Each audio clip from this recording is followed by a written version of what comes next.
Yes, sir. Okay, so respected doctors and dear friends, very good morning to each one of you and a warm welcome to the second day of D-TechCon. So to quick start today's scientific sessions, we have an exciting and unique panel discussion. It is titled Diabetes Technology in Real Life When Patients Explore the Frontiers. So this session is unique in the sense that we have three distinct personalities with us today who have literally taken matters into their own hands managing type 1 diabetes. So let me first of all congratulate each one of you for the wonderful work that you have done, the incredible work that you have done in your respective fields. So it is always amazing to listen to all the three of you. So during this panel discussion, each one of you will be sharing your experiences living with type 1 diabetes and how technology has helped you in your journey. So we'll also have a brainstorming discussions towards the end. And now let me first introduce Jazz Sethi. Can I have, yeah. So, Jazz is the founder and director of the Diabetes Foundation, a global movement to make those with type 1 diabetes feel heard, understood, and supported and celebrated. She was diagnosed with type 1 when she was 13, and currently she is on pump, CGM, and she's famous for DIY looping. She also has diabetes insipidus. She is the IDF's Young Leader of Diabetes for Southeast Asia for 2019 to 2022 term representing India. The Diabetes Foundation works closely with Diabetes India, RSSDI, and NHS England for developing projects and publications. Jess is also a certified diabetes educator and did her training with the IDF program. She's also a professional dancer, choreographer, theater artist, and a published author. She completed her training from Broadway Dance Center in New York and the AEF from Florence. Her mantra is simple: live happily and wellness regularly. So over to you, Jess. Thank you so much, Gopika, for that kind introduction. So yeah, I think, do you want me to start sharing? All right. So yeah, it's an amazing panel discussion. Firstly, a big thank you to the entire committee for the invite. I always am very in awe of conferences that actually invite the patient voice, because I think that's very important. And not only is the invitation being given for the voice, but it's also being heard. So thank you so much, Dr. Rakesh Parekh, Dr. Amit Gupta, the entire committee. It's an honor to be here. So I'm going to be quickly sharing about my sort of experience with type 1 diabetes and how technology has personally made a huge difference in my life. I am going to keep it brief, but I have a couple of slides to share that will just help you get a little bit of an understanding. Right. So as I think even Gopika mentioned in her introduction, that I am someone who is currently on the DIY loop system. And today I want to actually expand a little bit about that and show you the nuts and bolts of how DIY looping actually works. So yeah, what is the current scenario? Life with type 1 diabetes, I always say, is not easy. You know, there are finger pricks and there are shots and there are highs and lows and ups and downs. And what happens is often we have to fit our life into the schedule of type 1 diabetes, and that gets a little hectic at times. What if the best case scenario is that we had a system that made type 1 diabetes fit into our lifestyle, mold and fit into our life, and not the other way around, which happens more or less now.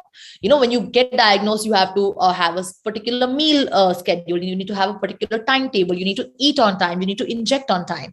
So it's often that you need to fit your life into the schedule of T1D. But what if we had a system that made it the other way around? And that is truly what I believe the DIY APS is, which is a do-it-yourself artificial pancreas system. And truly what I personally believe is the future of type 1 diabetes management if made accessible to all. So what are the quick components of a DIY system? You have to have these 4 things, which is a CGM, an insulin pump, of course, a smartphone, which becomes your home, your hub to make everything work. And in certain of the DIY loop models, a hardware, a third-party radio frequency device, which makes the pump and the CGM talk to each other. I do know in the Android APS, you do not require the hardware now, but these are the basic components of a DIY system. So how does the system work? If I have to very simply explain, the system makes recommendations and takes action to adjust insulin delivery based on numbers and models. So it more or less does the work of what your pancreas would do if it was working. So there are 2 modes in most of these systems. There's an open loop and a closed loop option. And an open loop basically means that in case you are not too sure, if you do not trust it too much, this is sort of like a safe house version of it, where before making a decision, the system will ask you if you wanted to continue with that decision. I personally never went for the open loop option. I trusted the system. I trusted the process completely, and I went for the closed loop. And in the closed loop, all the decisions were automatically made by the system. So it's truly DIY. This was actually a patient-driven movement. Just for those of you who do not know about that, it's called the We Are Not Waiting movement, where the patients of type 1 diabetes or caregivers of type 1 were sort of tired of sitting around and waiting around for industry to, pull up their socks. So they said, if there's no system out there that can do this for us, well, we'll just go ahead and create one. So this is what they did. And in the community that's become the We Are Not Waiting community, several different options with varied complexities have come out to truly sort of take industry and say that, listen, we are going ahead with this. We are not waiting. And some of the results have been fabulous. I was recently in Barcelona for the ATTD talk, and there was Dana Lewis who was presenting. And Dana Lewis, as you guys may know, she is the pioneer of DIY looping. And she basically said there are now more than 1 million hours, combined hours of people DIY looping. So how from one person it's grown to a community of more than 46,000 people, it's quite incredible. The options that are out there currently is something called Open APS, which is again the system that Dana has created. And you also have the Android APS, and you have the Loop, which is the system that I am on. These are all different models that work with different phones, different pumps, different compatibilities. So just a very quick overview of the Open APS. Like I said, was built by Dana Lewis and Ben Weston Scott, and they support multiple legacy Medtronic pumps. When I say legacy Medtronic pumps, I mean the OGs, which is the 515 and the 715. The looping hardware does consist of a small rig that you have to make. You can't buy that anywhere online. And you would require any kind of a computer. You would require these kind of compatible pumps and CGMs, and they all work together for the Open APS. The Android APS is basically uses it's an implementation of the Open APS algorithm, but on a modular Android platform. You do not require a rig for this, but of course you do require an Android phone. And again, legacy Medtronic pumps are supported. You have also different CGMs that are supported. Omnipod EOS is also supported with Open Android APS. This is a system that I am on currently. It's called Loop. And in this, the hardware is something called the Riley Link, which is readily available, works on an iPhone, and again, compatible with certain CGMs. So what are the inputs that the user has to put in? Like I said, it's very DIY in nature. So you have to do a lot of this yourself. The app is not something that you can just download from the App Store. You do need to build this personally. So these are the different settings that you need to input in as a user: insulin sensitivity factor, ICR, suspend threshold, override settings, insulin model, which means are you on the FIAS model? Are you on the rapid model? And of course, your target range, which is customizable. Once you do all that, so you've built your app, you've put in the settings, you've got your pump, everything, the magic begins. And the basal rate of the pump automatically keeps changing depending on your values. So this is like a picture of what my loop system, my artificial pancreas system looks like. I have my CGM, my pump, my hardware, and my app on the phone. This is my APS system, my artificial pancreas system. A quick look at my dashboard. The left over here has a history of my insulin. And as you can see, every single 5 minutes, it's correcting like a normal pancreas board. So it's becoming sensitive to what my values are, and not just what my current values are, but what my predicted values are. And it's looping every single time it sees that. Like I said, the dotted lines are current values that are taken from the CGM, and the dashed lines are predicted values. And based on these predicted values, the loop keeps working.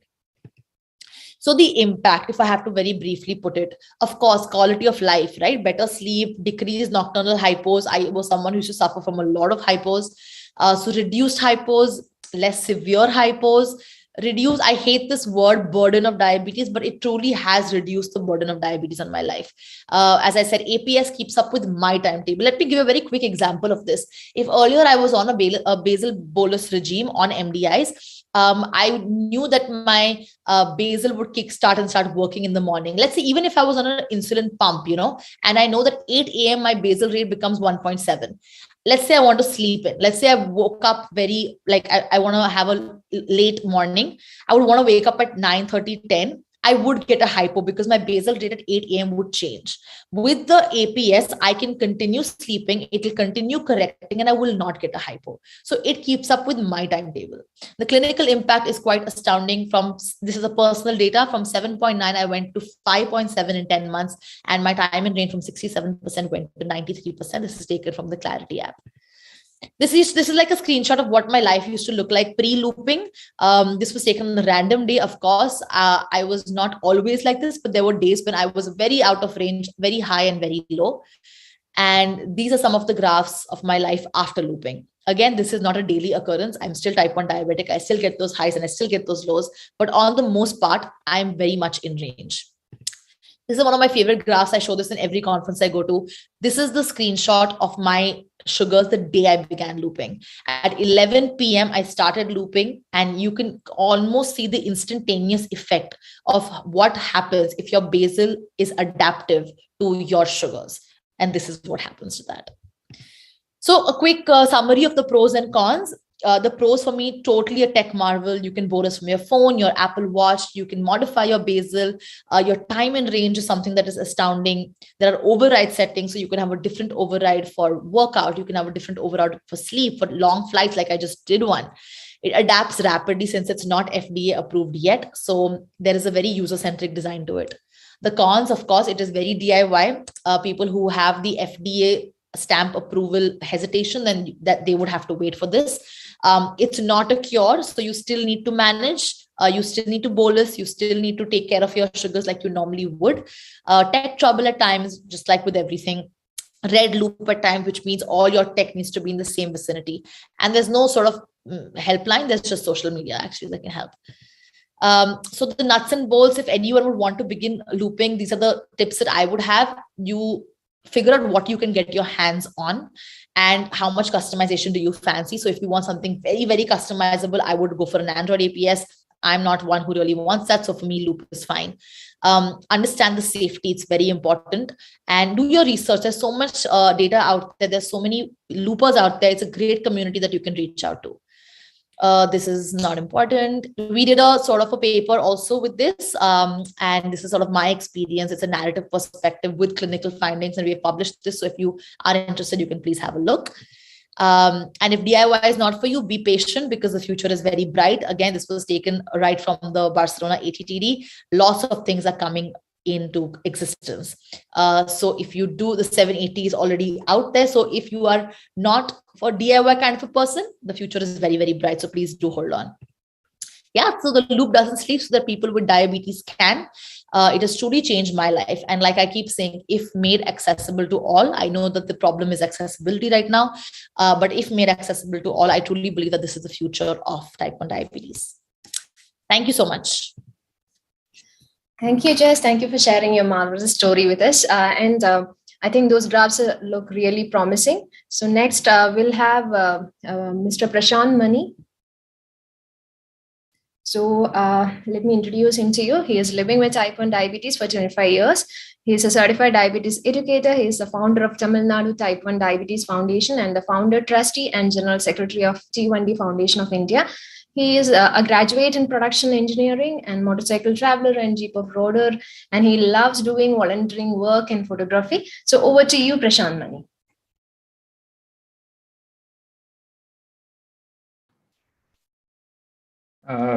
Good morning, everyone. I hope I'm audible. Okay, right? Yes. Yes. Okay. So before I start, I'll just say that I'm traveling on mobile data. So in case I go off signal, I think Gopika and the other panelists will cover up for me for a few seconds. Okay. I'll just start with my personal experience. Now, I'm just using the simplest of technology, just a sensor. And of course, this sensor is not a CGM, but it's a flash CGM. But then it gives readings every 15 minutes. And as Jazz said, any technology, even the simplest of technology, has helped me and achieve amazing HbA1c values. And I think there are just two basic steps. Like when the trend is going low, you have some carbs, and when it is going high, you take your injection. It sounds simple, but I think this is the main point to start with. And this trend actually, once you start seeing the trend, you intervene faster in administering carbs or your insulin, and helps you to maintain more time and range instead of waiting the whole time. And then, as we say, more than HbA1c levels, Time in range is more looked up the last couple of years. So time in range has been excellent lately. And whatever technology used, see now, one of the most advanced technology in T1 is the loop, which Jazz is using, which has many elements. The link and other sensor and the apps and a lot of methodologies there these days. But I think the main element here in this system is the person themselves. For example, Jazz is the main element in the loop, actually. I think you may. So the human intervention, I mean, just like in T1D community, I think Jazz is the main element everywhere. Okay, so the human intervention has to be there. And because why I say about the human intervention is because not many people take to technology. It's either the fear, the hesitation, or the, as you said, accessibility, everything together. But I think the human intervention is something that we need to look upon closely. And me being a certified diabetes educator, I am fortunate to interact with a lot of T1s across the various categories. So most newly diagnosed parents whom I meet is they have a different kind of technology in their mind, and that is Ayurveda, Siddha, and other alternative medicines. So that is the technology. So for them to, for us, them to now to convince to embrace these kind of technology, it becomes a much more difficult task. And I know we can. It is sometimes it is funny, but there are like a lot of tragic stories as well. People going to those alternative methods, and in a way, like I've seen children are embracing technology. They are taking to technology in a much better way than the parents. So I think so. This is something that technology can be used to T1's advantage. Even if the parents are having some difficulty, I think the children are like focus on the child. Even a 6-year-old child is like like they can check their sugars. In our community, even like we just had a group meet, and I just happened to witness a 3-year-old child showing his reader to another 4-year-old child, very candidly sharing information. That's what our community support is about. So these are things. And why I'm emphasizing on this is, see, for example, I was put on a sensor first time in 2016, and I saw my levels all over the place, but those levels I took it after like 2 weeks. I didn't have real time data. So I just, for the next 2 years, I said, no, I don't want the sensor. I'm not using it. But then when I came in touch with other fellow T1s, they said, okay, there are other third-party apps through which you can check real time. Then I was like, oh, this is something amazing. This is what I wanted, and this is more useful.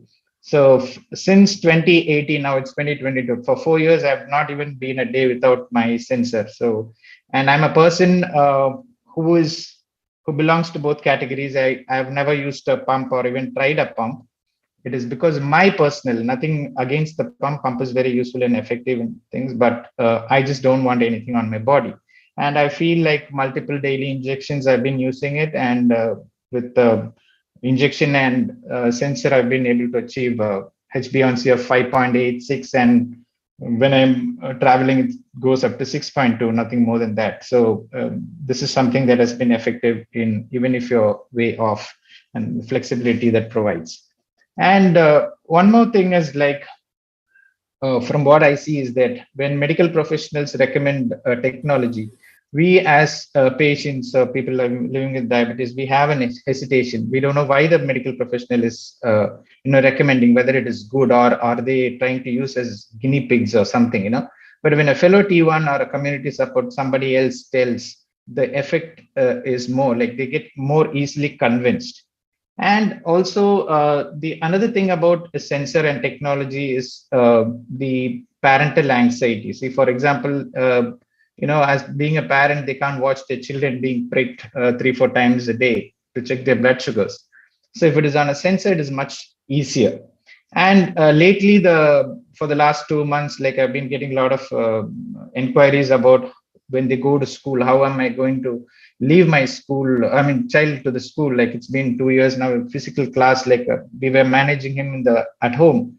But now, with technology, you can have your remote monitoring, and you just have to hand over a phone, and it's easier for the school staff as well. Like earlier they were trained to prick their fingers or take the injection and then check the sugars. Now it's just a phone, so it makes much more easier. The job makes, it's very easier for the staff as well. And one more thing is, like, as a diabetes educator, like before this sensor was widely used, I used to talk to them for hours. Each patient I used to talk for many hours and say that, okay, do this and do that. Now, like over the past 1 year, like a lot of T1s have to handle, and by asking them to go on a sensor and ask them to WhatsApp their levels and then just their shots, it makes my job easier as well to just look at the graph and tell them what to do and what not to do. So in that way, it has been easier for, I think, for any medical health professional, even for a doctor or a diabetes educator or somebody. So once they have the graph and the data, it makes the job easier to tell the patients what to do. And one more thing, I'm just losing one thing.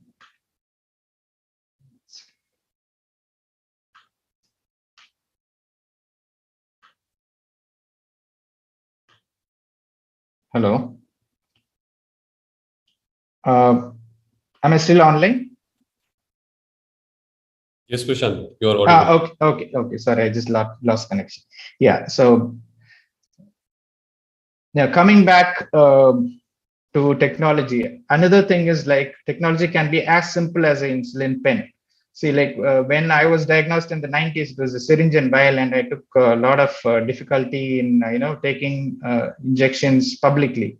But now pens are cool. Pens and pumps are cool. Once you take a syringe or something, I think a pen makes it much more easier, especially when they want to take it in a public space. And little children, toddlers they have a fear of looking at the syringe. Pen is not it doesn't cause that kind of fear compared to a syringe. And also the stigma of wearing a pump and sensor, even that is there. So the stigma is like, when you wear a pump, you'll have to explain the situation, and people are like, most, I think, families, even in joint families, for example, even my grandmother didn't know I was a T1 for the first 15, 16 years of my T1 life. But then that is what we were told to do. And so I think it is better. People ask, like, if I have to wear a sensor, now he's going to school, now he can't wear a sensor anymore. His friends will ask, he has to take injections and all that. So I tell them, like, if you have to tell other people out that, that you are a T1 and you need to take to wear a sensor, it's just once. If you don't tell them, you'll have to keep hiding the fact, hide your pump or hide your sensor for a very long time. And at the end of it, like, somehow people will come to know, and it makes your job more difficult in hiding things. So I think it is better to, kind of come out with your condition. And technology in another way is, like, T1s can occur to any individual, even people with who is living with other conditions, right? Like, for example, we have Lakshmi Narayana, who was visually challenged from birth. So the technology, like a talkback glucometer, has helped him a lot, and even through the phone. And so I think people with other syndromes and other challenges, technology has gone a long way. And one appeal I would like to say to other people, the concerned people, is, like, even maybe insulin pump has to be, a little more designed in to people who have multiple challenges, because insulin pump doesn't do talk back or anything. We kind of think, okay, no, it is to a very small section of people, but then they are as important as well. Like, we need to address their issues as well. So that is one thing. And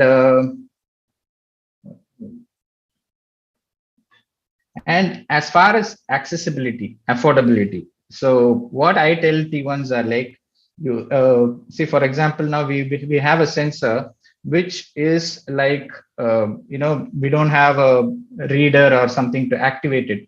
So people have to use a NFC phone. So I tell them to buy a new NFC phone or go for a used NFC phone. So that is something that, these are ways to work around accessibility.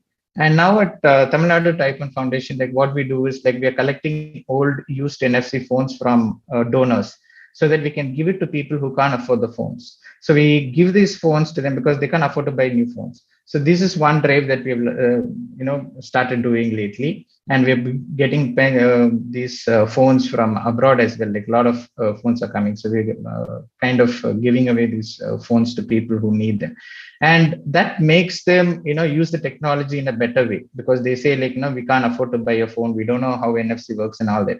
And as far as technology is concerned, for example, a person like me who was very reluctant to use a pump, tomorrow I'm meeting a doctor in Coimbatore, I'll be traveling, and he is one person, Dr. Swaminathan. So he has put 300 children on pumps, and out of that, 220 children are from the underprivileged. So he has using his trust and other methods, like he's given them free pumps.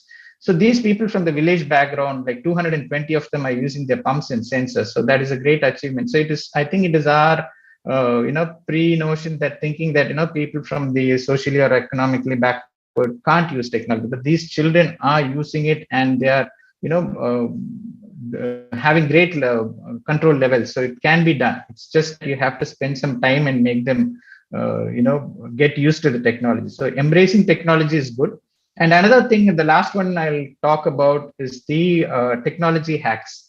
As far as hacks is concerned, see now, Jazz said, their team and they did a DUI loop, like we are not waiting. And so same thing with sensors. We have different kinds of sensors, and they have been able to extend it from 7 to 14 days and 14 to 21 days. And lately, other sensors have been, extending from 14 to 28 days. The issue with this is like, the reliability and accuracy for you to intervene in check depends on the individual, because no technology is 100% safe. So it's up to you to, like, once you do these hacks, you just have to cross check and then see if it is, and it can be easily cross checked and it can be calibrated. It's not a very difficult thing. You just need to know how to, just like learning driving, you just learn all the aspects and then you're good to go. And because I see people complaining about, like, I use this technology, it is not true, it is not accurate, or even in a new sensor. So it is up to us to learn all of the method, and there has to be a standardized structure or material where we can inform and tell these people, the end users, like how to use it. So those kind of resource material or instructions are missing. It's just that sensor. People think, okay, sensor, it is correct, but no technology is 100%. So we need to look into all those aspects as well. And I would like to end by saying that hopefully in the near future, more T1s can access and afford or get access to the technology and make your T1 management and your quality of life better, just like the T1s in this panel. Thank you. Thank you, Prashant, for that lucid talk and for sharing your real life experience with us. And now over to Sahil So let me introduce Sahil. Sahil is an electronics engineer who left his corporate career to pursue his own path of purpose. Having lived with the chronic condition, the type 1 diabetes, for over a decade, a few years back, he decided to dedicate his time to support others like himself. And after co-founding the patient advocacy NGO DIYA in Delhi, he continued with getting his certifications as a personal trainer and diabetes educator before founding the holistic health startup Fused Training, India's first fitness platform for people living with type 1 diabetes. Fused got acquired by Fable Care, India's largest chronic disease management app, is now heading up Fable Care's T1D vertical along with an excellent team of doctors, dietitians, psychologists, etc. It's also working to provide 360 care programs for holistic management of clients living with type 1 diabetes. Over to you, Sahil. Thank you, Gopika. And I would like to start specifically with thanking the team who has organized this platform, and Dr. Banchi, Dr. Amit Gupta, Dr. Rakesh, and also giving patients a chance to, present our perspective in this tech conference. And of course, I have known Prashant and Jazz for a lot of time now, and we have seen our, when we started as just, managing ourselves with type 1 diabetes, and I have seen how they have grown in their, own management and also helping others. I think we have similar background in terms of that we wanted to first start managing our own condition in a better way, improve it, and then helping others as well. I think that is one common thing that is, in all of us that we wanted to share these, whether it's tech, whether it is any kind of management with the community as well. And that's how this community culture also started back in 2016 in India as well. In terms of specifically tech, I would like to mention that I started again with very basic tech like insulin pens and a glucometer in 2011. So that was my start or introduction to how you can manage type 1 diabetes. I didn't knew that okay, there was syringes available, there is a pump available. So that was a very limited knowledge back in 2011. And slowly, of course, when I started exploring in terms of tech, in terms of my management, I learned, okay, in terms of glucose monitoring, there are multiple options, multiple tech available, depending on also the accessibility, that whether it's India, whether it's US, whether it's European market, it changes accordingly. So in the last 10 years, in terms of monitoring, I have used glucometer, shifting to the Abbott Libre in 2016, Libre Pro, and then trying the Libre that was launched in, I think, 2021. And for the last 6 months, I have been using Dexcom. So in terms of CGMs, I have tried multiple things coming from a background of electronics engineering as well. So I was always excited to see tech, and how it is available in different markets as well.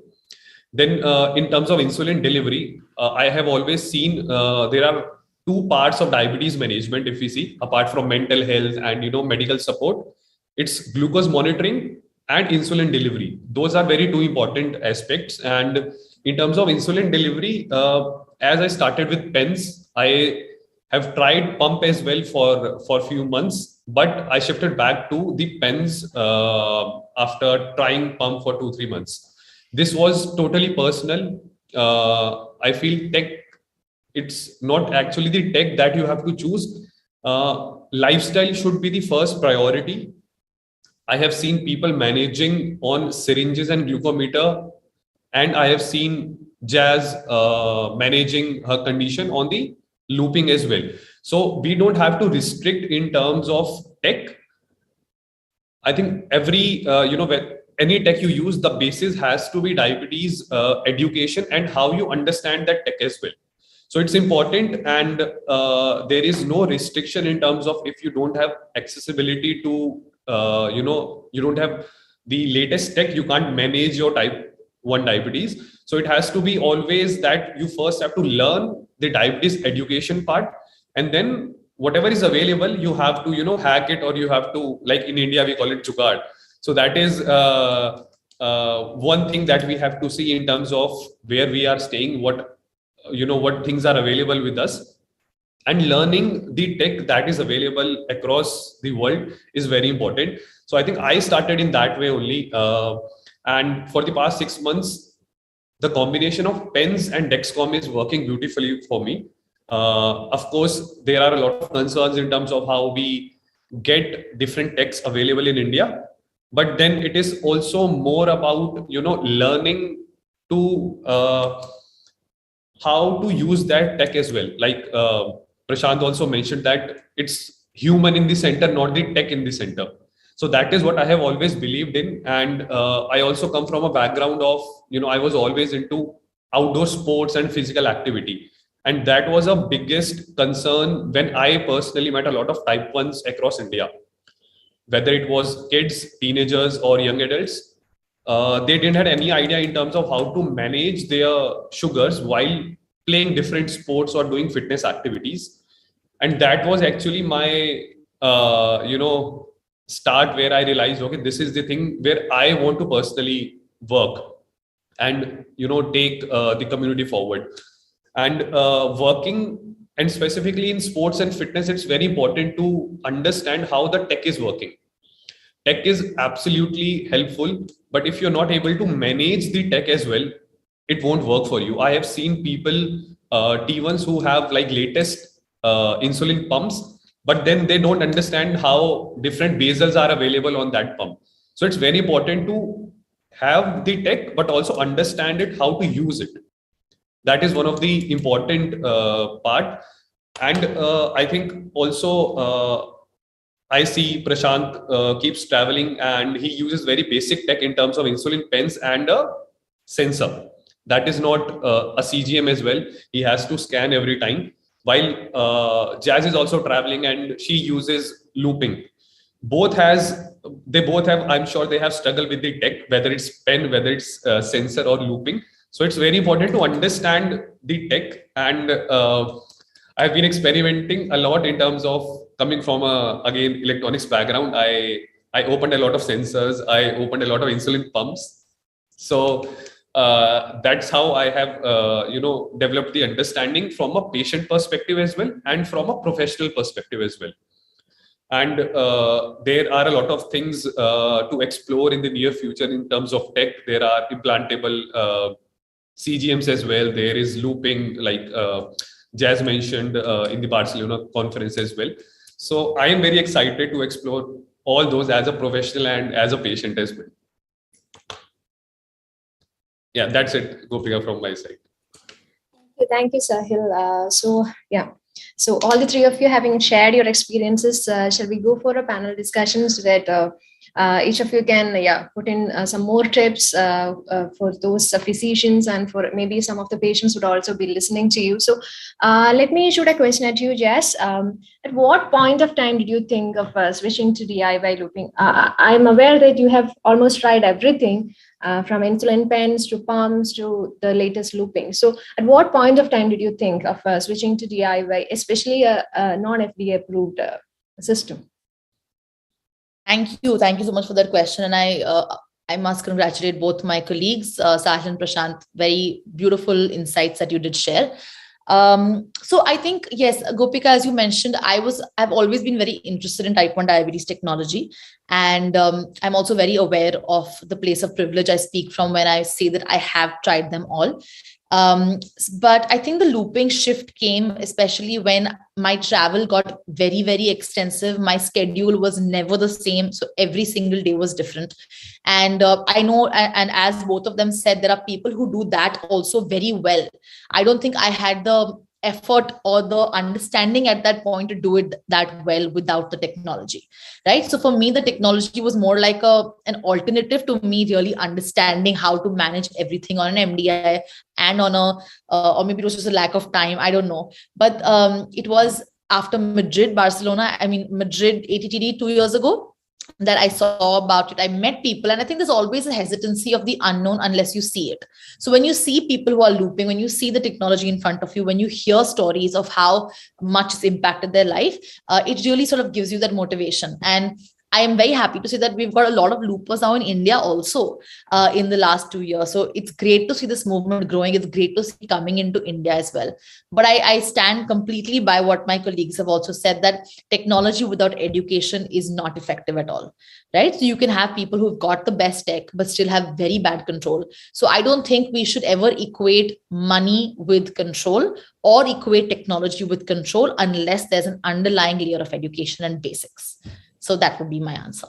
Yeah, maybe how long did you take to move to DIY looping? My question is something like, how did you figure this out? This mathematics, there are a lot of... how long right, did it really take you? Oh, the looping process, actually, it took me about, since ordering all the components of it to actually looping, it was, I think, about 3-4 months, just because I was procrastinating after I got the Riley link. I was still like, should I do it? Should I not do it? I was a little hesitant. But then when I sat down and actually started the programming and the coding, it took about 48 hours. So it was 48 hours of me really figuring it out, putting it all together, lots of trial and error, but beautifully. I think I would like to just commend the entire We Are Not Waiting community. There's so much documentation online. So GitHub, Loop Docs, all of this is there. So even if you're somebody like me who is not a coder by profession, but I was able to do that coding because the documentation was very beautifully written down. Very simple steps. People completely non-technological savvy people can also do it. So 48 hours. How Oh, many times how did many it times? crash? The first time I did it, it failed. I The get first you. time I was like, build app, and it decided to fail. So I had to go and figure out why and all that. And then every time I actually update my phone, I have to also update the loop. So that's Okay. something that I just want people to be very careful and wary about. That if you do a software update on your phone, you need to also rebuild your loop. So it's crashed for me a couple of like maybe 3 or 4 times in the time I've been looping, and I've rebuilt it about 3 or 4 times. Okay. So, are there any efforts from the Diabetes Foundation to promote looping? Are there any curriculums available? Are there any educational materials available to promote looping? Do you have any efforts like that? So we promote anything that people want to try out, right? So we'll never force you to do that. This is the only way you have to do it. But what we do is we have a program called B2B, which is back to basics, where we do one-on-one education and counseling. So there are a lot of people who schedule sessions purely for looping, and me and another colleague of mine take that from the foundation. So we sit with them. We sometimes, open up our screen record, share our screen and say, okay, you do it. We are looking at you, correct, now press this, now press that. So we really make it simple that if you want to try it, then there is support for you. Wonderful, Jess. So over to you, Prashant. So how do you convince your fellow Type 1s to adopt technology for managing Type 1, especially those who are technophobic, who are first time into doing this, because they always have this doubt, can I do it? Should I do it? Or should I go by the conventional method of what my physician or my colleague suggests? So, yeah.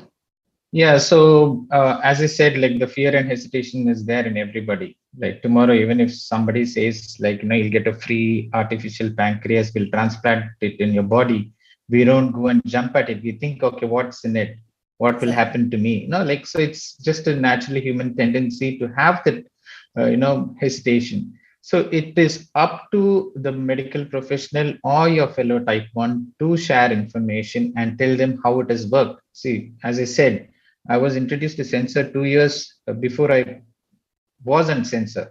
Only when a fellow Type 1 said, okay, this is how I do it, this is how it helps me and all that, then I just had to rush back from Mumbai to Chennai to, the very next day I want to be on sensor. So that is how it was. Like I had attended a camp in Mumbai, and that is where I learned about it. So from a patient point of view, you have a lot of doubts when a doctor tells you things. But then when a fellow or a peer tells you, like, you're more convinced and you kind of accept things. So that is true. So we need to bridge the gap as being T1 advocates or being part of the community. It is our duty to help out others. And now you told me that I'm doing volunteering service. It is not volunteering because I was helped by other T1s. That is what I'm doing in return. And those people whom I have handled, and now they are doing great community service in other parts as well. So it is just a chain of events which is done. See, now when Jazz said this DIY loop and all that couple of years back, it was by a team of people who got together. It was not professionals, or it was not any company or pharma industry which came together. It was just group of individuals. They needed it. It is technology. People look at it like as if it is a luxury or an additional package. No, it is a medical need, and something like a sensor is a basic medical need. And I would rate, like I will tell them, after the discovery of insulin, the CGM or the sensor is the most effective tool in managing your T1. No matter what the delivery system or your pump or pen or whatever it is, unless you do monitor and how to intervene, you won't get your levels properly. So, and again, as I said, in a community, you make other children who are already into technology to meet the other children. Then they get convinced. And these children, also kids as very young as 3, 4, they don't go to the doctors. They say, go and apply the sensor. I've heard stories about people running away from the lab just before applying the sensor. But once they come to my house, and then in a playful manner, like other T1s and other people like Jazz and other, when they do the application and do that, so children are more, they kind of like it. It's more like fun. And for them playing on the phone, now they got another game. It's like a video game, they keep checking it. So that is how another child tells them. It's not like something like glucometer checks. Like I'm sure, like, when Sahil and Jas, we were doing glucometer check, it was like a tension before you open the glucometer pouch. It is like, oh no, I don't know how much my sugar is going to be. But with the phone and the sensor, it is more interesting. The trend is, the fun element is there. So that is how you can kind of convince people. And we give ourselves as an example. Like, I'm not a person who maintains very good discipline or time or anything. But in spite of that, I'm getting a good levels because that is with the help of technology. So when once through word of mouth, then they embrace technology much faster through community support. Thank you, Prashant. And Sahil, what are the tips on physical activity or lifestyle that you can give to a newly diagnosed type 1 diabetes patient? Probably a kid who is diagnosed of type 1 at the age of, say, 4 or 5. Do you recommend physical activity for them, or what kind of physical activity do you recommend when you get diagnosed? Coming from the experience of living with type 1 for last 11 years and also fitness professional, I think it's important for everybody here, not just T1s or living with any medical condition. Physical activity is very important. But coming onto for type 1s, I personally feel, and that is if you see the facts as well, insulin insulin is basically you're managing your condition. You're not improving with insulin. If you want to improve your diabetes management, it will always be exercise and your nutrition, because that is how your body will change to also accept insulin. Just a very basic example. If I am not exercising, I am not physically active, my insulin dose will be, for example, 50.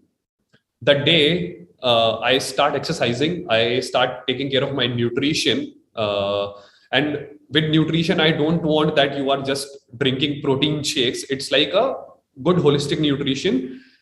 In a week, you will see changes in your insulin sensitivity, in your insulin dose, in your mood, in your blood sugar levels. So it is directly proportional to, I would say, your CGM graph.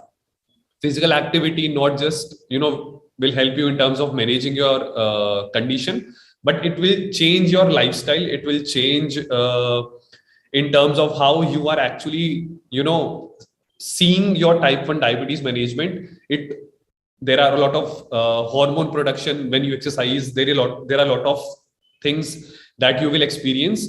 And for me, if you ask me tips or suggestions for type 1s, it should be 100% mandatory for them to do any physical activity. It's not about going to a gym and exercise. It's about playing a sport, runs, or just doing body weight exercises at home as well. And tips, I think whenever you are trying to start, especially for T1s who are newly diagnosed, it's very important to see your blood sugar pattern before you start exercising. And you have to constantly monitor it during the exercise and post exercise, because it's not only during the exercise that you will see the changes, but after you exercise, your insulin sensitivity is increased. So you might need to change your insulin dose as well according to the sensitivity. So those are few things that you have to closely monitor, and your type 1 diabetes management will 100% improve if you incorporate physical activity and nutrition in that. That is what I have learned and what I have applied. A small example for this: 5 years back, my total insulin dose for a day, that is basal plus bolus, was close to my body weight. So that was around 65 or I think 62, 63. Now I'm close to 70. I think I'm eating more carbs, more calories now, and my total daily dose for insulin is close to 35. And it is just because in the last 5 years, the thing that I have not stopped doing is constant regular exercise and taking care of my nutrition. There are small breaks, and my sugar also goes up and down. There is no one, or there is no term like a perfect T1. You will see fluctuations, you will see spikes as well, but you have to see what was the pattern, you learn from it, and then you change and do the adjustment. That is how we have to live before the cure comes. Thank you. Well thought of and well replied, Sahil. And the question to all of you here: do you think education of parents or the caregivers of type 1 diabetes really plays a role in the management of type 1s? Yes. Oh, absolutely. And I think all three of us will be on the same page when we talk about education being fundamental to the quality and quantity of life of someone living with type 1. I always say that, giving free insulin for the sake of giving free insulin it doesn't work. Unless you give free insulin and teach the child what to do without insulin, teach the parents what is injection technique, what is lipohypertrophy, how do you change your sides, which is what insulin, what is carb counting. These things are unfortunately not in our regular sort of healthcare system. We don't talk enough about diabetes education, and I think that's the only thing that is the make or break when you're living with type 1. Whether that is tech or whether that is normal basic management, the fundamentals, until they are not clear, nothing else will be. And this is, again, I can speak from absolute personal experience. And I keep saying I was diagnosed in a very fancy private hospital. I had the best care of doctors, but that team of doctors also just had given me a prescription of saying 888, go. Yeah. Nothing else. Now, how do you, staying alive with type 1 diabetes is different than living with type 1 diabetes. And I think that distinction only comes with education. Staying alive, yes, I'll take whatever amount of insulin and stay alive, right? But to live a life and to thrive and not just survive is education, and not just of the person, of the entire support system around that person. So it's very important. Yeah. Thank And you. Yes. yeah, and I would kind of equate the T1 education to something like driving. Like the technology, that is the pen, everything is either your car or scooter or bike. But if you don't know how to drive, you're not going anywhere with it. So first you learn the technology, you learn the driving, then you're set for life, because T1 is all about self-management. So people will say that, there are a lot of information, somebody saying that, somebody saying, I said, no, please spend some time to educate yourself, learn it. Then you don't have to depend on people like me or the community support. You are set for life, because not everybody stays in and they keep on asking every doubt for every situation, because there are 100 factors that spike your sugars and 100 factors that bring down your sugars. So once you learn this, take an effort, it hardly takes a couple of weeks or maybe a month or two. After that, once you learn, you're set for life. Then, so that is what parents and the children need to know. So that is the most important part. As Jaz said, just with insulin, you need to know what to do with it. So I just equate, and then they kind of learn, okay, let me learn driving first, and then I'm set for life. So I like that example, Prashant. I really think that's... Yes. He's always adding examples from the trips or the drives only. Yeah, I can see that. Riding a bike will come next now. Yeah. And also adding on to what Jaz and Prashant said in terms of parenting with type 1 or caregivers as well.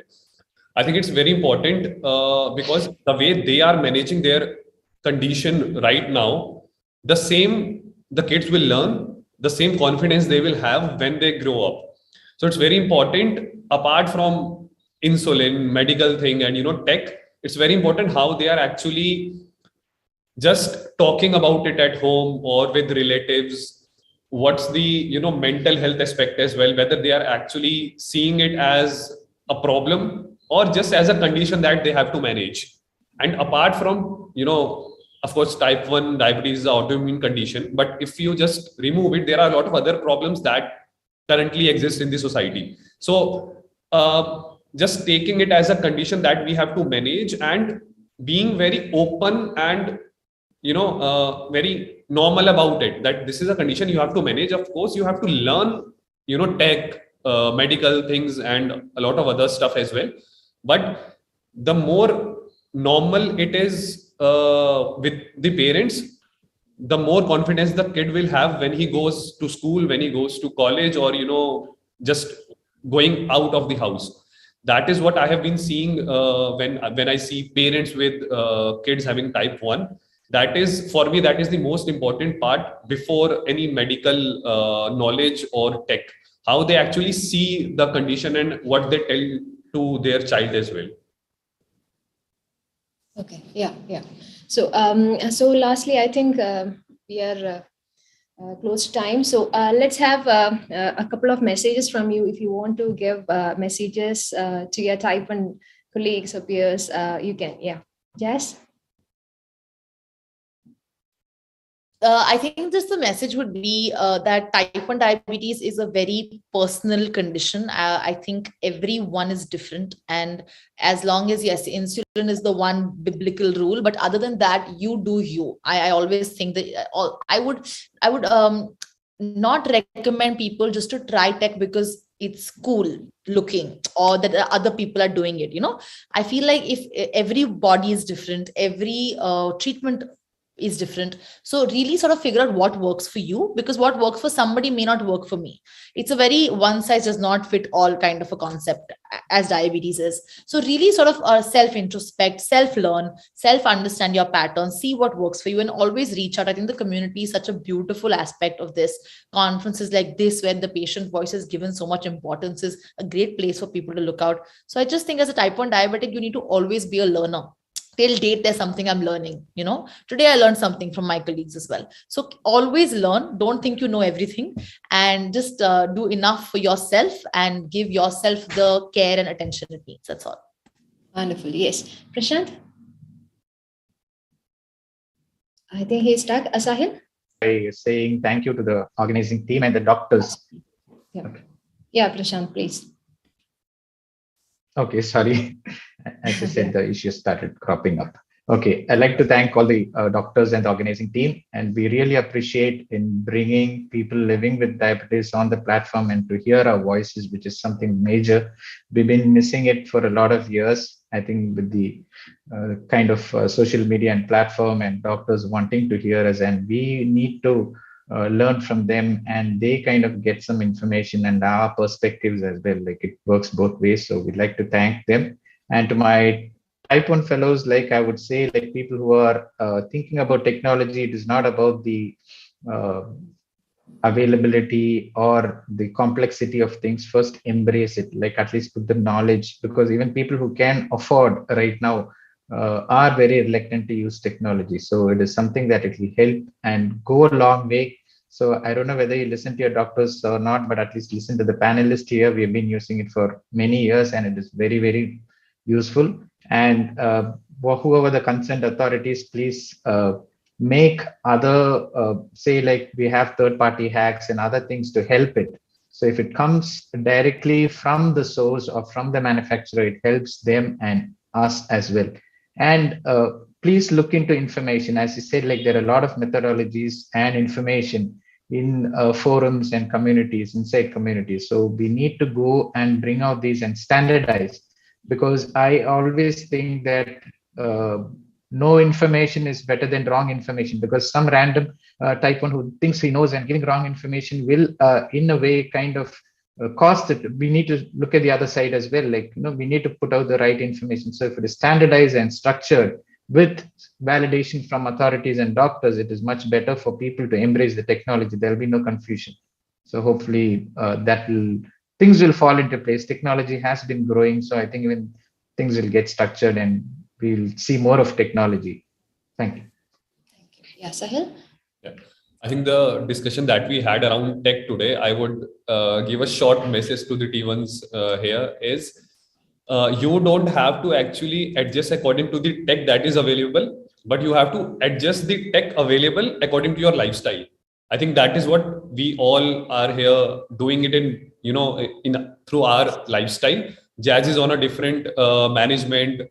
Prashant is on a different management. I completely follow different management. So the tech that is available, you have to choose and just adjust the tech according to your lifestyle, and not the other way, that you have to adjust with, okay, this is available or this is available. You have to make sure that whatever you want to do, you follow your lifestyle and just add the tech that is available into that, so that it's a better and improved management for you as well. And lastly, just thanking the organizing committee, all the doctors, all the team, for specifically putting the patient perspective here in this conference. Yeah.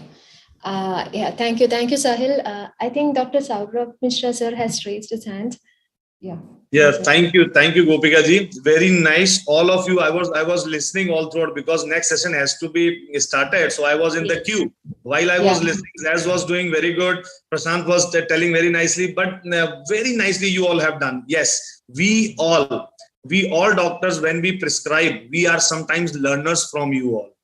And it has been said, do it yourself. Definitely it is coming true. Technology has to be used according to your own will. It is not that we will flow into technology. The technology is made for us. It is also true. One thing I would like to add, first of all, caregivers. So the caregivers are most important people for all my type 1 friends, because and a general information for caregiver is not sometimes sufficient. So first time in world, I have tried to define caregivers also in 3 groups. That is medical caregiver, then familial caregiver, and then institutional caregiver.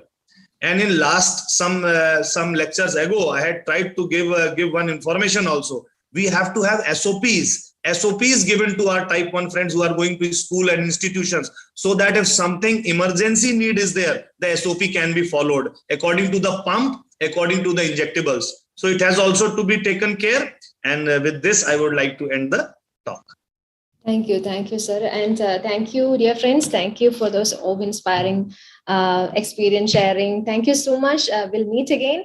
So thank you, organizers, for having this session here today at D-TechCon. Thank you. Thank you all. Thank you. Thank you. Thank you, Gopika. Thank you so much.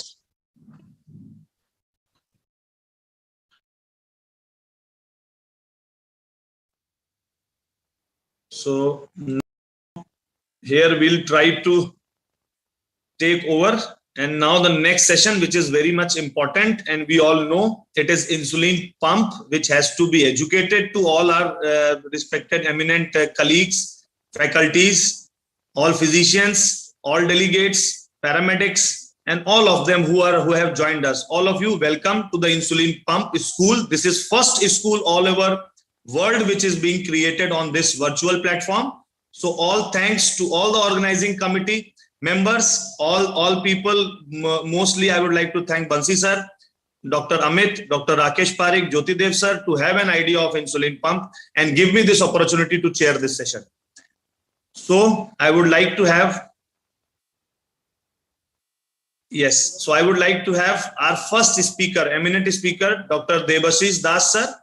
He is specifically very eminent physician. He is working in field of technology since past many years. He is a consultant physician and diabetologist at Andheri, Mumbai, medical education leader in Medtronics Diabetes, Asia Pacific, advisor to BIRAC, Ministry of Science and Technology, Government of India for medical technology and digital health startups fundings, advisor and mentor to IT Mumbai, and former head of healthcare and life sciences in Department of Internal Trade, British High Commission, Government of UK. So lot in his name, but today he is going to enlighten us about the specific needs, the call specifically, what it will take today. So I think so I will try to share the stage with Dr. Debashish. Dr. Debashish, you can present your slides. Thank you, Dr. Saurav, for the warm introduction. Again, first of all, want to thank you, Dr. Bansi, Dr. Rakesh Parekh, Dr. Amit, and all the organizers for having me at this first time, a huge mega technology on diabetes forum. So I will not taking time, I'll share my screen.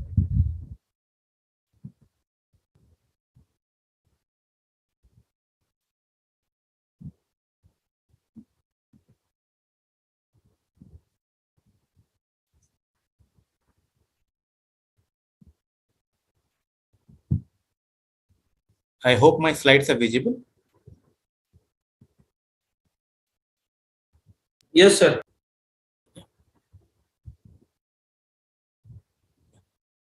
Again, welcome again, all of you. So my talk is on onboarding, choosing the right pump and initiation.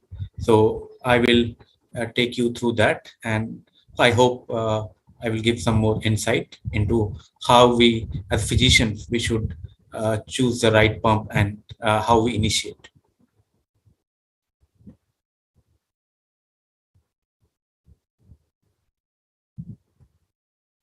Yeah. Now, first question is, who is a candidate for insulin pumps? I think a no-brainer. I think every type 1 diabetes should be given this option. Everyone. In most of the countries, this is standard of care, and most of the payers and government funding, they do support insulin pumps in most of the countries, like in USA, in European nations. In India, there is definitely, this is lacking. I hope it starts soon. And when we say it is a type 1 and maybe a type 2 on MDI, now a lot of my learned colleagues will say, earlier we used to say that the patient should be highly educated, motivated, could count carbs, should have the best insurance to cover, and then we recommend them. But however, in real life, we find that maybe patients with limited education, basic insurance, or even sometimes without insurance, and may not have good control, may not be doing carb counting well, sometimes they do well on pump. So there is a difference in the ideal patients and the real life patients. Now, different needs, different choices. Whether the people needs are either convenience or clinical, could it be cost or lifestyle? A patient's preference for delivering their insulin may change depending on what else is going on in their life. So it is very, very important to listen and understand their needs in order to set them on a path of success. So always we should do a education awareness, not only of the patients and also of the caregivers, the family who stay very close to them, so that they have the backup, they have the support they need, because it's a journey. It's nothing 1 day or 2 days thing. Now, I think Jazz said in the earlier that there is no one size fits all approach to technology that can be used in people with diabetes. So we always have to customize it or personalize it depending on different patient type. Now, if you are looking for a pump, now there are various options of pump. It could be a simple 700G, which is only insulin delivering with no CGM integration. It could be 720G, which has pump delivery with CGM. 740G, it could be CGM with the predictive low glucose suspend. Or then it could be 770G, which has only, it's an automatic insulin delivery with auto basal only. And the latest one, that the advanced hybrid closed loop system, 780G, which has both automatic basal delivery and also automatic corrections. So there are a lot of options. Now, depending on individual patient criteria, we have to decide. And not only the physician can only give option, but we should always take the patient and the families along with to take the decision. Now let's see what are the recommendations from different bodies.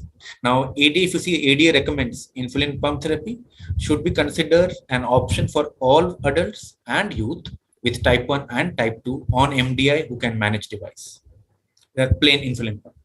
And what they say about insulin pump and sensor systems, that sensor augmented pump therapy with automatic low glucose suspend may be considered for adults and youth with diabetes to prevent or mitigate episodes of hypoglycemia. And on AIDs, that is automatic insulin delivery systems, and it could be considered in youth and adults with type 1 to improve glycemic control. So this is the stand which ADA takes. And what ACE says, that insulin pump without CGM, that use of an insulin pump without CGM could be used to manage diabetes in persons who are achieving glycemic targets with minimal time below range, or who report infrequent episodes of symptomatic hypoglycemia and who are using SMBG on a regular basis, that is at least more than 4 times a day. And combined insulin pump with CGM with low glucose suspend feature, it is recommended for all persons with type 1 to reduce the severity and duration of hypoglycemia, but the predictive low glucose suspend is strongly recommended for people with type 1 to mitigate hypoglycemia. And about AIDs, ACE has a strong recommendation that everyone with type 1 diabetes should be given option AID, because a lot of studies have shown that it improves TIR with minimal TBR, time below range, and this method of insulin delivery should prefer on other modalities.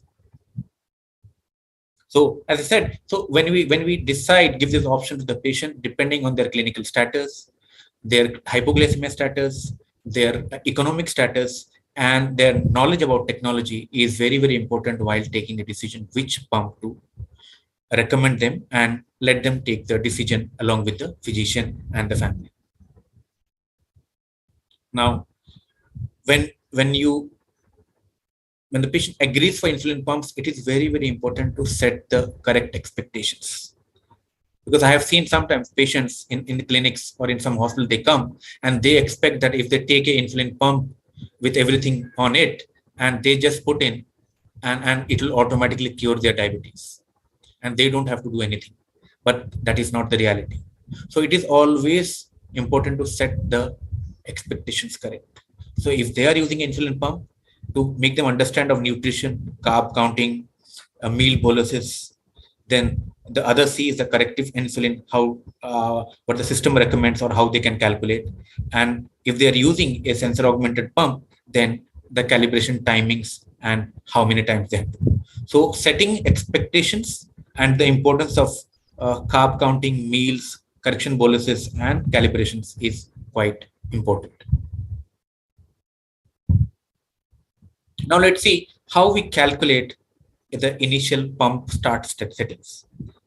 So this is just an way of recommendation. You might do a little bit here and there. That is totally perfect. Sometimes I also do in my clinic in a different way. But normally it is advisable that whatever is the total injection dose, we reduce by 25%. And then whatever the dose comes, you make it 50-50 or 40-60. So you get the total daily basal, total daily bolus. And once you get the basal, you divide by 24 to get the hourly basal rates. And if you have the total bolus, if you're not using a bolus wizard, then you can divide it by 3, or maybe you can do a little bit of permutation and combination depending on the quantity and quality of food you take in different meals. And then you can calculate the ISF, insulin sensitivity factor, that is the standardized formula, and the insulin to carb ratio. Although here we have taken 500 and some of the recommendations are 300 or 350, it is very, very flexible. It's up to you. And insulin sensitivity factor, we have taken 1800, but sometimes some journals or recommendations is 1500 or 1700. Again, this is just a start. Once you start this, you can always change it depending on the glycemic status and the trends. So this is how the same thing as I said. So you start the total pump dose, you get the basal rate, then the bolus wizard. For bolus wizard, you need ICR, ISF, and that for target range and active insulin time, we choose depending on the patient history and clinical judgment. So let's take an example. This is just for education purpose. Patient named Avery, she's a 39-year-old female, type 2 diabetes for 7 years. A1C 9%, height 5.8, weight 129 kgs, BMI 43.3. She's on MDI insulin regimen, Tresiba U100, 102, Humalog 12, 14, 34, Trulicity, that is a GLP-1 1.5. So if you calculate the total basal and bolus, it comes to around 162 units. That's the total pre-pump dose.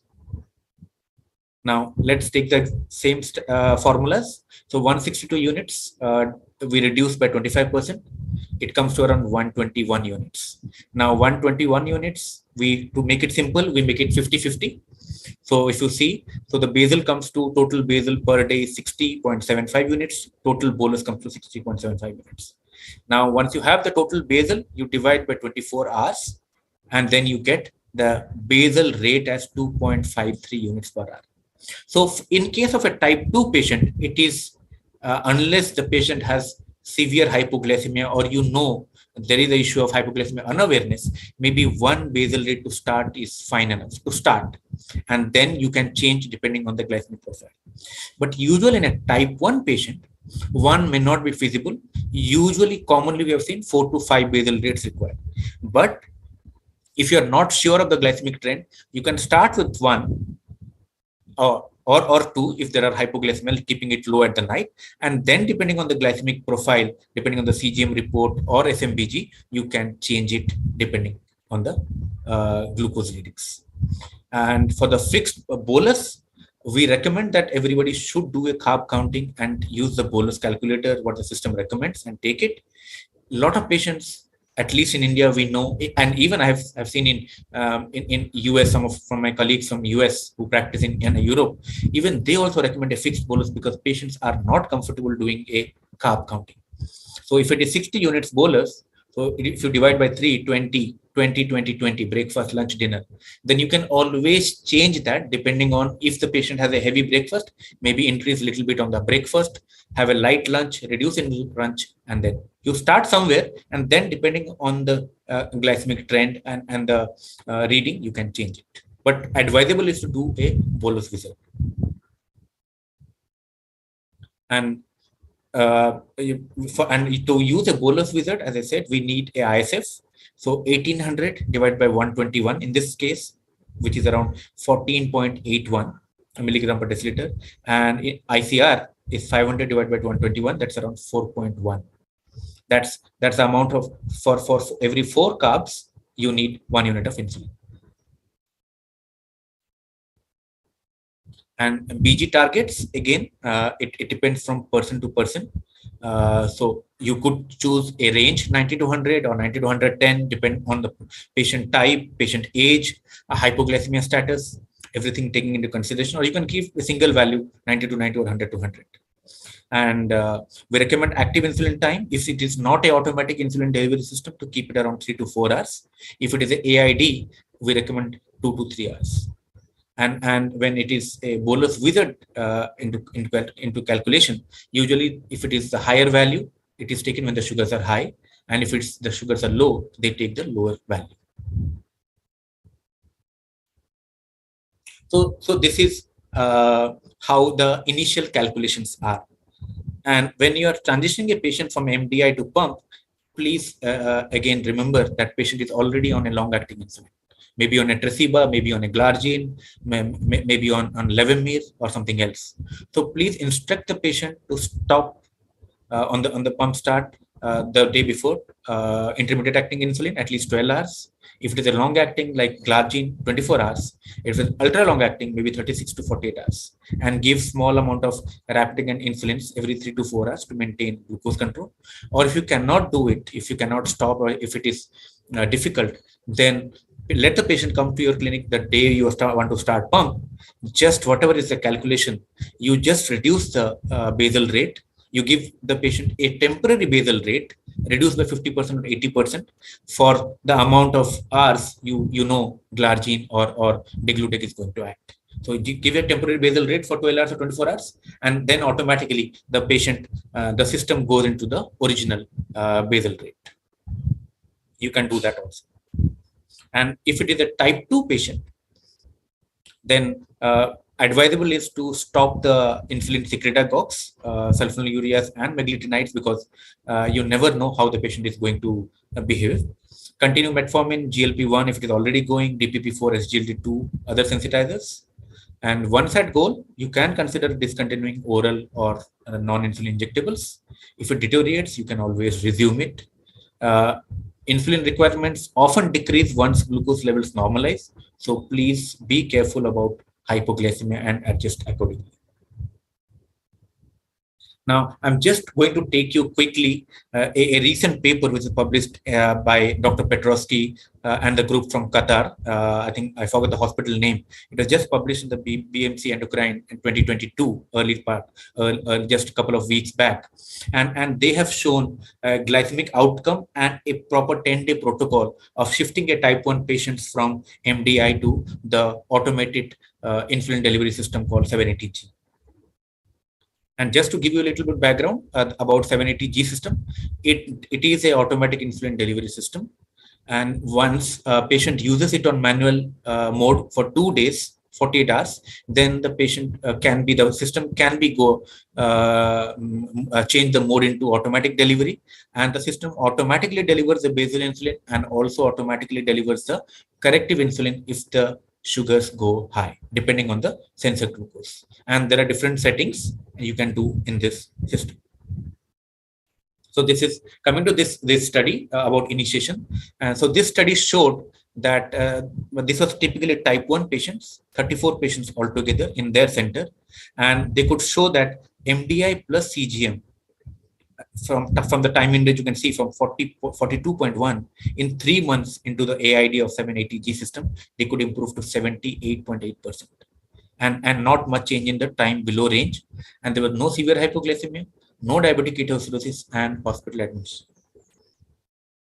And they also showed the flow, how they could achieve that. You can see this is time in range in evaluation for the over 3 months. You can see MDI plus CGM 42.1, SAP sensor augmented pump 3 days 53.7, and you can see from the first day till the 3rd month, gradually they have improved the time in range of the patient without changing the time below range in these 34 patients.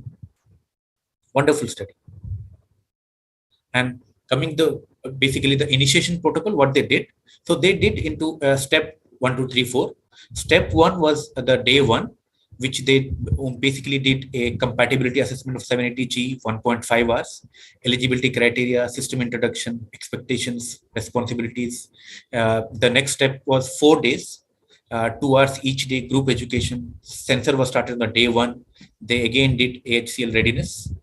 Step 3, that was over 3 days. SAP start, suspend before low was activated. cesium was reviewed. They did the adjustment for ICR, AIT, and target. They also look at again AHCL readiness. And after the 10th day, they started the AHCL, the 780G system with these type of follow-up. So basically, this was a step 1, as I said. So this was a compatibility assessment, a group visit with an educator of 1.5 hours.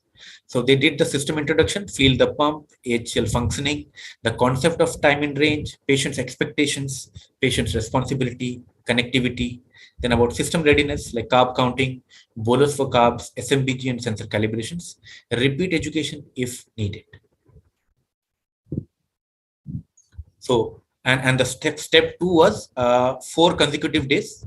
You can see day 1 was 780G pump, buttons and menus, glucose display reading, then the mobile and the app connection, then the sensor insertion, alerts, calibration. Day 2 was more on bolus wizard, pump disconnection, SAP mode, basal rate, suspend before low. Then what is the different modes, auto basal target, AITs. Day 3 was again about more on CareLink, sensor infusion set change. And the day 4 was managing their own situation, like if the patient goes into low glucose, high glucose, ketoacidosis, sickness, exercise, anything on that. And the third step was 3 days. They reviewed the CGM data of the 7 day of patient on MDI, and they did all the system changes of basal rates, glucose targets, ICR, ISF, and initiate SAP with suspend before low feature on the 3rd step for 3 days. And then once the patient was on SAP, sensor augmented pump, for 3 days on the manual mode, then the patient was changed into the AHCL mode, that is the 780G system in the automatic mode. So they could adjust the ICR and then AIT to 2 hours and the glucose target as 100. And lastly, they did some of the follow-up visits for over a month, over phone and something in the clinics, assess patients' engagement, sensor wear, smart guard use, sensor calibrations, carb counting, meal bolus timing, auto correction, again adjust the ICR AIT. And because this is very critical, that setting adjustment during the first month is always critical to take it forward.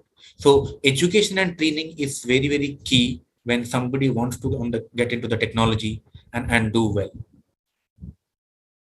So this is how they did it in their center, and they published it. You might have a different way of doing in your own clinics. That is totally perfect, because he has a whole team. But if you have an individual clinic, maybe your type of things will change.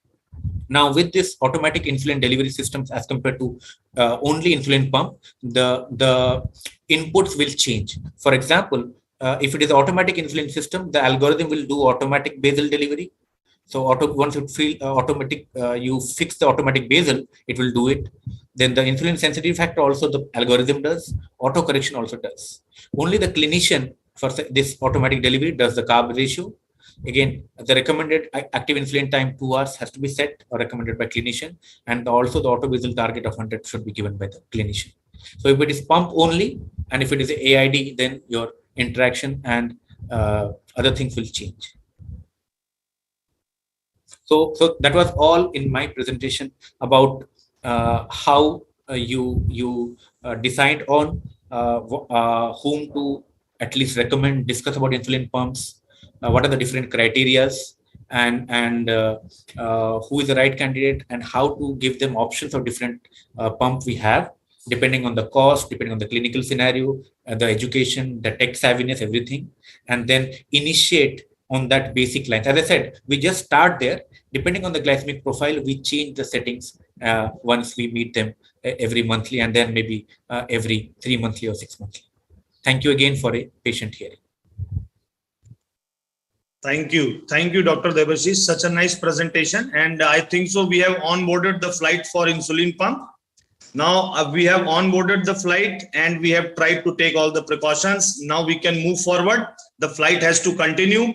Most important part in insulin pump therapy comes when we talk about our infants, toddlers, preschool people. So this group of person have to be catered very nicely. For this, we have to learn the practical approach, how to manage the insulin pump settings, how to give boluses, how to carb count, how to maintain the basic needs for all the friends with type 1 diabetes who are going to school or preschools. How can we do that? So for this, we have our eminent international speaker and faculty for insulin pump, Dr. Frida Sundberg ma'am. She is from Sweden and she will talk about the management of insulin pump in settings of infant, toddler, and preschools.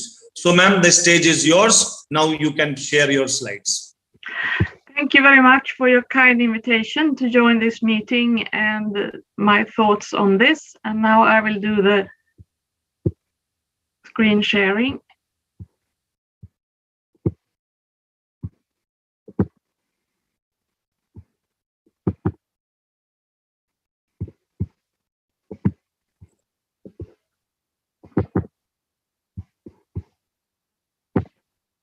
So now I think you have my slides. Yes, ma'am. We can visualize your slide. Thank you very much. Thank you for the kind invitation. I have no conflict of interest, but I have to...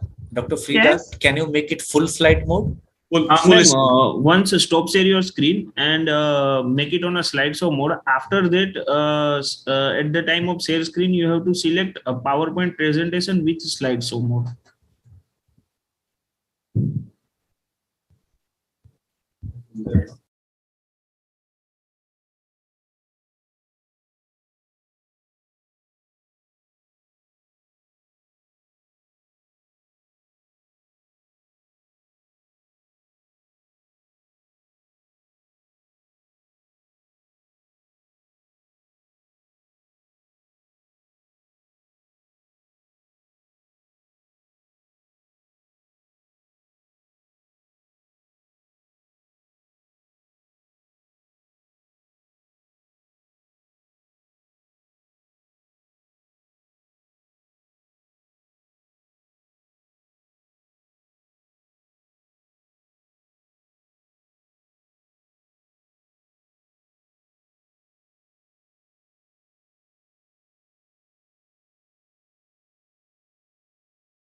fine, man.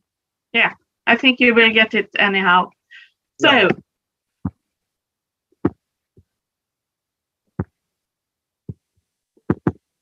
I have no conflict of interest, but I'm biased by the fact that I'm working up in the northwest end of Europe. When we're talking about this group of patients, we know that they have a very heavy risk of cardiovascular death and cardiovascular morbidity quite early. And they also have an age-related risk of having not only cardiovascular, but also cerebral complications of diabetes. Luckily, we have an affectable risk factor, which is HbA1c, and that's why we have to move into normoglycemia in this group. So that's why I'm very thankful that you are talking about this group in the pump school. When following up these patients, you need to know that you don't only have to follow glycemia as HbA1c, time in target, time in range, and time below target. You also have to be very keen to follow up that they have good quality of life and a good treatment satisfaction. You need to follow an age-appropriate development, and you need to follow the growth chart. I'm very glad to see that India is participating in the International SWEET network to compare outcomes, because comparison of outcomes is a good contributor to successful treatment. And we always need to network on this. And this figure shows that the bigger the bubble, the bigger the clinic, and the higher up on this scale means that you have a higher proportion of children with a very high HbA1c above 10%. And the further to the right on the picture, the number of patients with a low HbA1c under 7.5% increases. Those two clinics most to the lower right are the ones in Sweden participating in the network. Dr. Freda, sorry to Dr. Freda, can we make it full screen? I think the event team can help us out, because this may not be very clear and it might be difficult for you to manage as well. Is it possible to? Dr. Rakesh?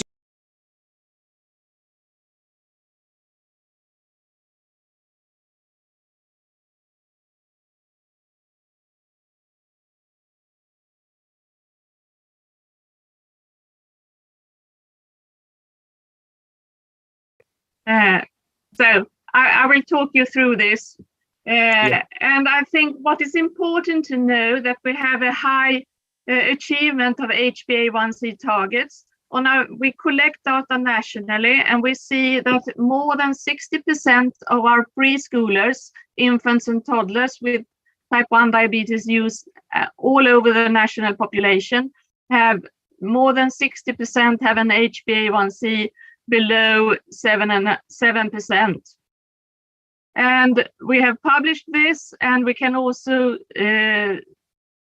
acknowledge that this is possible also in other countries, as an Australian group has published this. And how do we get this? I think this is the key. Where do we aim? The matter is not which pump we use. The matter is, where do we aim to get? In Sweden, we are very clear that we want the blood sugar to be between 4 and 8, and that means 70 to 140. In the rest of the world, most people aim at 4 to 10 millimole per liter, equaling 70 to 180 milligram per deciliter.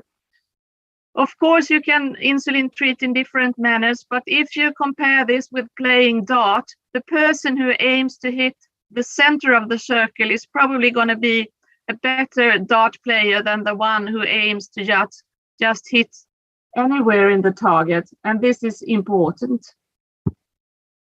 What I can say from our experience is that more than 99% of children with diabetes in Sweden use CGM. We are very happy to have a very solid reimbursement system that is very helpful in this. And our national recommendation is in line with the international recommendations that all children, if possible, younger than 7 years should have insulin treatment with an insulin pump. And in Sweden, that is above 85% in this age group. But I also want to stress, as the former speaker, that no technology can replace care. We really have to know that pump is only a tool. We need a lot of time and knowledge. We need to spend a lot of time with these families. We sit for hours and talk with them, with the parents, and also with the child. And of course, this is most important in the early start of the treatment. When we follow up, and here comes some practical clues for you, talk with parents and child, not to them, talk with them, identify subjective problems and the solutions they have tried. It's no good if you come and try something, or suggest something, and they have already tried it and it didn't work. Use upload of pump and CGM as a tool for talking. It's impossible to interpret these data without the story. So if you are a new beginner in treating toddlers with a pump, just take a practical example from upload of data from a day and talk about that day. What did actually happen? What did they do? What were the problems? And be aware that you see the data aggregated and as a history, but the family perceive them as an ongoing, more or less, chaos. And the uploaded data often lead to very detailed discussions on meal content and timing, bolus dosing, fear of hypo and hyperglycemia, and use this for education and go deep in the details. Did you actually have 1 or 1.5 sandwich at that time? And when did you get the bolus dose, and what happened, and what were the causes of different things happening? It could be a sibling making a quarrel, and then the situation goes out of the school book. And your job as a physician or a nurse is to help the family to identify patterns, because families see things happen in details. You can sit down with them and talk about what does usually happen on Thursdays, or what are the morning stress in your family. One special topic that you can forget is the skin care, because if the skin can't tolerate the pump treatment and the CGM, then you are in big problem. And young children have very sensible skin, so cleaning with soap and water and using good skin care and not traumatizing by peeling the needles off is important. So early intervention, and early has 2 aspects. It's a newly diagnosed infant, toddler, or preschooler with type 1 diabetes. We start with inpatient care, stepwise transfer to outpatient care. We work with normal glycemia, 4 to 8 from onset of treatment, and this is pedagogically clever because then you go into remission and it's easy and feasible, and then you get a soft start with the family. Of course, we treat the ketoacidosis first according to protocols, but as soon as that has resolved, we go for normal glycemia. We involve both parents equally. If a child has only one parent, that parent will have to struggle very, very hard to achieve normal glycemia. If the child only has one parent, then you need to identify the network around the family. Establish early contact with the entire diabetes team, a nurse, a psychologist, a social worker, a dietitian, and a doctor. They need a lot of psychosocial support and practical management of new tasks and situations. It's actually a very big psychological trauma for the parents to learn finger pricks or injections, and then you need to go very fast to the pump. We start the pump and CGM within 1 week if the child is younger than 4 years. If the child is a bit older, in between 4 and 7 years, we start CGM within 1 week and pump within 1 month, because then it's not so much in a hurry. And also remember that early means early childhood. It's the window opportunity if you want to ingrain good lifestyle habits to protect the heart and cardiovascular health of the child. And the parents define the child's world. So they are setting the food choices, eating habits, the routines regarding physical activity. So all lifestyle intervention has to be family-centered and not just approach the child. Insulin treatment in young children is very much about food and eating, what to eat and when to eat. The what to eat is quite well answered in the ISPAD guidelines, and you can find them there. It's basically based on healthy child eating. But what is important when you want to add insulin treatment with a pump or any other method is no grazing. You need to have a structured meal order. You can't success with insulin treatment if the child is eating continuously. There is a big value in family-centered meals, and don't panic. If the child doesn't eat, you have to stick to normal infant, toddler, and preschooler upbringing, and don't get terrified by the risk of hypoglycemia. Going into bolus dosing, I would strongly recommend to use the bolus calculator as a tool, and the fine-tuning of bolus dosing in these small children really makes a bolus pump useful for dosing the small doses. Aim at giving all bolus doses 5 to 20 minutes before the meal when using analogs as Lispro aspart or faster aspart. Always give a correction dose 5 to 20 minutes before the meal. If you are stuck in a tricky period, if you are in a context where you have to quickly learn your child to eat strange food, give at least half or 2/3 of the planned meal adjusted dose 5 to 20 minutes before the meal, and the rest as soon as possible, as soon as you see that the child eats.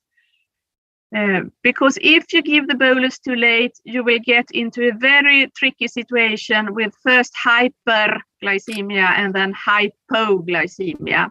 And using a pump gives you a better option to give small bolus doses.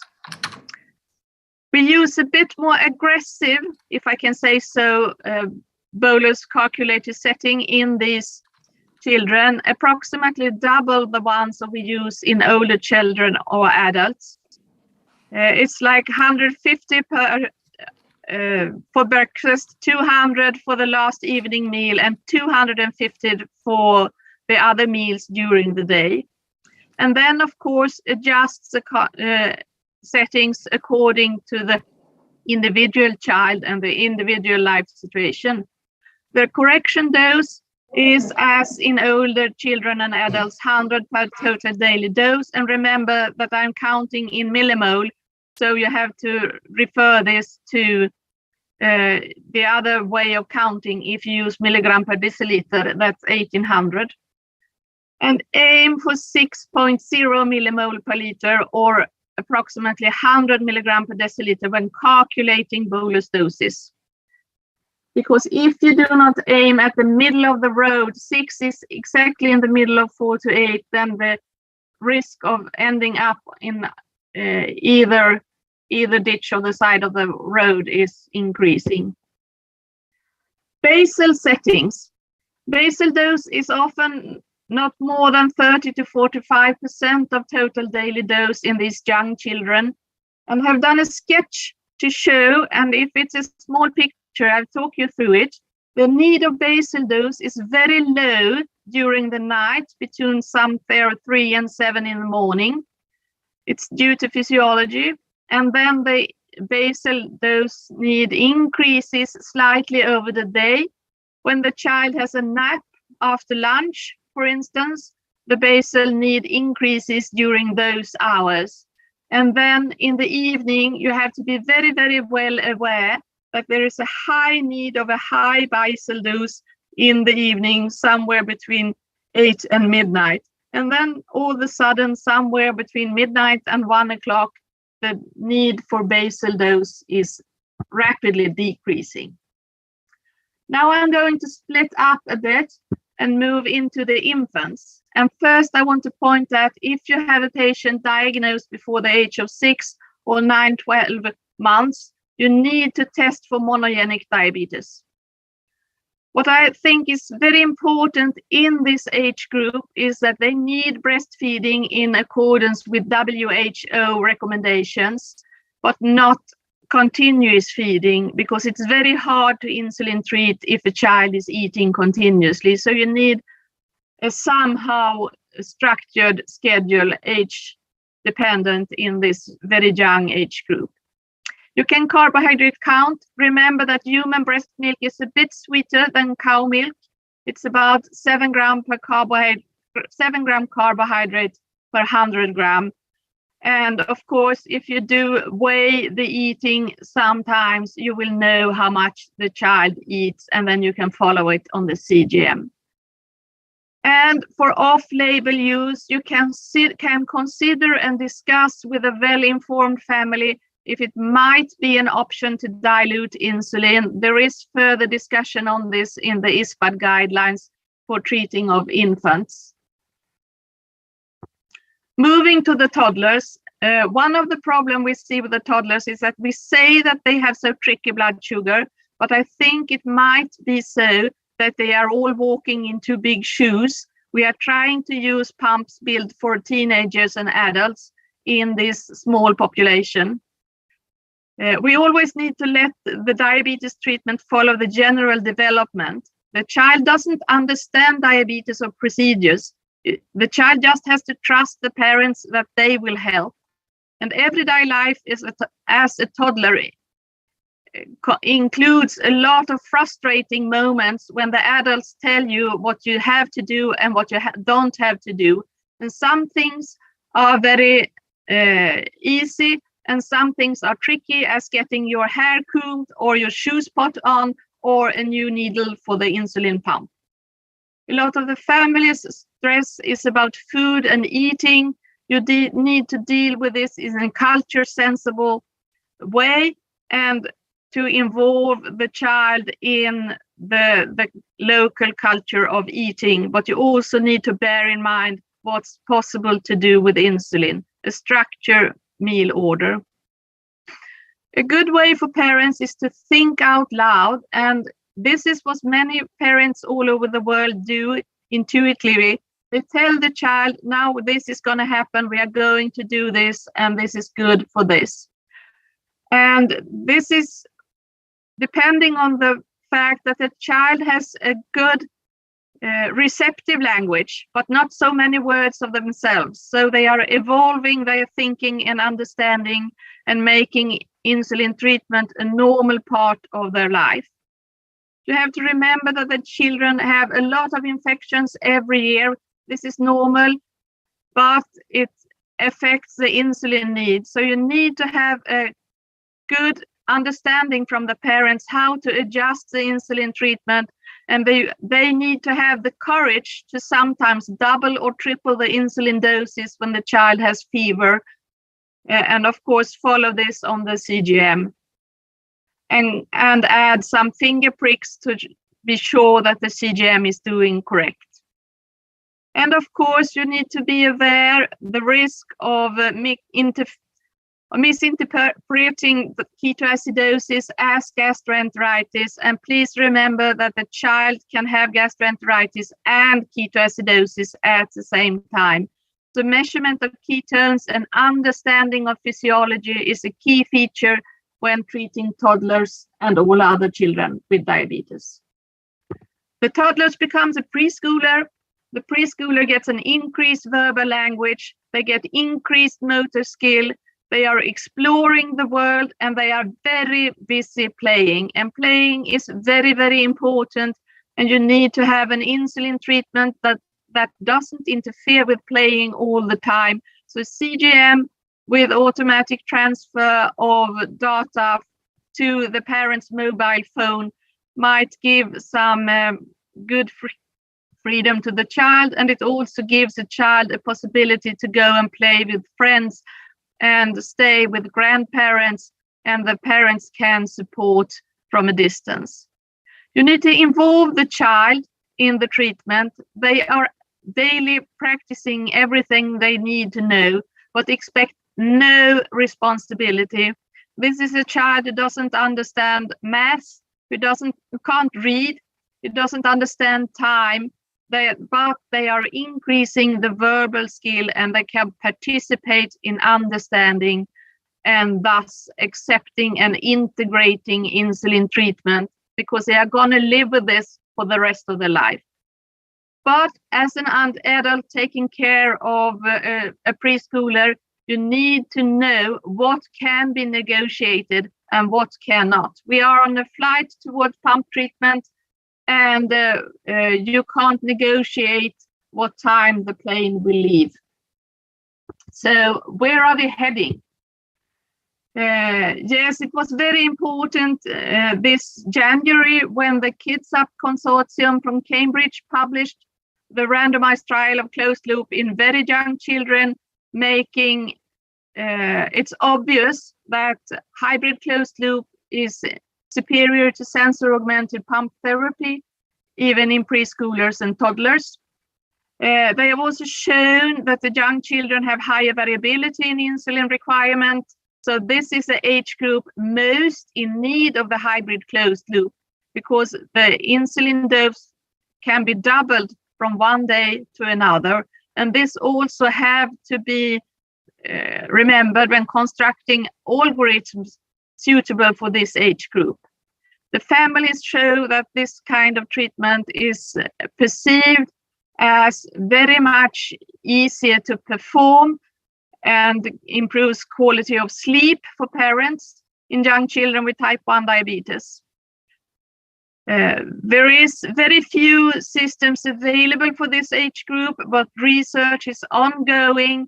And here is a very, very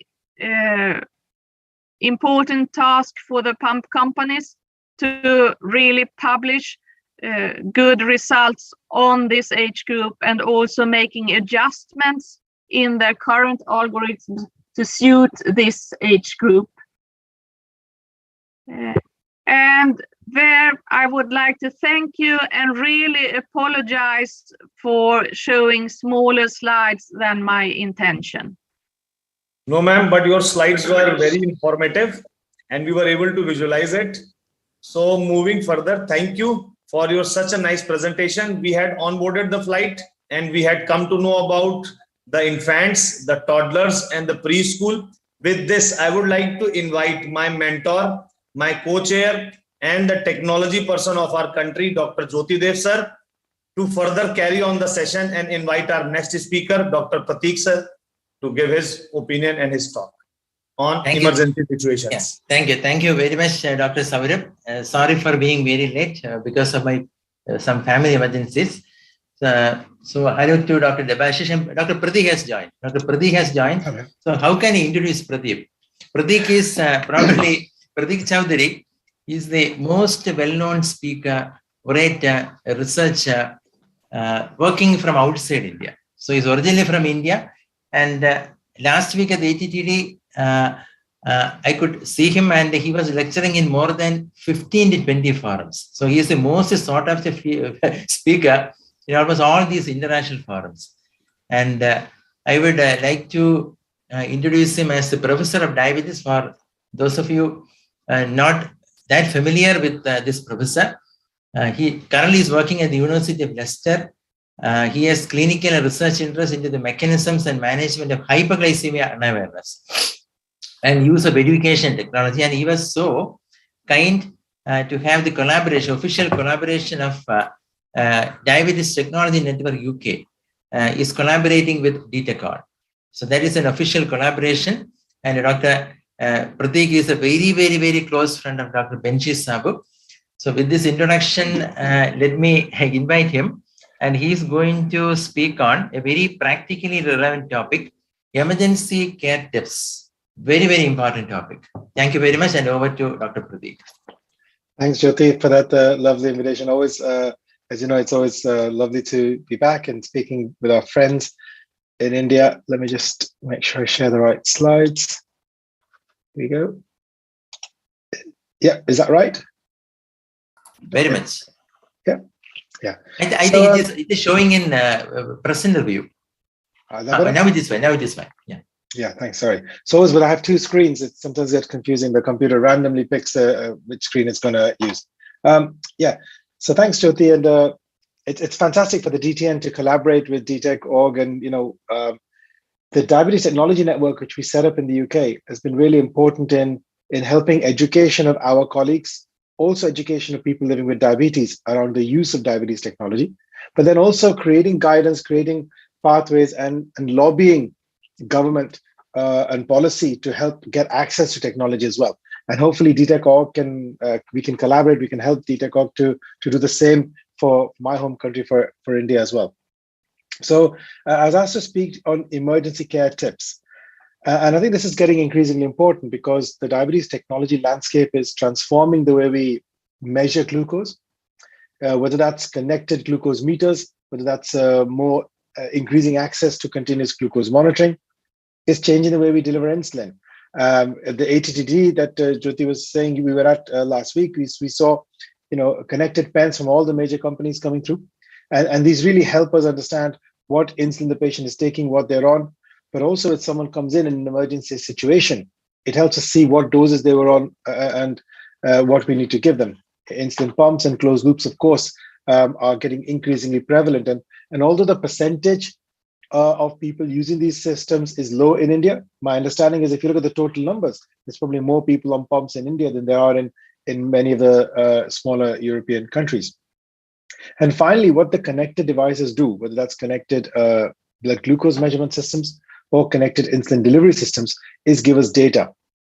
And when someone comes into hospital who we don't recognize because they're not our patient, knowing what their background control is, identifying that from the data can be very valuable in getting better glucose control during their hospital stay.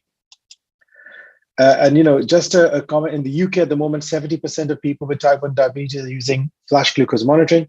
About 10 to 15% people are using CGM, and maybe 20% are using pumps, with about 2 to 3% using closed loops. And those percentages are going to rise year on year. And that means that these people will have other medical conditions. People using diabetes technology will go in for an emergency surgery, will have pneumonia. In the last 2 years, they've had COVID. People going for hip replacements, joint replacements, all those kind of elective surgery things, cardiovascular disease, and they will be using these technologies. So as part of the DTN, we recognize that there was a need to create some guidance for people using different technologies in hospitalized patients. The first guidance we created about 4 years ago was this clinical guidance. Again, you could just Google DTN UK and you find these guidance. They're free for anyone to download. And the first one we created was, what do you do if someone on a pump comes into hospital? How should that be managed in hospital? And if you think about it, the reasons for any person with diabetes to be admitted can be three major categories. They can either be admitted because of an acute diabetes emergency. That could be a severe hypoglycemic event, or that could be a severe hyperglycemic event, ketoacidosis or hyperosmolar hyperglycemic syndrome. They could be admitted because of an intercurrent illness anyone could have, or they could be going in for a planned procedure. And maybe the approach to what you do with technology is different depending on what they come in. So if I take the first one, which is for severe hypofine people who come in, you treat the hyperglycemia, you want to be looking at the data and maybe adjusting the therapy, linking in with whoever their clinician is. For DKA, this is relatively common. And actually in our closed loop pilot, we even had a number of people going onto the closed loop coming in with DKA recently. And the most common cause of DKA is cannula failure caused by infrequent set changes. So we know that as soon as the cannula sets last for 3 days, certainly in a self-pay market like India, I'm sure people try to stretch out the cannulas for 7 or 8 days as long as they can to reduce their costs. And every day past the third day that you keep the cannula in, your risk of ketoacidosis goes up. And that's why, as people running pump services, of course, we get very anxious when we see people not monitoring. And it's really important to tell people that if you're on a pump, and in particular, if you're using the set for longer than its recommended duration, then if you see a reading that's high, reading at 300, 400 milligram per deciliter, you've got to think about set failure, because often people who come in with DKA, they're saying, I gave the bolus to the pump, I kept giving insulin, my sugar was high, it didn't come down, and I ended up in DKA. Or a classic one is, I've had a number of patients who late at night, their sugar's been high before bedtime, they've had a reading of 300, 350, they've done a bolus correction and they've gone to sleep. Or they've even changed their cannula and gone to sleep. And when they've changed their cannula, sometimes if that second cannula is kinked, they are thinking that things are okay, sugar levels are high, and by morning they're in DK. So that's something that's really important. So if someone comes in with DK to hospital, standard advice is you've got to revert to insulin injections for the first 24 hours, treat the DK, get rid of the ketones, have a look. And the patient should all be given an emergency supply of pen insulin to avoid the admission. But if they come in, then you need to treat the DK, and then after day 2, you can get them back onto the pump. An important thing that this is a pathway that we're just creating. So within the UK, we've got Diabetes Technology Network, but there's an overarching group called Joint British Guidance, JBDS, Joint British Diabetes Societies. And they've created a lot of guidance on how to manage DK and how to manage different diabetes emergencies. And we're just in the process of writing some guidance for technology in hospital. And what we're realizing is that a lot of people using technology are going into hospital, being seen by emergency care physicians, seen by surgeons who don't know what the technology is. They think they know what it is. And that's led to a lot of mistakes and errors in hospital. So it's a simple guidance is if you see someone in hospital who's with a piece of machinery attached to their skin, does it monitor glucose? Does it deliver insulin? We've had quite a few people where the doctors thought this is the patch. It was the glucose measurement patch, and they've taken it was an Omnipod, and they've taken the pump off. Or the other way around, they've seen a patch that's a Libre. They think, oh, this is a pump. This person does not need to be given any insulin because the pump is giving it, and the person has gone into DK. So, does it monitor glucose? Check. If no, if it doesn't monitor glucose, then it's going to deliver insulin. If it does, if it's a CGM, is it a real-time CGM or a flash monitor? And do you need to swipe it to get data? If it delivers insulin, is there another device? Is that a closed loop system? So understand what's going on. So if someone comes in using an insulin pump, what you do with them depends then on how ill the patient is. So if I take you down this pathway that we've created, you've got, if the patient is well enough to manage the pump on their own, they can stay on their pump, but keep an eye on things and review to all is appropriate. This might be sensible in the sort of scenarios when people have gone in for an elective procedure, or when they're not that clinically ill, but they're waiting for investigations to be done or whatever's that sort of admission. If they're not in DK and not in severe hypoglycemia, but they're unwell, not eating or drinking, or they're not feeling well enough to manage the pump themselves, then the best thing to do is switch over to an alternative. And in most hospitals in the UK, I'm sure the same in India, you've just got variable rate insulin infusion, IV insulin or subcut in some places, and refer to the inpatient diabetes team. If the patient is hypo, of course, treat the hypoglycemia and pause the pump. If you know how to do that, and that's sensible, it's not essential, but temporarily for about an hour, pause it, and then you can, if the hypoglycemia persists despite 2 rounds of hypo treatment, take them off the pump and go back to IV insulin, IV dextrose, whatever you need to do to manage that. Again, if you've treated the hypo successfully, you can restart the pump and then connect with the patient to see what's going on. And then, as I said before, if the patient is admitted with ketoacidosis, then you take the pump off, take the infusion site off, treat the DK using a local protocol, and then restart things once the patient is fit and well to manage things. Now, a lot of patients with diabetes have elective procedures. And so if someone's on a pump for elective procedures, then if there's if the minor procedure with less than 2 hours, then generally the patient can, make sure the glucose is in range before the procedure, and then just keep things going. If it's a major procedure with more than 2 hours duration, where they're likely to miss more than one meal, generally our advice is take the pump off, use an IV insulin regime, and then once the patient is fit and well and comfortable to manage their own condition, you can then restart them back on pump in that scenario. And again, if they're hypo, treat using a hypo standard protocol. You can leave the pump in place. And this is mainly for anesthetists, a pathway that you can put in your OT, put in your theaters for anesthetists to follow if someone on a pump comes in to hospital. If the pump alarms during the procedure, don't try to adjust it. Just keep a close eye on the blood glucose in the OT. And if the alarm is intrusive, then you can take the pump off and store it in a safe place. The other important area is and certainly insulin pump therapy during pregnancy is really valuable, really helps women get to those levels that help the baby maintain glucose control during the pregnancy. And so we've got a pathway there again for women using pump therapy admitted in labor or for emergency section. And so in that scenario, usually in the lead up, about 70% of our type 1s on who are pregnant will be on an insulin pump.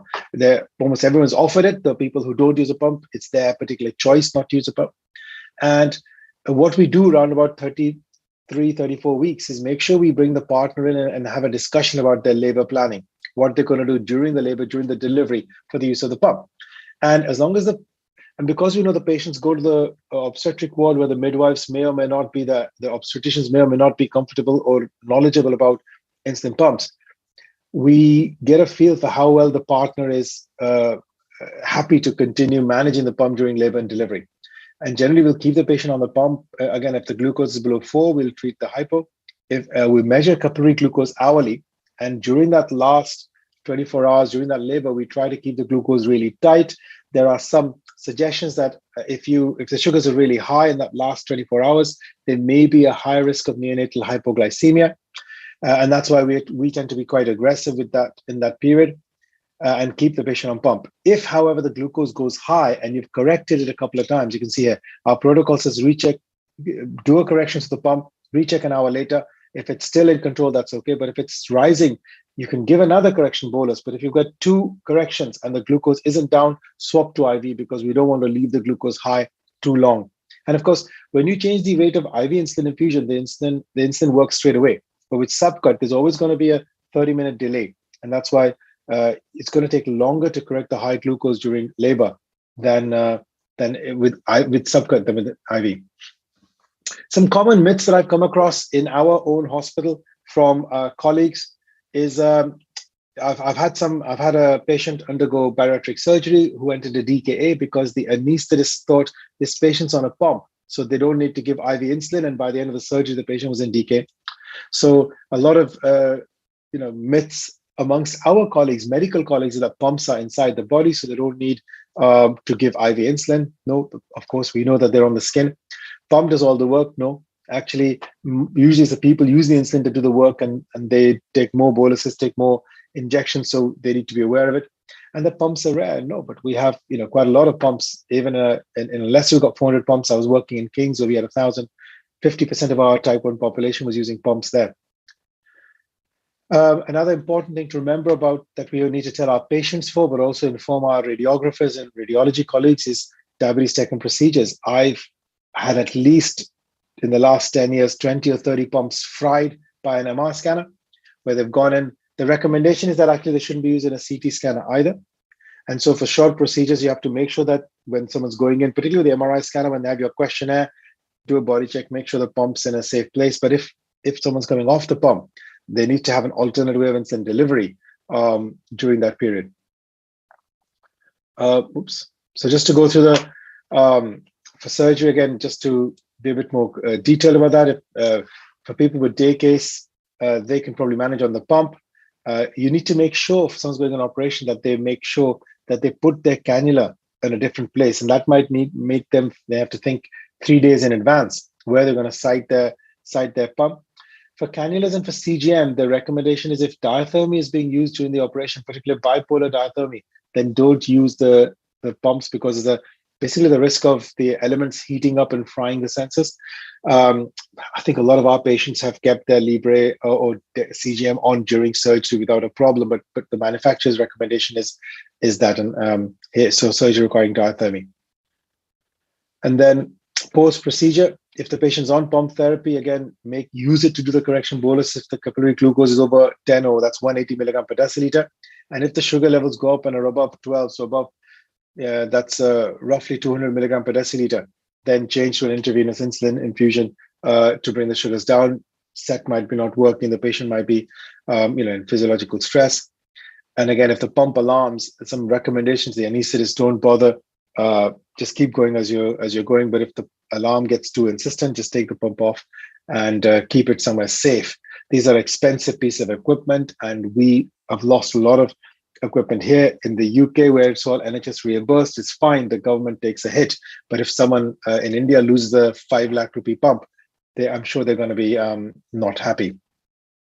In fact, on that point, we actually ask all our patients to include the pump on their home insurance, because if they're on holiday, if the pump gets lost or stolen, we've had a few people whose pumps have been stolen because someone thinks it's a pager or a phone.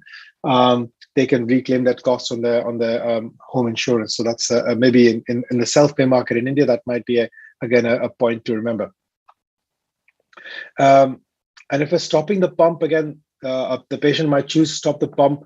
But generally, if in the hospital setting, if you're stopping the pump, we would recommend take it off with the insertion with the cannula, the whole thing, because having a pump but having it suspended in the body again can create confusion amongst people who are not used to dealing with pumps.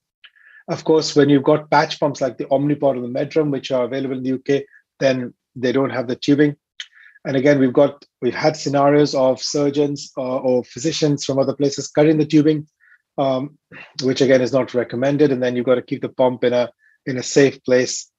Again, when you're putting a pump on, be careful. Make sure you have that overlap between IV insulin and starting the pump of at least an hour after, because the pump is delivering insulin subcut. It takes a while for it to pick up.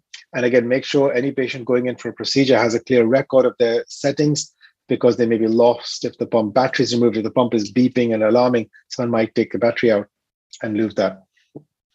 So the pump has been removed.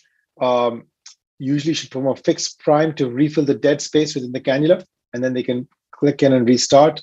And again, generally, even if the glucose isn't high, I'd recommend a bolus correction or take a small bolus just to get some insulin in before the basal would take 2 or 3 hours to pick up. So, and when you're transferring from IV back to pump, make sure we use a new cannula and restart the pump after that fixed prime. And then again, when you're if they've been on long-acting insulin, if they've gone off the pump therapy because they've taken a background insulin to JO or Lantus for a while, then often if we're coming back onto pump, we'll use a temporary basal rate, drop down to 70% for 24 hours, just to let that basal insulin wash out. So during the COVID pandemic, there was a lot of increased use of CGM in hospitalized patients. Particularly in the US, Dexcom wasn't allowed to be used, but a number of hospitals picked that up. It wasn't completely widespread, but Dexcom got special dispensation to be used for inpatient use. In the UK, I was chair of the Diabetes Technology Network. We got a donation of 10,000 Libre sensors to help with contactless glucose monitoring. As you all know, with COVID, there was a huge surge of hyperglycemia, people using dexamethasone. And there was a concern, we're all fully kitted up with FP3 and gowns and things, and then to have to prick the finger, how do you get contactless? If the patient, we put the sensor on, and then from outside the patient, the doctor doesn't have to deglove, patient doesn't have to deglove, and you can minimize contact with these COVID positive patients. And that was a pretty successful story. It also helped with support of patients coming out of hospital, where the insulin requirements were coming down. We started a lot of patients on insulin during COVID that came off between 2 to 4 weeks after, and those sensors really helped for that. And actually, the sensors have been safe and effective in most ward situations. I think we've got a lot of concerns, and our internal guidance has been, and there's no national guidance on this, our internal guidance has been to do at least 2 finger prick readings during the day on any person where you got Libre. And that helps you understand whether the Libre is reading accurately or not, the CGM is reading accurately or not.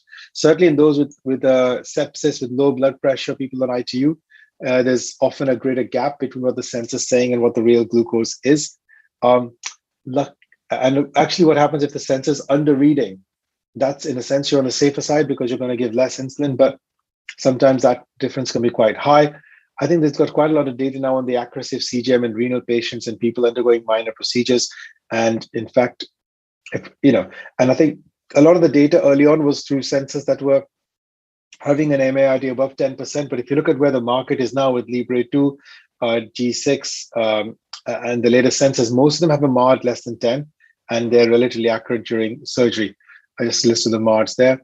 And of course, these sensors are now accurate enough that you can use them to drive closed loop therapy in non-critical care.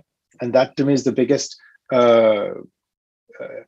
thing saying that we're happy to guide therapy using these sensors in hospital for people who are not unwell. So I guess, and I just coming up with this, and this is you can see it's still a draft guidance. We're still trying to ratify it, but we're still trying to see for a variable rate insulin infusion, normally, depending on the glucose, we'll have a standard rate of insulin. If it's below 4, we'll stop. If it's between 4 and 8, so that's between 80 and 160. 150, we might have 1 unit per hour and increase the rate of insulin as the glucose levels rise. But actually, you can use the arrows and adjust the rate of insulin depending on whether glucose is rising or falling, and that might reduce the risk of hypoglycemia. So we're just piloting the use of this sort of modulated variable rate insulin infusion using CGM in hospitals at the moment. And I've got a project running in Groningen with a young colleague called Peter van Dijk, and we hope to show those data soon. I'm going to skip over this. And finally, we just created this flyer for the Royal College of Emergency Medicine. And this happened after a patient had his Omnipod taken off because the patient thought it was a glucose sensor and the patient went into decay. And so we've just created this flyer that's been circulated amongst all the emergency medicine colleagues, just to make them aware that they're seeing more and more people with technology in hospital. So yeah, so in summary, I think as we have more widespread use of diabetes technology, we will need to speak to our colleagues outside the diabetes world and make them aware of this technology and how to use it, and how they can use these technologies to help glucose control in hospital, and hopefully reduce hospital stay for our patients. Thank you. Very well done, Dr. Pratik Chowdhury. And you spoke about certain areas we are usually scared to speak about, especially about our colleagues. So we'll have further discussion at the end of the lecture. So Dr. Thomas Dane is here. Welcome, Dr. Thomas Dane, our good friend. I don't think that Dr. Thomas requires any introduction, the past president of ISPAD, and he is into multi-center clinical trials related to insulin pumps and automated delivery systems. And he is also the former research fellow at the Joslin Diabetes Center at Boston, and he is a recipient of Lifetime Achievement Award of the International Diabetes Federation. And he is going to touch upon a very, very relevant topic, and that is on the use of hybrid closed-loop system in children. Over to our dear friend, Dr. Thomas Dane. Thank you very much. I hope you can hear me well. It's early Sunday morning here, so I have to speak a little bit, not to wake up everyone in the house. And I really look forward to this talk. And now let me see if I can start it. Okay.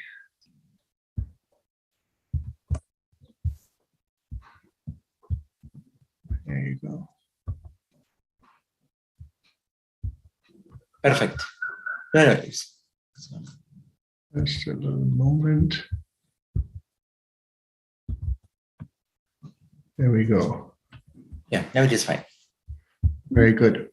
Okay, so this is now the school on hybrid closed loop in children.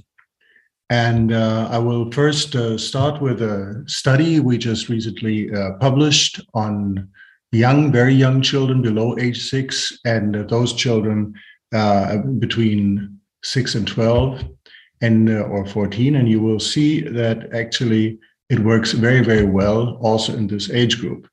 It always takes a couple of seconds for my computer to move. It's a little bit frozen, but and then we will move on and discuss some very practical issues, what the big differences are, the learnings are, how to use hybrid closed loop in the children.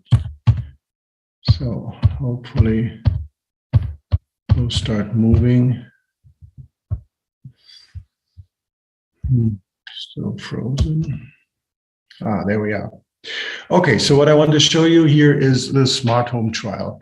And what we did, we compared the hybrid closed loop with the predictive low glucose system, which only stops the insulin when the glucose is too low. We did this in 2 groups, 18 children aged 2 to 6 and 20 children aged 7 to 14. The average age were obviously different. It was 5.4 years in the younger group and 11.6 in the older group. Please note that already at the onset, the glycemic control was pretty good. On average, in those below 6 years, it was the A1C was 7, so nearly reaching the ISPAT target for A1C, and 7.7 in the older group. And so we first randomized them from just sensor-augmented pump without any intervention in terms of automated insulin delivery for 8 weeks, and then we crossed over, and the primary endpoint was time in range. And here you see the outcomes. With just the predicted low glucose suspend, yes, you were able to reduce the hypoglycemia as you would expect slightly. It was already close to the goal of having less than 4% hypoglycemia in both groups, was a little bit above 4, and then it was close to 4%.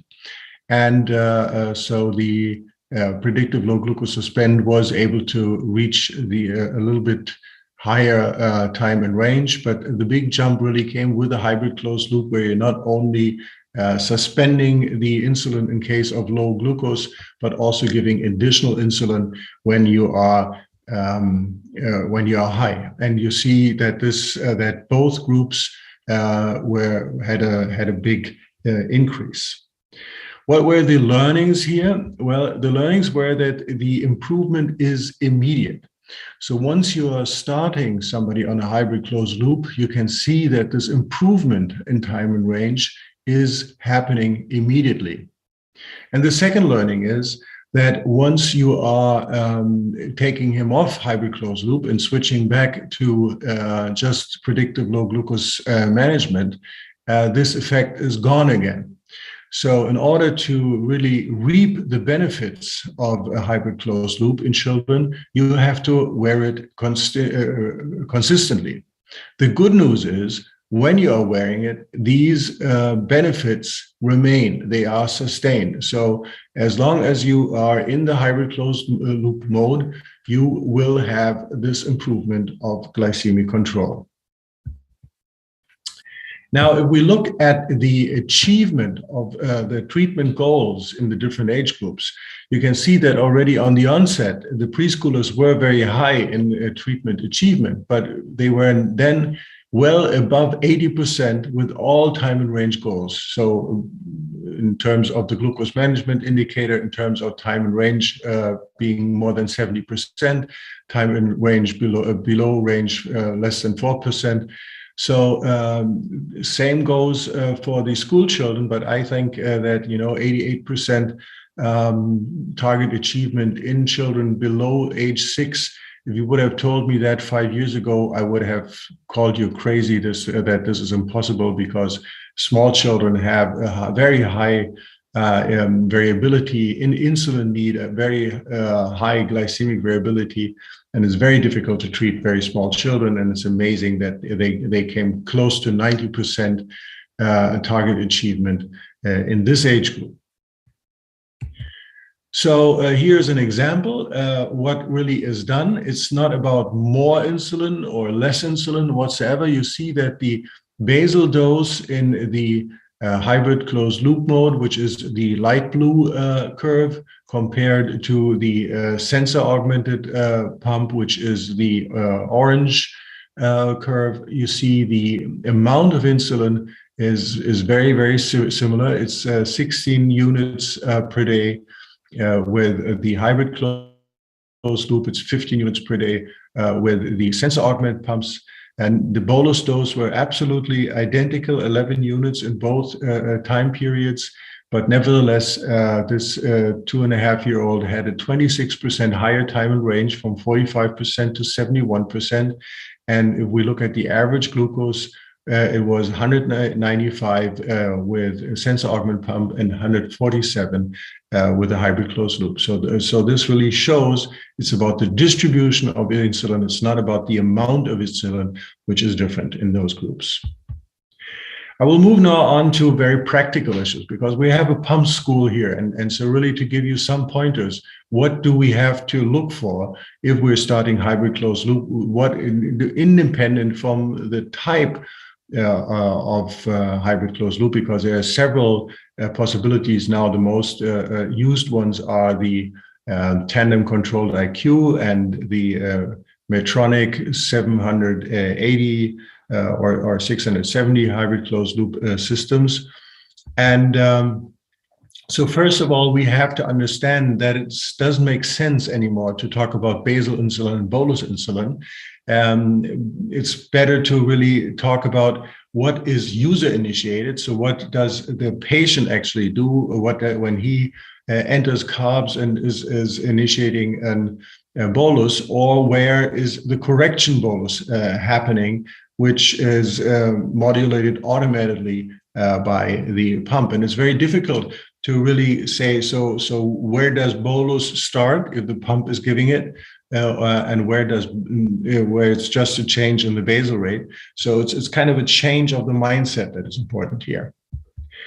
Now, we recommend that the people should use the AID system the way that it is supposed to be. So in the early days, people, when they wanted to have more insulin because they felt their pump didn't give them enough, they entered fake carbohydrates in order to get more insulin. This is not very smart because kind of it cheats the algorithm. And so we're not really recommending that. If we look at what is really one of the key learnings, how to improve the glucose control, is that we have to really, in most of these systems, we have to have a very good focus on the insulin to carb ratio. Very often we need a more quote unquote aggressive insulin to carb ratio. So very often we need more insulin for the carb account, which of course means that we have a lower ICR compared to the open load settings. Here you can see that hyper and hypoglycemia still happens in hybrid closed loop. So if we see that things are not going very well, we really have to look in the lower panel. You can see the insulin that is given. So the little lines are the boluses, and so you see how the basal rate is adjusted there as well. So first thing is check the insulin carb ratio. Second thing, see whether the patient is doing an appropriate bolus timing. I'll speak to that in a second. And also try to figure out how is the patient doing the carb counting. Is he doing that well? What is the meal composition? Sometimes you can adjust the meal composition and give some pointers there as well. Now, it's very important to give the bolus still in advance of the meal, because we need to understand that if the glucose is rising, obviously this automated insulin delivery will deliver more insulin. And this is quite different from the previous, where basically the basal insulin was pre-programmed and didn't change. So if a bolus is missed or delayed, one has to appreciate that a part of the correction is already given. And so there is the inherent risk of hypoglycemia if you delay your mealtime bolus. So here you can, for example, see an example where there is a rise because this patient did not give a mealtime bolus, which would be the light blue sign here, and you see that the light blue with a black line is actually the automated correction bolus. So the pump has already given a correction bolus, and at the same time has risen considerably. The basal insulin delivered a higher basal rate. So when he then delivered his postprandial bolus, there was a low glucose thereafter at 8 o'clock. Here's another example, this time not with Control IQ, but with the Medtronic pump. Again, here is somebody gave the mealtime bolus, but the mealtime bolus was not sufficient, so this is why the glucose was rising.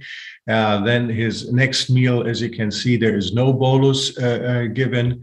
And he then decided, or she decided, to give another bolus postprandially, but didn't appreciate that already the basal rate was highly increased, as you can see with those the pink shaded area, which is the basal insulin.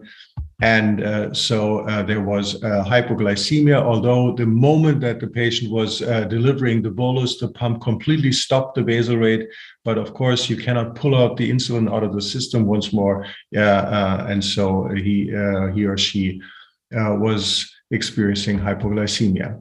So if the mealtime bolus is given, always give it preprandially. If you, for some reason, miss the bolus, reduce it at least by half of what you would have given for the amount of carbohydrates in order to account for this correction bolus. Very important. Exercise management. Exercise management is also very important. The basic idea here is that while starting exercise, you want to have as little insulin in the system as possible. So the current practice of eating before an exercise to avoid hypoglycemia is no longer very smart.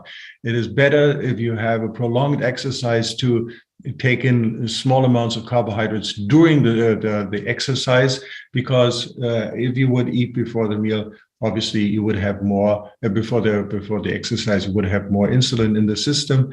And you always need to, or you can use the exercise mode in some pumps, like here in the Control IQ system, as you can see with the yellow bar. The yellow bar indicates that for this time, you have a higher target range, making it less likely for you to have hypoglycemia during the exercise. Interestingly, this might be less relevant for India, alcohol, where the liver is busy with the alcohol, another situation where very often hypoglycemia is happening. You can use the exercise modus here as well, because it gives you a higher target for a time after alcohol consumption. So to sum up the issue with the exercise, don't eat immediately before the exercise, and understand that carbohydrate feeding might be helpful if you have a prolonged day exercise. These recommendations hopefully will be published very, very soon from this ATTD consensus, and then you will be able to look them up. Here, if you have to check, of course, the settings all the time. So here is a patient who had hyperglycemia and didn't really understand what was happening. Well, he forgot to turn off his exercise modus. So he was, we had a video consultation, realized that there was an ongoing yellow bar, and he forgot to turn it off. And so he had a higher target range all the time, which then led to higher glucose levels. So always check the settings together with your patient. Another big issue is hypoglycemia, and many people overtreat hypoglycemia, and this is of course particularly difficult if the insulin is turned off. So this the hybrid closed loop is a low glucose suspend system. So if the glucose is already low, the insulin is likely to be suspended. So one should treat the hypoglycemia only with 5 to 10 grams of carbohydrate, except maybe for hypoglycemia during exercise. Another issue is when ketones occur, and it could be a infusion set failure or whatever is there. I think it's safe to say it might always be the best advice for such a situation to give the correction using an insulin pen or syringe, because you never know whether it's what is going on, whether it's an infusion set failure. And you might switch to an open loop modus before this thing is getting out of hand, because you don't know exactly what is going on. The same holds true for sick days, particularly if somebody is starting to vomit.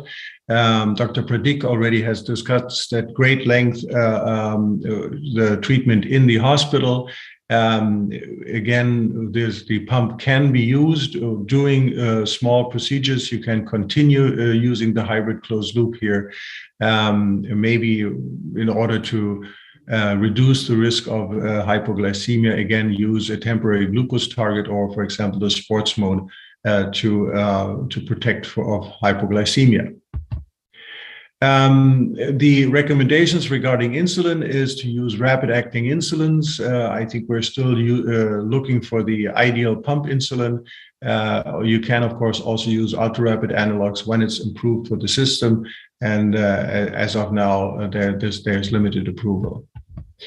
I think it's important also to say that for all children who are on hybrid closed loops, you need to have a plan for injection therapy because it's a technical device. The insulin pump can always fail or break or be stolen because somebody thinks it's a cell phone. You know all that, so don't forget to give your patient also an insulin regimen plan. The last issue here is the idea of alarm fatigue. Make sure that whenever a patient is occurring many alarms, try to be very careful with the alarms and only those alarms that are really necessary for safety, that the patient's not having too many alarms. We don't have separate treatment goals for AID, as I have shown in the beginning. It is quite amazing how much time and target patients are able to reach with this technology. But currently, we don't have separate goals for the patients. And my final advice here is whenever you do a consultation with the patient on hybrid closed loop, or maybe even every type of insulin therapy, always try to find a daily profile that you can show some appreciation how the child, adolescent, and family is doing, and express how great it is, what the effort is. And as you can see here, very often there are really great days, not always 90% in target, but often much better than they had before. So with this, I want to thank you very much for your attention. And if there is time for questions, I'm of course happy to do so. Thank you, Thomas Dane. It was a great learning experience. So we are all actually learning from our own errors over the last more than 20, 30 years. Manoj, welcome. So we will have Dr. Saurabh, shall we have a 5 minutes discussion? Because orations are going on in the other hall. Yeah. We can have a 5 minutes discussion. Basically, I have one or two questions to all our eminent speakers. So my first question will be to Dr. Thomas Dane, sir. Sir, what do you think as the technology in diabetes and insulin management is day by day increasing? So do you think that in near to coming futures, we'll be having all artificial intelligence over the internet or facility readily available directly to our friends who are having type 1 or type 2 diabetes? Or will still it be that all the physicians and the doctors will be playing the only major role? So this is a very good question and very difficult to predict. Number one, I don't think that every patient will want to have a closed loop. Many, particularly the very experienced patients, feel the loss of control is very bothersome for them. They want to remain in control, and they will prove to you that the closed loop is not as good as it should be. Another group of patients tell you they want to be naked. They don't want to have big pumps sticking on their body, and so they will not have such a system. Whether the start can be entirely virtually, I don't really know. I think personally it's very important to have a person-to-person contact. There is a lot of trust needed using a hybrid closed loop, trust between the treatment team and the patient. And I don't think that I would be able to treat the patient in India and he would trust me. Thank you, sir, for such a nice and a wise answer. And we all got the point which you wanted to tell. Dr. Manoj. Yeah. So 2 quick questions to Pratik and then to Dr. Dan. Thank you both for the enlightenment. Pratik, you're aware about the hospital-grade sensors that Abbott has in China. These are the ones which are actually approved for in-hospital use. I don't know why only in China and not rest of the world. Of course, during COVID, we got emergency approval for others, but some thoughts on that. And then a question to Dr. Dan. Okay, I'll wait for Prateek's answer and then wait for Jyoti to allow me. Thomas Ahmed, I mean, we've, for non-critically ill patients, I think now, I mean, there's so many papers that have shown that even the, closed loops driven by standard Dexcom or Abbott sensors are safe and better than open loop in hospital care. And I think there's not so much of an issue with using those. I must admit, as you say, I've heard about these special hospital sensors, and I've seen some IV sensors as well. So I don't know about the sensor you're talking about, but I know we've been shown some intravenous sensors. And I mean, you've got to say the complexity versus the accuracy and the cost, and those things all come into play, don't they, when you're looking at how you manage things. So like Abbott has the Freestyle Libre, and then it has the Libre Pro. Only for China, they have the Libre H, which is the hospital approved sensor. So I just said, I don't know why only there and not yet in other parts of the world.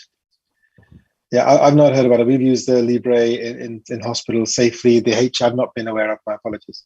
Okay. And to Dr. Dan, Thomas, about the hybrid closed loop system. So a couple of patients that we've initiated here on, there is the fear, as you said, of letting it go all automatic. It's similar to us getting a Mercedes-Benz with the automated parking.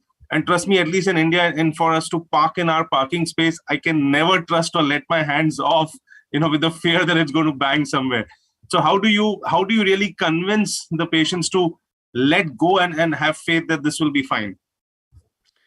Well, it's an anxiety issue, and we all have our own anxieties. And I guess the only thing that cures anxiety is experience. So what we are doing is we are in such a case putting the children in an in-hospital setting and kind of tell both the parents and the children we are there so that nothing can happen. And once they realize that even doing vigorous exercise, they're not having a severe hypoglycemia, and actually with whatever glucose they go into the night, they come out with a great glucose in the morning without the mother doing something at night and adjusting something.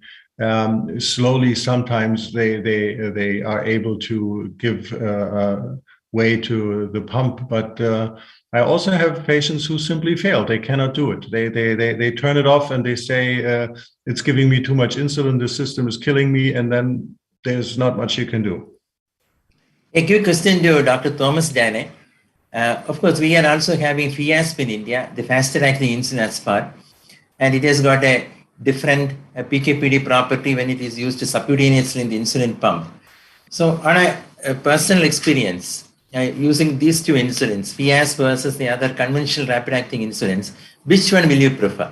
Because I know there are certain limitations and some challenges involved in using the very rapid-acting, ultra-rapid-acting insulin. And if in case we are going to use it, in brief, what are the modifications to be carried out in the insulin pump? Yeah, another very good question. I think the studies so far have been rather disappointing that not much improvement in time and range was done with the ultra-rapid insulins.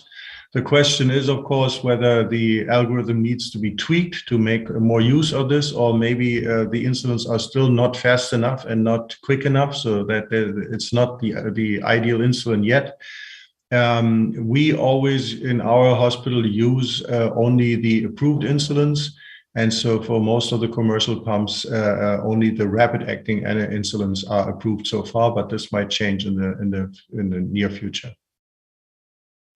So we've used FIASP in quite a lot of our six closed loops. You're using FIASP, Pradeep. You are using okay. And Lumjev actually. So we've seen a lot of certainly our DIY users have found a 5 or 7% increase in time range. They're cracking 90% with their DIY closed loop. People who are in mid-80s with Lumjev have been able to not bolus on DIY closed loop and get above 90%. We've got a big community near where we are who are pushing that.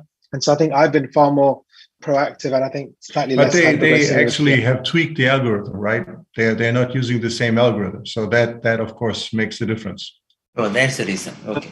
Prateek, a lot of our patients who actually shifted when FIASP was made available here went back to aspart because they didn't find the results. You think it's more of a cultural thing or food related? Do you feel that difference? We had very similar things when Fias came out, and the first lot I moved across, they came back very early on. But recently, we've moved a lot of our patients onto Fias, actually, a lot of our pump patients, and they seem to be sitting on. I think there's not a huge amount of difference. The disappointing thing, I think that's what Thomas was saying, is that we've not seen, suddenly with Fias, an increase in time and range or a sudden drop in hypoglycemia. It's a very subtle difference, but maybe we'll need a few more numbers to work that out. It's not a big Actually, difference. in injection therapy, I have the feeling the difference is much larger. So we use it more or less exclusively in injection therapy. Dr. Debashish, you remember long ago, almost 15 years ago, we were using only insulin pumps, and those times CGM was not popular. And currently in India, we do have standalone insulin pumps without a CGM, like 715, 722. So there are many patients using insulin pumps without a CGM and only with SMPG. So do you think that there is a role of standalone insulin pumps without a CGM with the current data available? There is, like you might have, like there are different recommendations from AD and ACE for using insulin only pumps, but practically in a real world scenario, if you have a patient who is very disciplined, they're doing SMBG more than 6 times a day, and very proactive, and still having a good time in having a still good A1C and not much of hypoglycemia, still in those patients we can continue simple insulin pumps. And if the cost is not if cost is the issue there, then maybe simple insulin pumps will do it. And maybe more likely in India, Dr. Jyoti Dev, 60% of patients are type 2 patients. And in some of these patients who cannot afford CGM, because at the end of the day, it's all pay out of the pocket. And if you add CGM, it'll add 15,000 rupees per month just for the CGM in India. So such patients, I think, if they are motivated and doing good SMBG, I think insulin pump only will be suffice enough. Excellent. Do you agree, Dr. Pradeep, to use an insulin pump without a CGM in type 2 fine? In type 1 diabetes, do you agree? And either way, so with cost is the issue, the data says that CGM is probably more beneficial than pump therapy. If you have to choose for technology monotherapy, you have to choose one technology. CGM, I think, has shown better results than pump alone. But for the last 30 years, we've used pump with SMBG with good results also. So there's no reason why suddenly all that data, all that experience is lost. I mean, Thomas, for 20, 30 years, we've been using pump with SMBG. And so I think CGM with MDI is probably better than pump with SMBG, but it depends on where the problem is. Is the problem with delivery or with measurement? Right? If the person is measuring 8 times a day, then the pump is going to give you value. If the person isn't measuring, that's when the CGM gives you value. And so you choose the right monotherapy for the right person. Then if you can pay, you then add the second one in. Right. So before we stop, let us have a take-home message. And this should be based on the subject that you have spoken, and especially on the usually committed errors. Very briefly, take-home messages. We will start from the basis. I think now we have so many options. As I said, pump only, pump with CGM, pump with CGM with LGS, then you have automated delivery systems. I think as a physician, we should discuss with the patient, caregivers, families, look into all the issues, clinical, personal, cost, hypoglycemia issues, and then take a combined call together with the family that which one will best suit them, which will motivate them to continue and get good results, rather than telling them you just go to AID or something on that. Excellent. Over to Dr. Pradeep. I think we've got to be a bit more brave and a bit more confident about using tech in hospitals, but also we need to raise awareness of diabetes technology in our non-specialist colleagues. Right. Dr. Thomas? Well, I think really the automated insulin delivery is a game changer, making us achieve targets we have never thought we would before. And so in order to reap those benefits, don't invest a lot of time to get expensive insulins. Try to make technology cheaper and available to your patients. Excellent. We are all using automated insulin delivery systems in India as well. At the 780G, I fully agree it is a game changer, and most of our patients are having a TAR of more than 85 to 95%. So thank you very much, Medtronic, for bringing this to India. So this has been a very, very important and enlightening session. So thank you so much, Dr. Pradeep, Dr. Debasis, and Thomas Dane, especially for being live in this session. So thank you so much from D-Tech. Thank you, Dr. Bye. Thank you. Bye-bye. Thank you, Debashish. Yeah, thank you. Orations are going on live in Hall A right now. Yeah. Sir, the plenary is going on live in the other hall A. So please join in Hall A. All of you, please join in Hall A. Thank you, Rakesh. Thank you. Thank you, sir.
Dr. Ilan Chaw, Dr. Snehallata, Dr. Amit Gupta. Dr. Ganesh is also there. He's the first speaker. Okay, great. Ganesh, hi. Yeah. Yeah. Let me know if you're good to start. It's 1:59. So after 1 minute, I think Dr. Snehallata will introduce you and Dr. Mithun, and then you will take over the session. Okay, great. I think Mithun has some emergency. He may be able to join a little later, but no problem. We'll introduce him and then you can take over the session. And to start the session. Harshit, once you are ready, just tell us. Yes, sir. We are live now.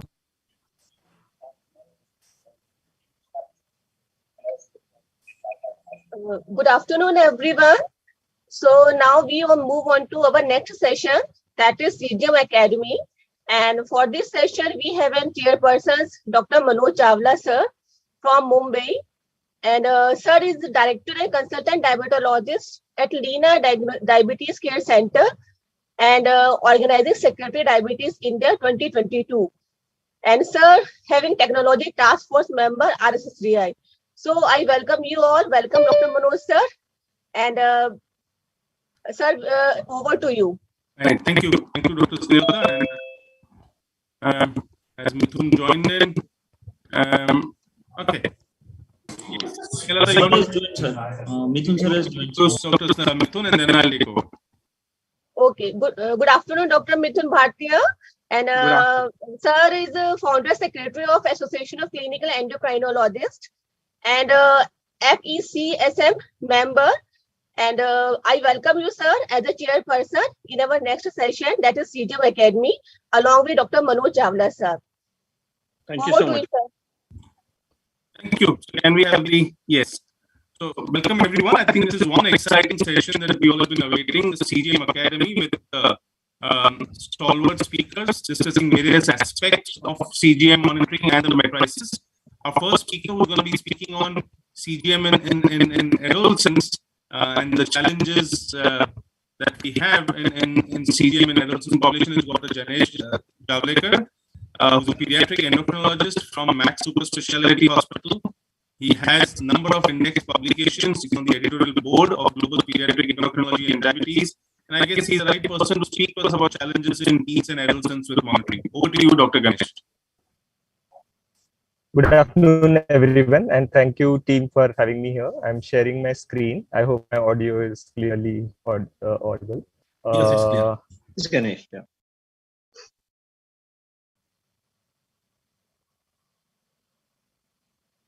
So I'll be talking on challenges in CGMS with respect to adolescents. I'll start with a case scenario, which was actually as fresh as last week itself. And this was a 17-year-old girl who came to my OPD, and she has type 1 diabetes since 3.5 years of age. So it's been almost more than a decade of diabetes. And she's been using insulin pump for the past 3 years. She's fairly aware and motivated patient, but has a recent HbA1c of 9.8%. Her last consultation, largely thanks to the COVID pandemic, was nearly a year ago, and she has not done any HbA1c this past 1 year. When you want the SMPG log, invariably the answer would be that it is not available or it has they forgot it somewhere. So there was no SMPG log. And on inquiring, she is testing only 1 or 2 times in 1 or 2 days. So when we discussed the logical using Flash Libre or another CGM, her immediate answer was CGM I will not do. I will do blood sugar test maybe 6-7 times, but I will not do CGM. And when I asked her why you're doing this, so she says that she does not want to use CGM because her friends point it out, and she becomes conscious of her diabetes. So she was not okay with even doing a professional CGM for 2. It's somewhere stuck in her mind. We know that there are more than 200,000 children and adolescents living with type 1 diabetes in India. And worldwide, if you see any database, adolescents have the worst control. Amongst younger children or adults or all age groups, adolescents have the worst control. This has even been reported as seen in the graph in the type 1 diabetes exchange registry, where you can see that the peak levels are seen typically in the age group of 10 to 20 of HbA1c. And in the exchange registry, only 17% of adolescents young adults at glycemic targets. So adolescents and young adults continue to be a problem even despite of advances in type 1 diabetes management. There are several factors which contribute to glycemic control, which include biological factors such as insulin resistance, which is induced by growth hormone and sex steroids. Also, a lot of emotional, cognitive changes, increasing reliance on peers, changes in family dynamics, and seeking independence in diabetes management and making mistakes in the while taking over control of diabetes management. Also, risk taking. The decision making is not solely based on what parents dictate or parents say. It is a combined decision making between parents and adolescents, and that often leads to conflicts between two of them. Also, the health is not necessarily a number one priority at this age. Being similar to their peers or doing the same kind of activities or eating the same kind of food is more on their priority list rather than exactly the diabetes numbers. In the last couple of decades, we have seen that CGMS is an extremely valuable addition to diabetes management. And for those who are relatively new or fellows, CGM is basically frequent measurement of interstitial glucose, which the device measures every 1 to 5 minutes. And there are three types. One is a retrospective or professional, which is largely used for diagnostic purposes. One is a real time, where you are seeing the blood sugar data in real time along with alarms, is used for diabetes management. And the third one, which is the most popular nowadays, is the independently scanned CGM, which with addition of some other devices can also serve as a real-time CGM. So this is the Flash Libre that we are talking about. So it shows reading only when you scan the reader in front of the sensor. So as I discussed that the CGM devices have evolved from bulky, being less accurate, needing more frequent calibration, to now very tiny or concise, not needing calibration, or in terms of accuracy, they have improved a lot. And now they are even talking to the insulin pump delivery, and we have the hybrid closed loop now even available in India. CGM has been shown to be beneficial in several studies in terms of reduction of severe hypoglycemia, improvement in time in range, improvement of HbA1c, and reduction of glycemic variability. However, majority of these benefits have been reported in adults and some of them in younger children. And there are benefits, these are the benefits which are reported with real-time CGM and with consistent users. That is more than at least 5 to 6 weeks, 5 to 6 days per week of CGM users leads to benefit in terms of the glycemic outcomes. Exact benefits of intermittently doing CGM or professional CGMs are less well documented, I would say. The data on CGM users, this is the paper as late as 2019.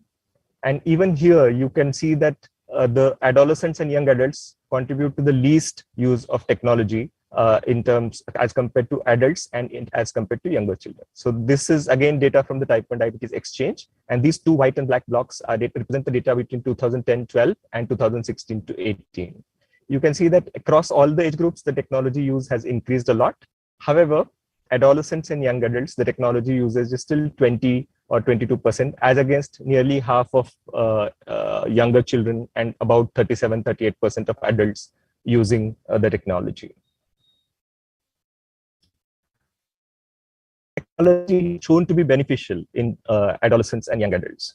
Now, this is one of the landmark CGM study published in 2008. This is the JDRF CGM trial, where about 322 children and adults with type 1 diabetes were randomized to being monitored with real-time CGM and comparison group of SMBG. And you can see that in adults, there was a clear difference in the control group and the CGM group in terms of their HbA1c across all the weeks. However, in adolescents, this group, adolescents and young adults, this difference was not seen. So this trial did not document the benefit of difference of HbA1c with respect to in adolescents and young adults. One of the main reasons that was discussed in this study was that with time across the period of the study, there was decreased reduction in the usage of CGM. So whereas the adults continued to use the CGM device at a desired level with over the 26 weeks of the study period, there was a decline in adolescents and young adults in CGM users. So a lot of them just gave up the device. In terms of numbers, this ranged from 83% in adults, whereas only 30% in the 15 to 24 year age group. So less device usage was associated with no benefit of HbA1c in this particular study. However, remember that this study was done in 2008 with older devices needing frequent calibration and being lesser accurate. The same cohort was followed up over a period of next 6 months. In the control group was given the CGM tool now, and even in the control group, observed there was a significant decline in comparison from month 1 to month 6 in terms of daily CGM usage. And this decline was there in all age groups, but if you see the younger population, 15 to 24, the decline was significant, 6.3 days per week to only 3.3 days per week. So in this study also, the HbA1c benefit was seen in adults, but not in children and adolescents. Now, if we say that this is an older study, then let's example of the recent study, which was done which is published in JAMA in 2020. It was done on 153 individuals with type 1 diabetes, only adolescents and young adults, with a screening A1C of 7.5 to 10.9%. They were randomized 1:1 to undergo CGM or SMBG. And in this study, this was done with Dexcom, which needed twice-a-day calibration. But in terms of accuracy, it's a better device as compared to the older CGMs. But in terms of usage, the outcomes were better. So 68% of participants use CGM at least for 5 days per week by month 6 of the study. And there was a small but significant improvement in HbA1c seen in the study. It was only minus 0.37%, but it was statistically significant. So from these two studies, we can understand that continuous usage of CGM can lead to benefits even in adolescents and young adults. And even like beyond, after this study also, there are now devices which do not need calibration. So obviously that is one hindrance to CGM usage, and hopefully these newer devices will make it more easier. What are the barriers to technology use? This is another online survey of about 400 adolescents with type 1 diabetes. There are 19 barriers. 3 of them, like cost, insurance coverage, etc., are non-modifiable, and 16 of them were modifiable risk factors. In majority of the patients, cost or insurance-related concerns was the major hindrance to CGM use, which continues to be the same across all age groups, not just adolescents and young adults. So they are costly and they're not covered under private insurance or public insurance. Wear-related issues were reported in 58.6%, which included hassle of wearing the device in 38%, disliking the device on body in about 33%, now being nervous that the device might not work well in 24%. Worried about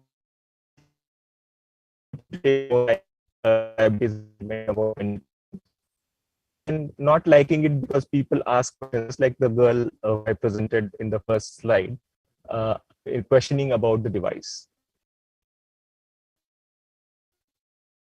Have more years, also reported more diabetes, family conflicts, and depressive symptoms. So family background or the related events can influence coping up influence the CGM usage in these adolescents. Many of them are concerned about CGM will show. They do not really want to see what is going on. So this is a girl who has extremely low sugars, then extremely high sugars after breakfast. Also, this is another boy where the sugars are all over, where this they did not to kind of let it be revealed to parents and the doctor. There are also a significant amount of skin problems, which can be one of the barriers in CGM usage.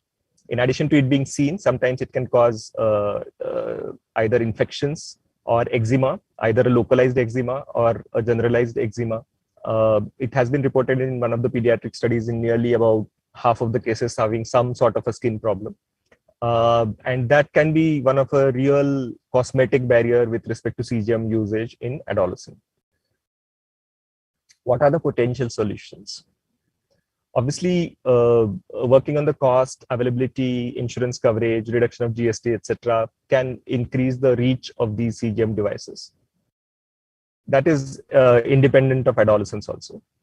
In general, most of these children are anyway struggling with revealing their diabetes diagnosis in the school, or even taking insulin shots, or over diabetes management itself is a problem in the school. And therefore, working on that paradigm may also kind of help in CGM usage in adolescents.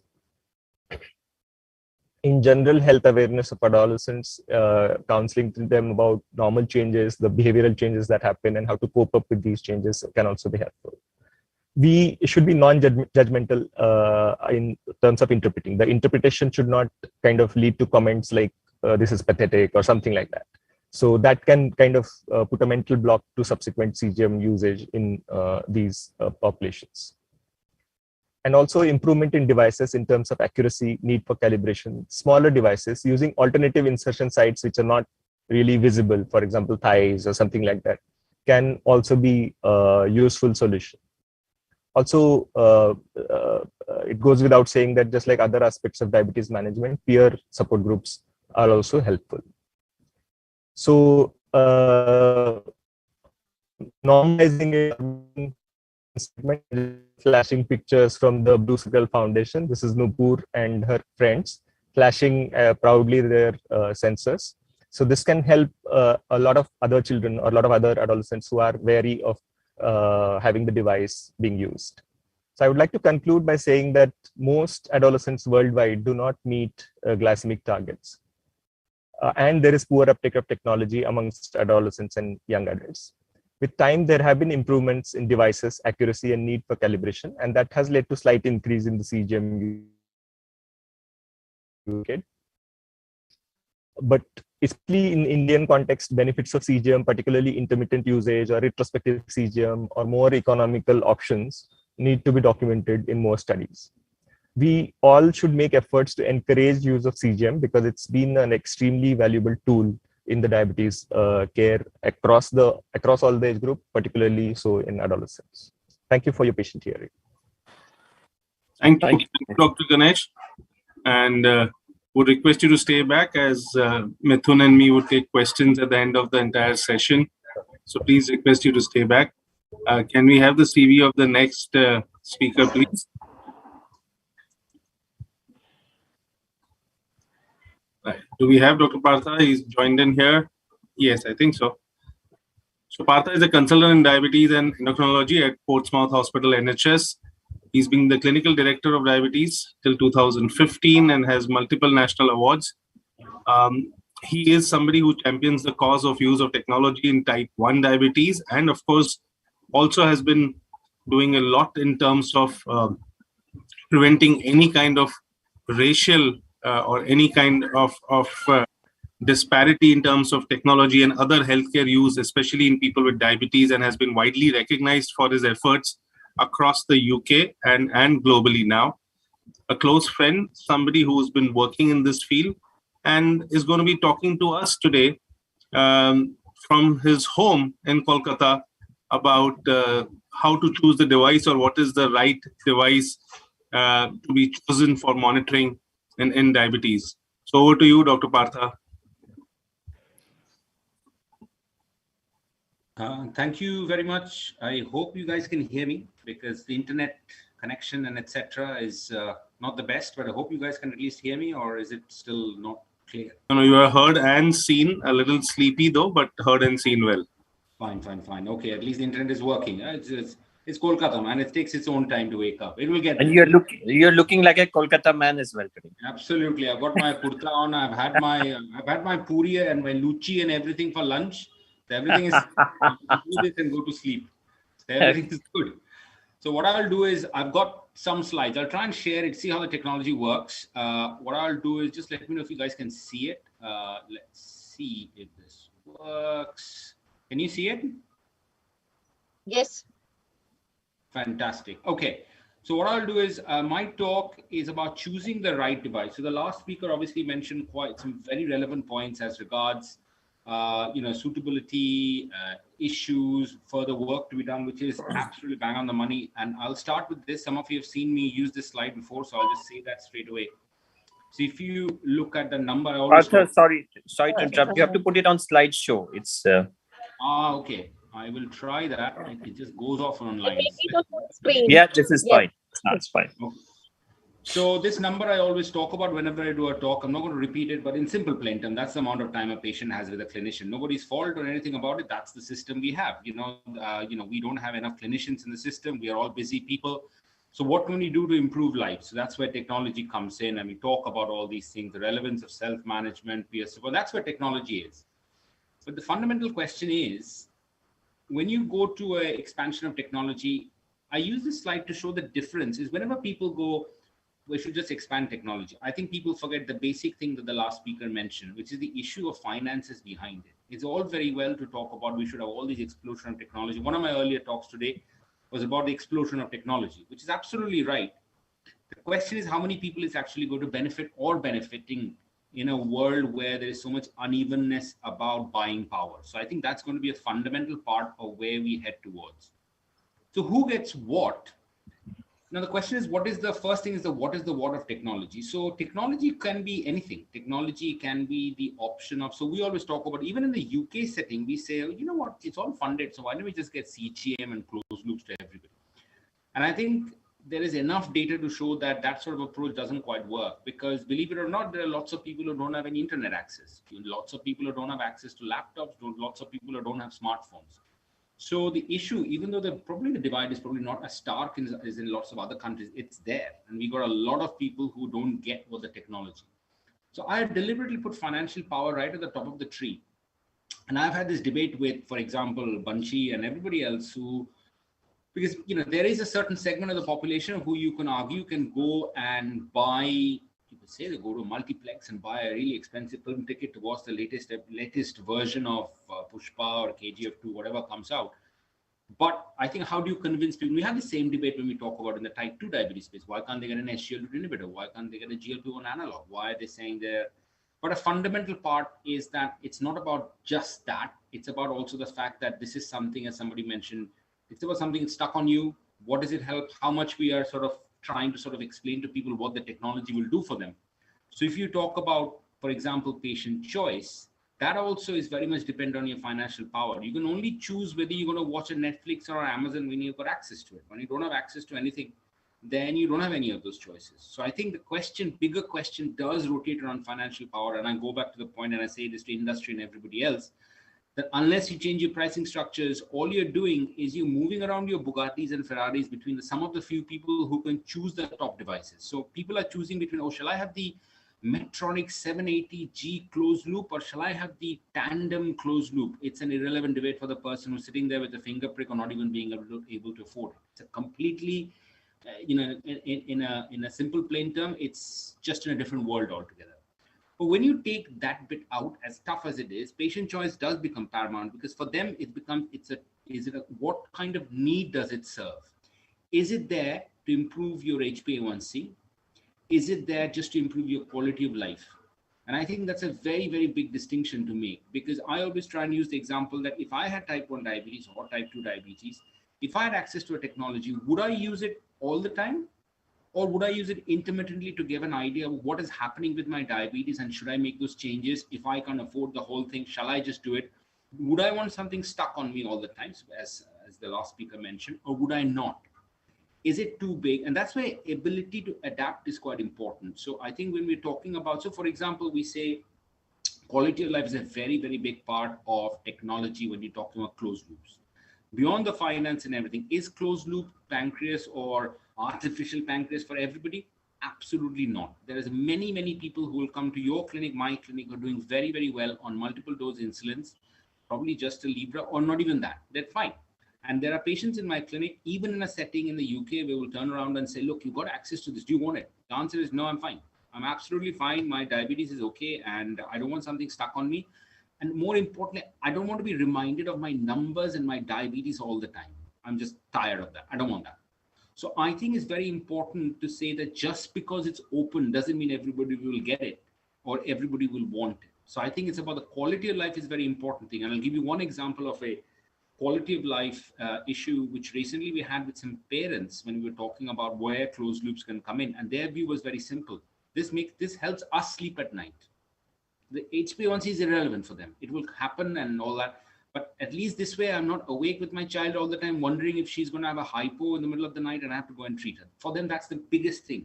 It doesn't matter. All the data around HbA1c and this and that is irrelevant to them. For them, it's about, I can sleep at night. I can go to work fresh.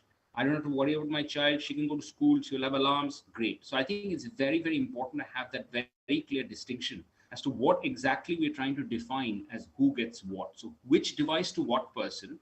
And at that point, you sort of, if you move across from the glucose, blood glucose, finger prick blood glucose monitoring style, you're talking what works for flash. Now, there is a very, very interesting thought process here about if you talk about flash glucose technology, you are having to use your device to, track your device or, scan your device.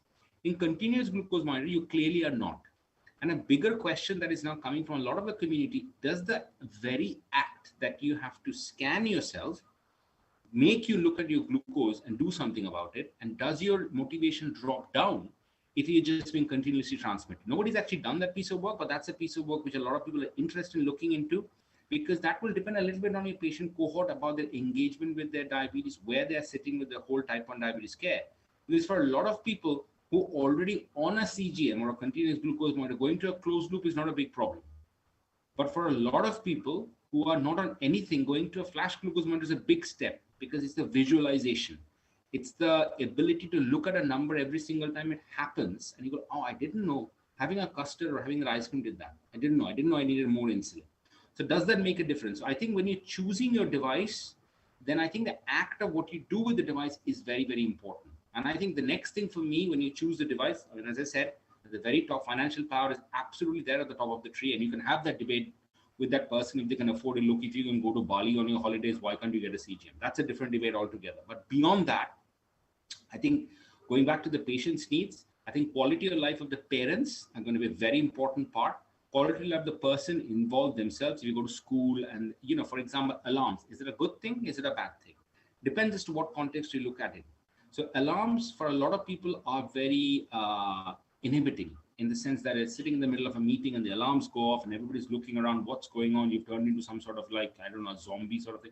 So a lot of people find that disconcerting. So I think those conversations need to happen rather than saying, here is some technology, off you go, your type 1 diabetes is sorted. And I think that's where the education comes in. When I say education, it's not about, the structured education, it's about, oh, this is your number. It is about telling them what impact that particular device will have. This is what flash glucose does. This is what you will have to do. These are the pluses, but you also will have these other things with it that you have to sort of scan yourself all the time. Do you want to do it or not? And if you don't do it, will you be actually looking at your numbers or not? So I think these are all very, very important points to make a difference when you pick the product that will help that person. People always say, where is the role of insulin pumps on its own? And I think over the course of time, you'll see with the sensors coming and connecting to the pumps, you'll see pumps on their own dropping off. So I think the first step for me in a type 1 diabetes journey always is, when somebody is diagnosed, do you want to do, finances allowing, finger prick testing, or do you want to do non-invasive testing? Now, if you want to do non-invasive testing, do you want to do that whereby you have to scan yourself, or do you not? And I think that's what the distinction needs to have. Then the next question is alarms or no alarms, pluses and minuses of alarms, no alarms. Then it's about quality of life. Once you see where they are with that modality and they can maintain that and doing well, etc., or not doing well, that's when the upgrade to the pump or the continuous loops comes into play. And that discussion is another step forward, because that needs much more, dedication towards it. And goes back to the point we have in the UK, mathematics, ability to numbers, etc., is quite important. There's a lot of people in the UK who are not educated. Believe it or not, there are many, many places where the average age, learning age, is the level of year 7. That's it. And sorry, age 7. That's their learning across the population. That's the mathematics level.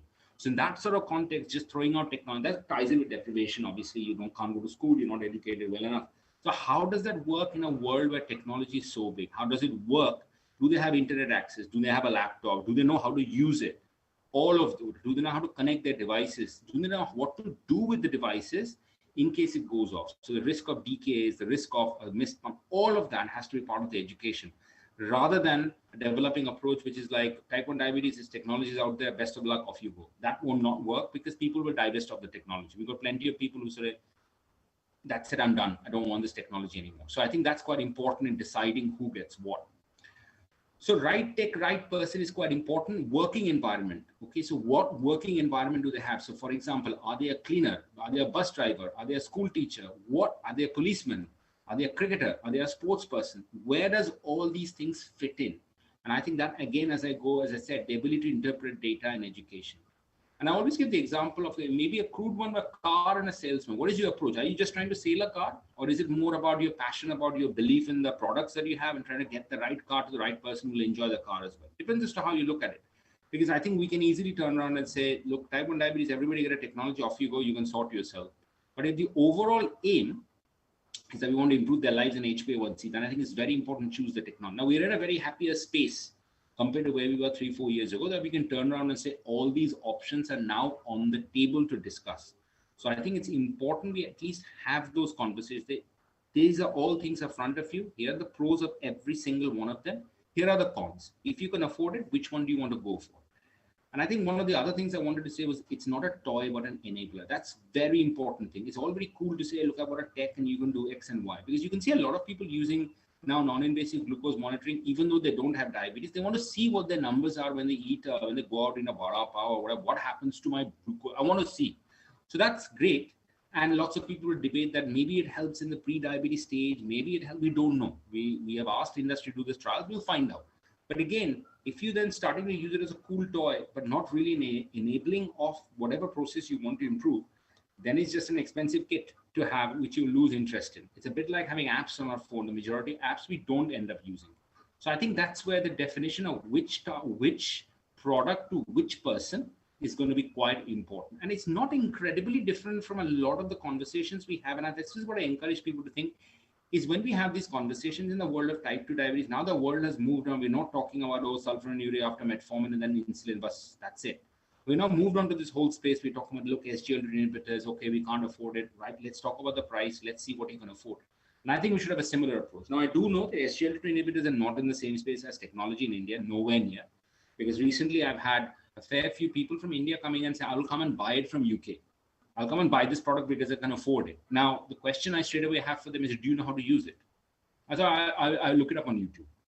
So I think the question then becomes, and this is what I alluded to in the last meeting, and it's fantastic that these sort of conferences are happening, because this should now become part and parcel of our own CPD. Because if we don't know enough about it, going back to the salesman analogy, we can't sell anything.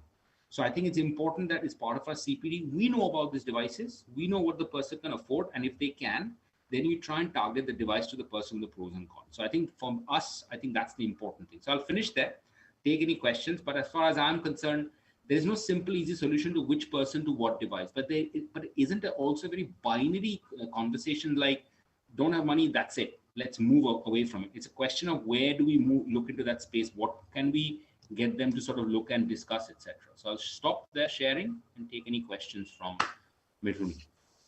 Thank you very much, Partha. Eloquent as ever. We'll do all the question and answers all at the end with the panel discussion. We'll move on to the next speaker. Could you have his slide deck, introduction slide up, please, Harshit? So we have Dr. Elaine Chow with us. Dr. Elaine Chow is from Hong Kong. I have had a problem with my phone because there's a fire in our building. Rakesh, are you there? Yes, I could take over. Yeah, if you could introduce the slide because I can't see it on my phone. Right. So Dr. Elaine Chow is the Deputy Medical Director for Non-Oncology. 7 years of experience in clinical trials. 7 years experience in euglycemic, hypoglycemic clamp studies in type 1, type 2. A lot of expertise in CGM devices and special interest in pharmacokinetics and pharmacodynamics of insulin analogs. Dr. Elaine Chow from Hong Kong, we welcome you to deliver your lecture now. Thank you very much. I'm very delighted to be able to speak with all of you today. So let me just share my slides.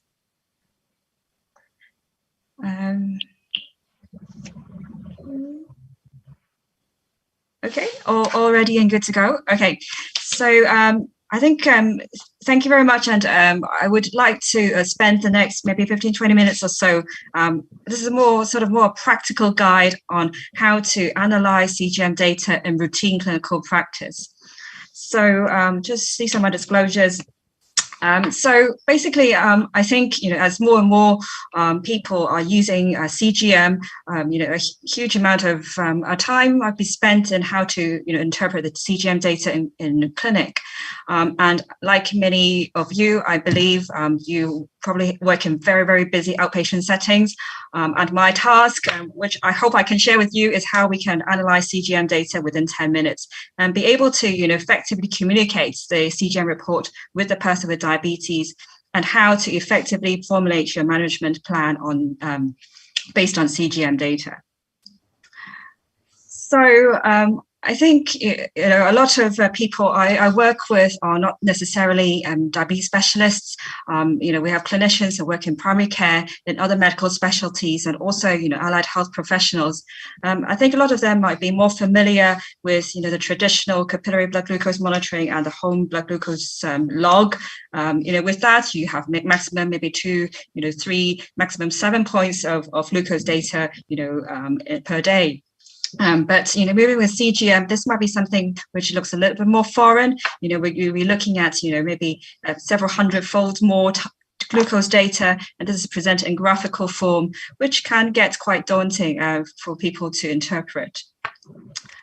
So on top of that, we all know that the number of people with diabetes is rapidly increasing, whether it's in Western Pacific, in Asia. However, the number of healthcare professionals or the time we manage to spend with our patients are not really increasing, and we've only maybe about 6 hours to out of maybe several thousand hours per year that the patient can interact with the healthcare professional. So in this very, very limited time frame, we really want to maximize our efficiency of interaction.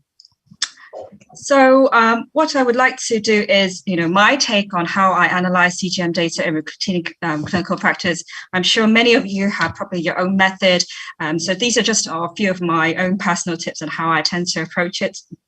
I'll just run through in these several basic steps. So I think, first of all, number one is you need to generate your CGM report. The second thing I tend to look at is now in your standardized report, looking at the summary statistics and the time and ranges. Then followed by the graphical ambulatory glucose profile, which summarizes your glucose trends.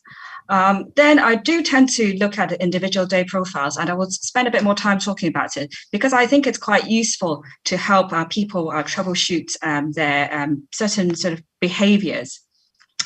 And then finally, how you put all this information together to formulate your management plan, not only with respect to your insulin regimen, but also maybe to address certain behaviors.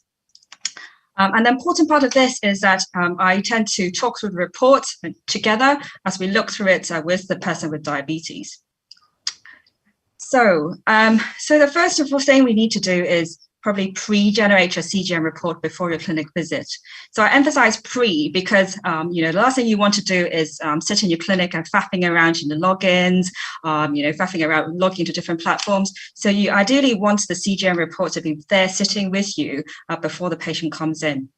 I'm sure a lot of you probably will have linked healthcare professional portals with these various CGM systems. So, and here, for example, what I do tend to do in clinic is I do generate the reports and on a tablet device, which I then take along to my clinical consultation. But increasingly, I find that actually a lot of the patients that see are actually bringing their self-printed report to me at the consultation, which I actually think is a really good thing because this kind of shows ownership and responsibility of their diabetes, and they're actually very willing to sort of share the results to be discussed at clinic. What I find quite difficult is, people who tend to look at the CGM reports just on the mobile device or the reader. You can get information on the timing ranges, certain targets, but actually it's very, very difficult to go through, especially everyday reports from this very limited screen. So I think the second question, which also I think is quite important, is how many days we should include for the report, because people who are continuous users, you might have several months of data. So I think for the summary metrics for generating the CGM and the AGP, based on the international consensus, and 14 days would be the standard for this. And obviously, a lot of for these systems, you also get to choose the number of days you want to include for the individual day profiles. So I would suggest a minimum of 7. So more probably just the last 7 days, because this is also most likely what the patients will remember. I sometimes include 14 days if you want to look at maybe slightly longer range, but I don't think you want to include any more than that, because otherwise you will be very, very overloaded and overwhelmed in the clinic.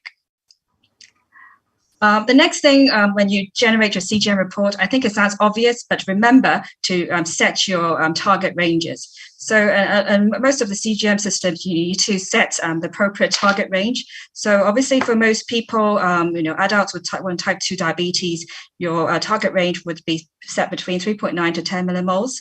However, if you have a lady who's pregnant, then you want a tighter range of 3.5 to 7.8, or alternatively, in your older, high-risk adults, type 1 diabetes patients, then you might want to adjust your, other ranges such as hypoglycemic targets.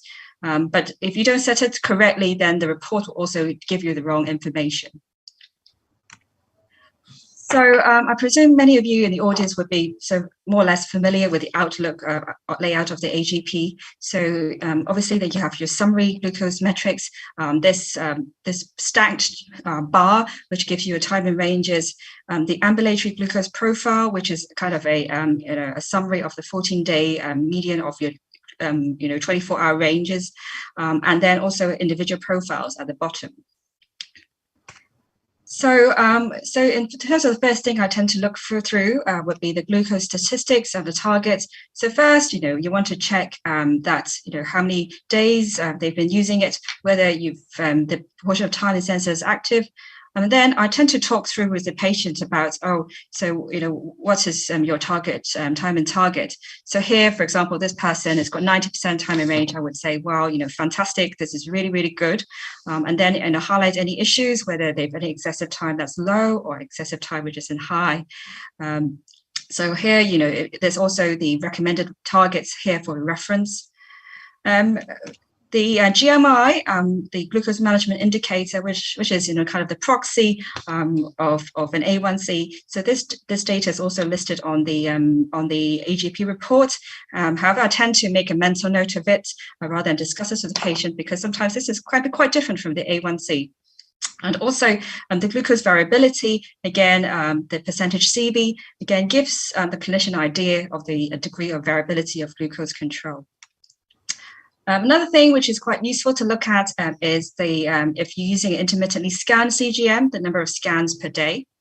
And also a lot of the systems now allow you to compare periods. So here, this is a 20-year-old student who's got type 1 diabetes.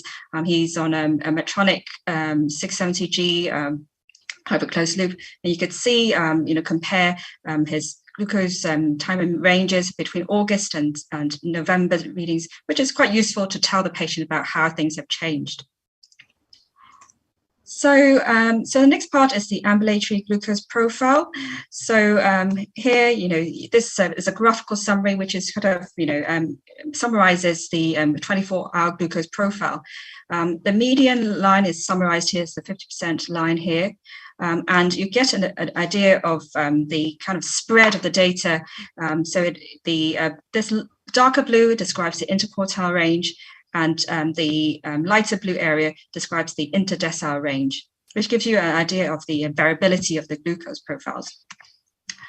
So, so the next thing I tend to do is, we'll look through this AGP. So obviously the things you want to spot immediately is the pattern of hypoglycemia, when they're going low. So for here, for example, the 6 a.m. Drip, this drop here. So what could it be due to? Maybe their insulin, and also their hypoglycemic areas. So here again, the main surge is around lunchtime here. So at this point in time, I usually ask my person with diabetes, what do you think about it? And they usually will offer you some insights, and they will probably tell you, just double check, what time are you actually giving insulin? What dose are you actually giving? And also ask about their lifestyle. So, whether they probably, whether they tend to have very heavy lunch, or, what issues they are having for their early morning hypos. Another thing that you could tend to look at is the AGP. The width of these bands would tell you about the day-to-day variability. So ideally is, someone with very tight dark blue and a light blue band would suggest you have a very low variability profile. But however, if someone has a very wide interquartile range, this suggests that you have very high, day-to-day glucose variability. And that could be due to, for example, mealtime or insulin doses or timing, thinking about whether they've got the right insulin carb ratios. And usually this suggests that you might need some kind of treatment adjustment. However, if someone has a very wide, interdecile range, but then the interquartile range is reasonably narrow, this suggests that you have someone who has got very high occasional glucose variability. So maybe something to do with their lifestyle. Usually, maybe they were missing the injections or irregular meal times.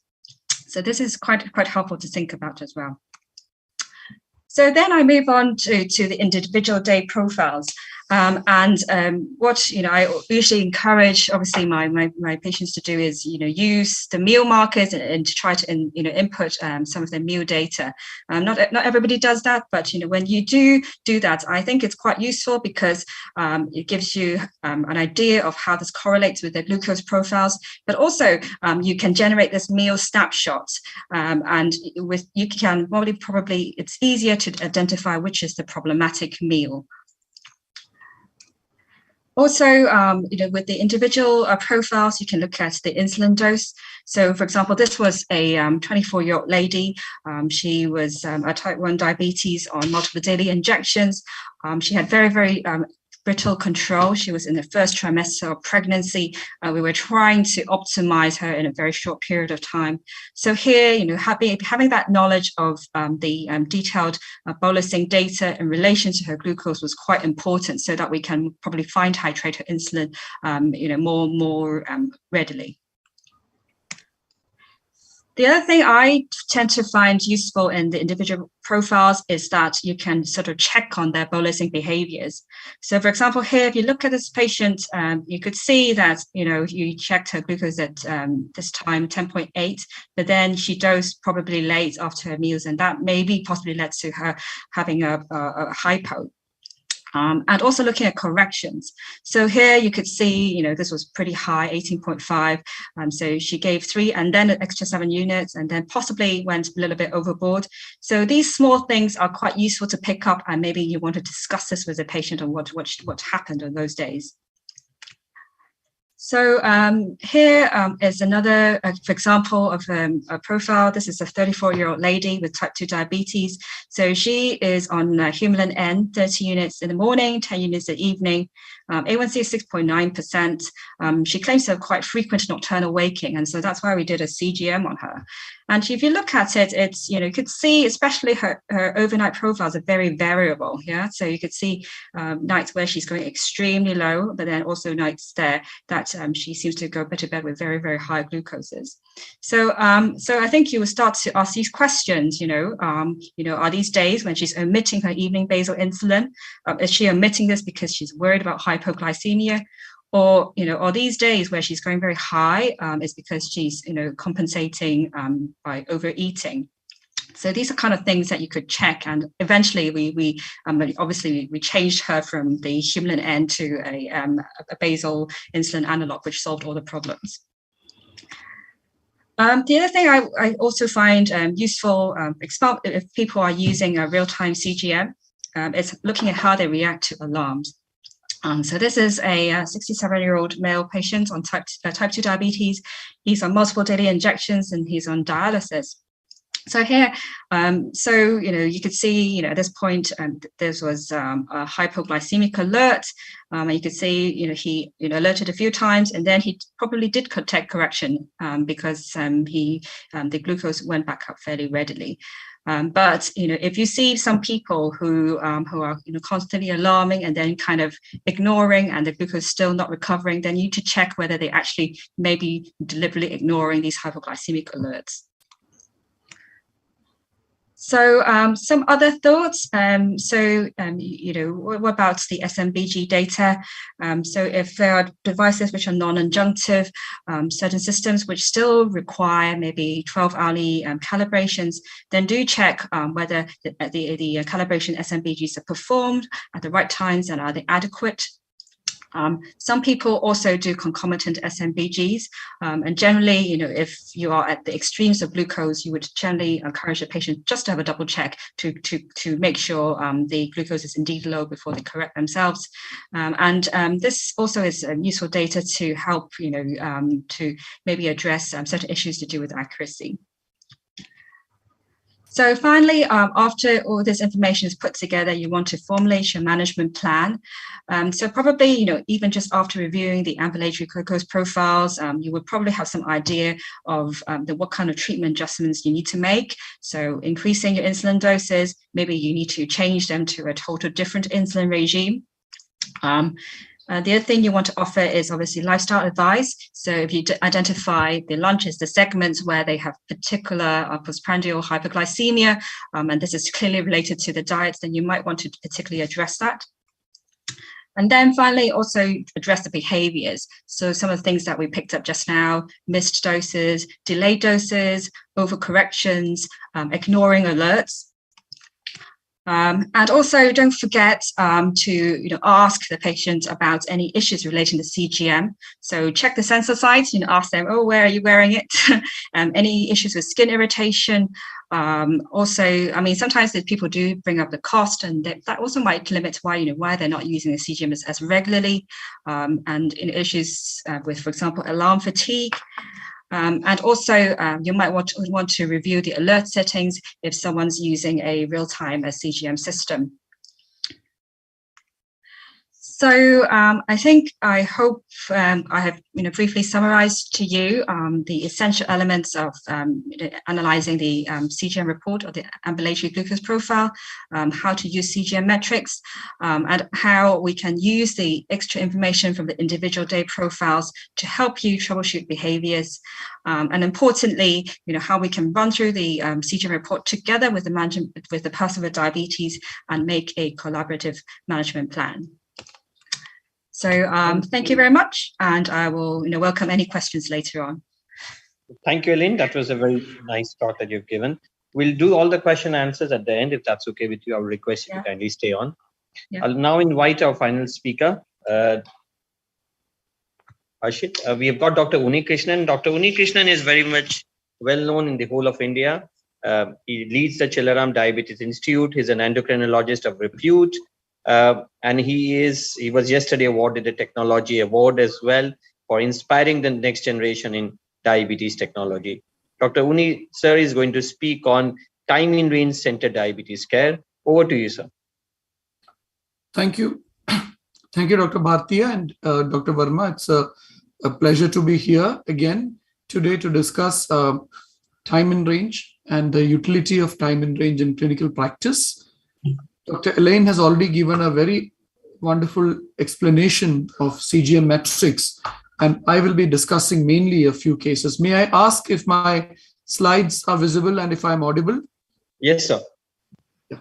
So on that note, let me just present a little paper we published, a very small paper, which looked at TIR in diabetic retinopathy, among other factors. So we did a small case control study to see what are the risk factors in people with retinopathy compared to people without retinopathy.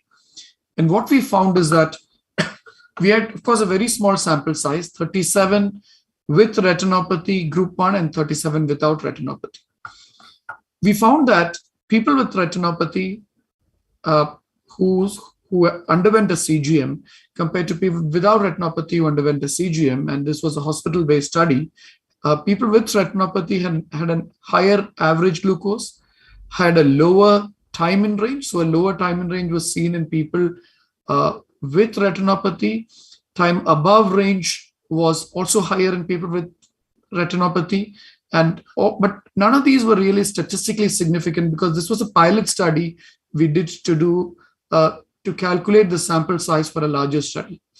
The glucose management indicator also was not, though it was higher in people with retinopathy, it wasn't statistically significant. But notably, the point I'd like to make is that even with the small sample size, HbA1c was higher in the people with retinopathy, and that was statistically significant, showing us that time in range is an adjunct to HbA1c, and it has to be an add-on, an adjunct to clinical practice with HbA1c, and not by an end in itself.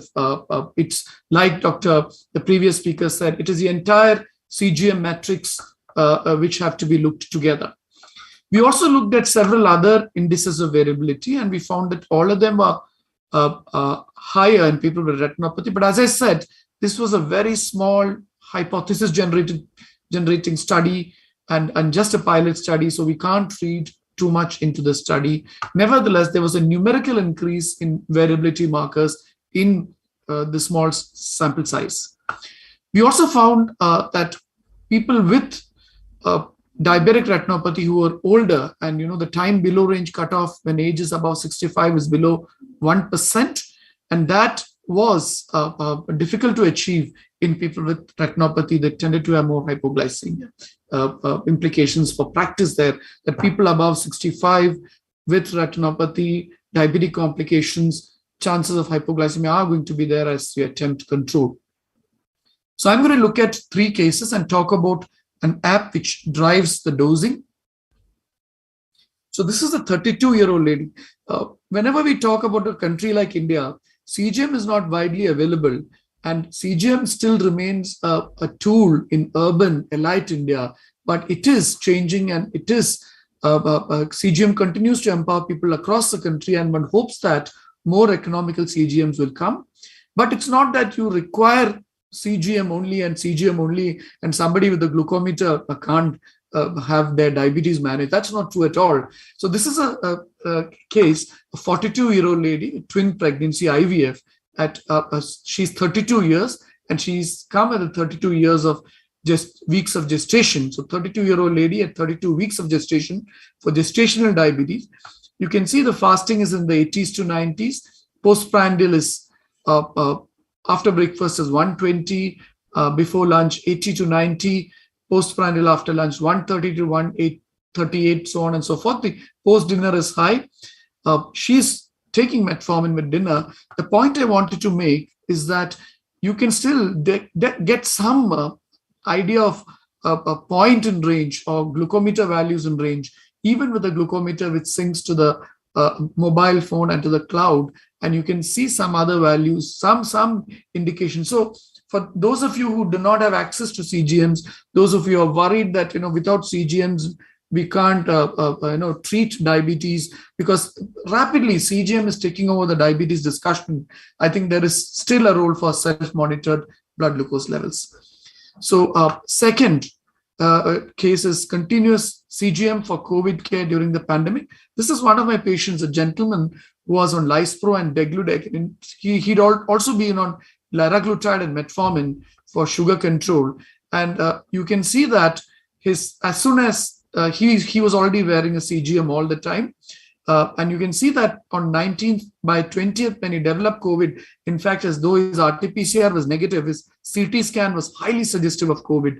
And you can see by the second day or the third day, the blood glucose levels had shot up and he required adjustment.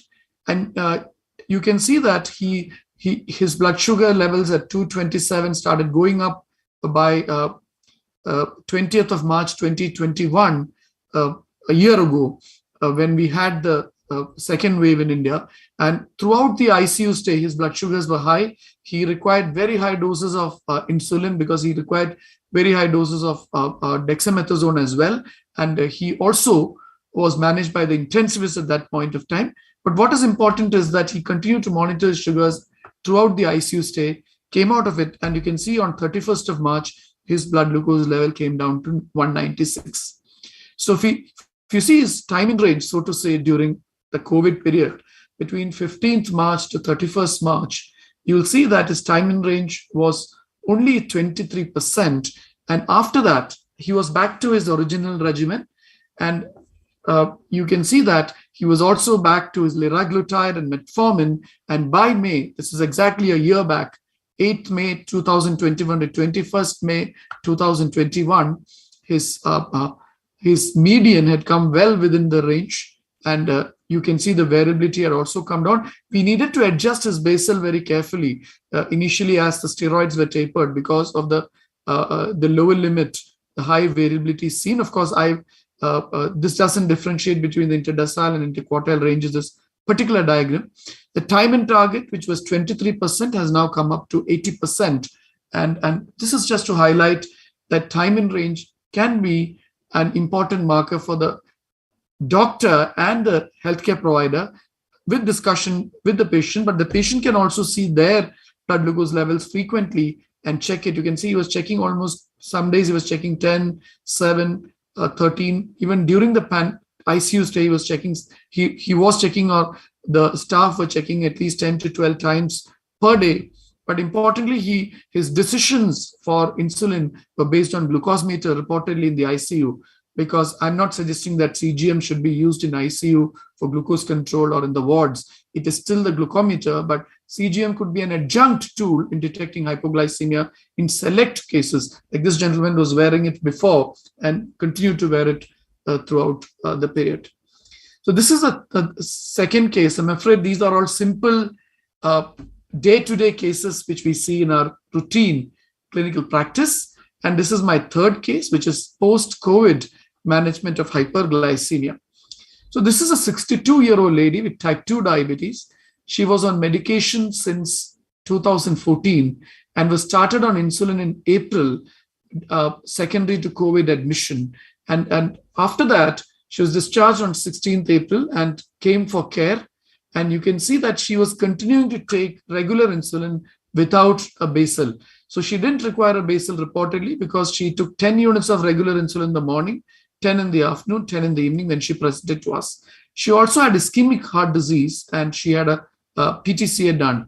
Of course, what we did is that we stopped the regular insulin and we started her on basal insulin glargine, and glipizide and metformin were continued added on, which she had been before, and vildagliptin was also added. She was on statin, aspirin, etc. Now you can see that on 7th May, we had stopped her prandial insulin and we gave her only basal insulin. So this is from 7th May to 15th May, immediately after glargine was started. And what you can see is that her time in range was 71%. But like was mentioned earlier, beyond the time in range, you need to look at the fluctuation. And you can see the median here. The median is more or less in the normal range with some tendency to nocturnal hypoglycemia reflected by the time below range of 23%. So that's unacceptable to have a time below range of 23%. And you can see some variability occurring at about 5 p.m. after the evening snack. And as mentioned earlier, the interdecile and interquartile ranges, the dark blue color reflects the variability of the medication and the light blue color reflects the need for lifestyle changes. And therefore, this patient also had lifestyle advice. And what was done is that the glargine was actually reduced on 15th of May when we saw her. And from 15th May to 21st May, actually glargine was stopped. Insulin was completely stopped during the course, and her time in range continued to be 81%. And with oral drugs, she continued to do very well. But as you can see, there was still a lot of hypoglycemia, and we later on ended up even reducing the oral anti-diabetes drugs. Just to highlight that sometimes the hyperglycemia happens during an infection and hospitalization gets better, and that's reflected in the time in range. Again, I'm not suggesting that time in range be used in all these situations, but definitely when a patient is worried about hypoglycemia and decides to wear a sensor because of the worry about hypoglycemia while reducing the dose, and this patient was particularly worried about hyperglycemia because she had read that hyperglycemia in the post-COVID phase was linked to mucormycosis, and she didn't want hypoglycemia or hyperglycemia. Therefore, she was on the sensor and also complementing that with the time in range. So the point I'm trying to make is time in range is an adjunct to HbA1c. It's also an adjunct to the other metrics of CGM and is not necessarily to be used in isolation. So I've looked at precision diet monitoring during remote care using a simple glucometer. That was my first case. My second case was continuous glucose monitoring for COVID care during the pandemic.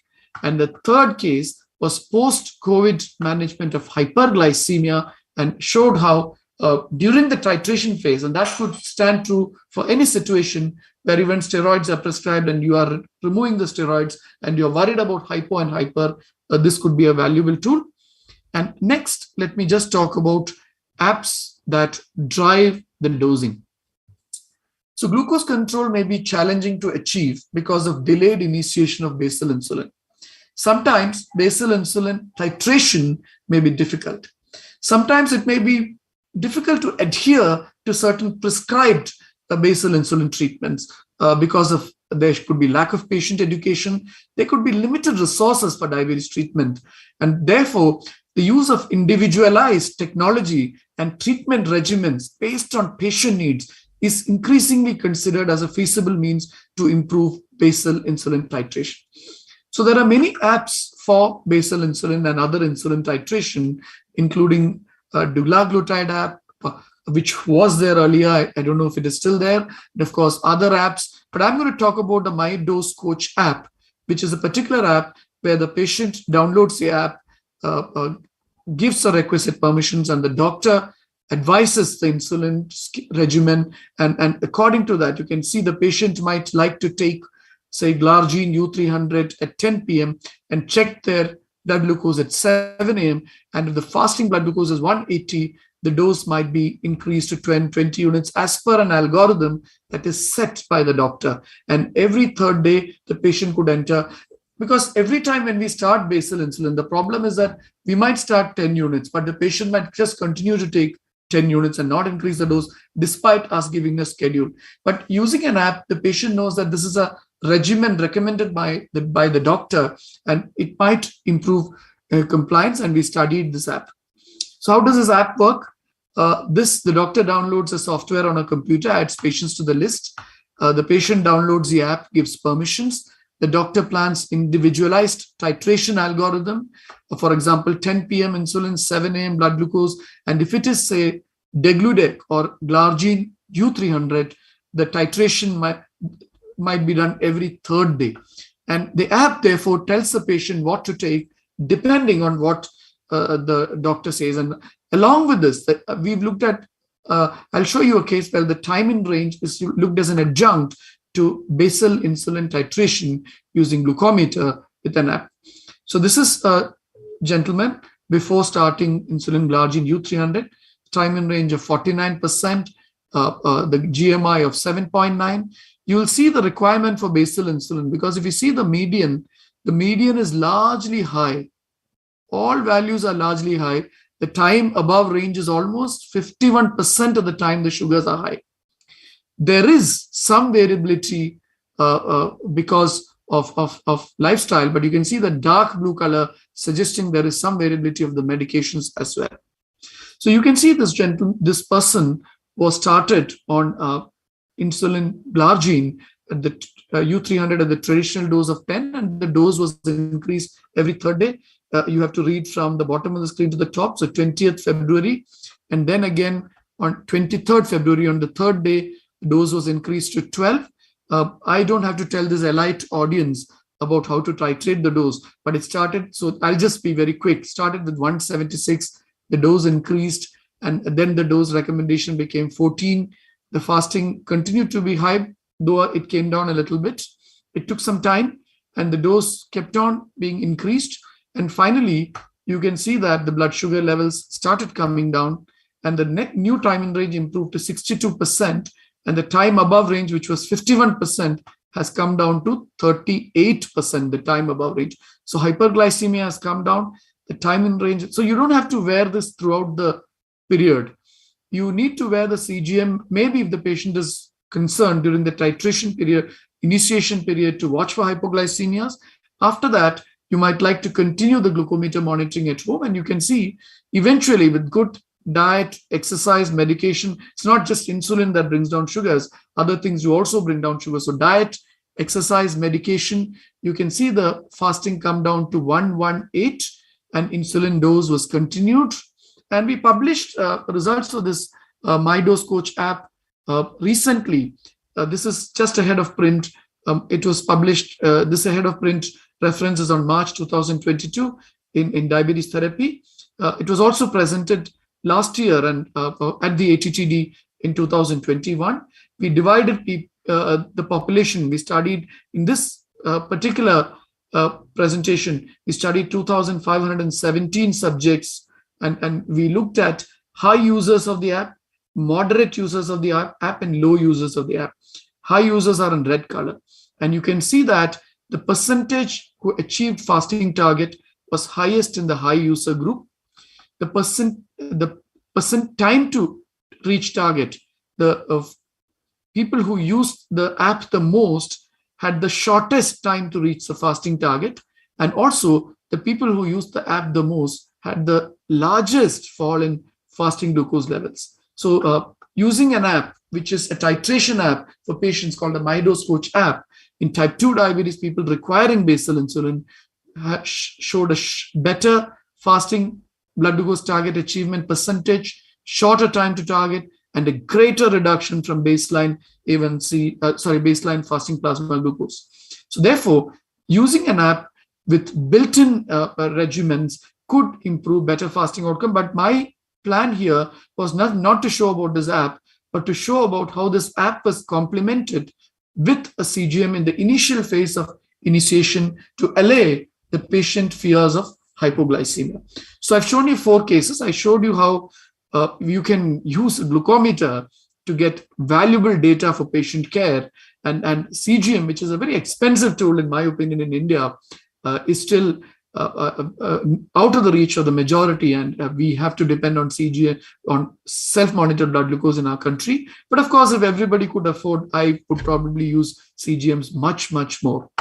I showed how CGM could monitor glucose in a fluctuating situation such as an infection, and also when steroids are being titrated, CGMs could have a role in preventing hypo as well as hyperglycemia. And I showed CGM and time in target. In all these, I showed time in target as an adjunct. I'd like to say time in target is an adjunct to A1C and also an adjunct to the other CGM metrics.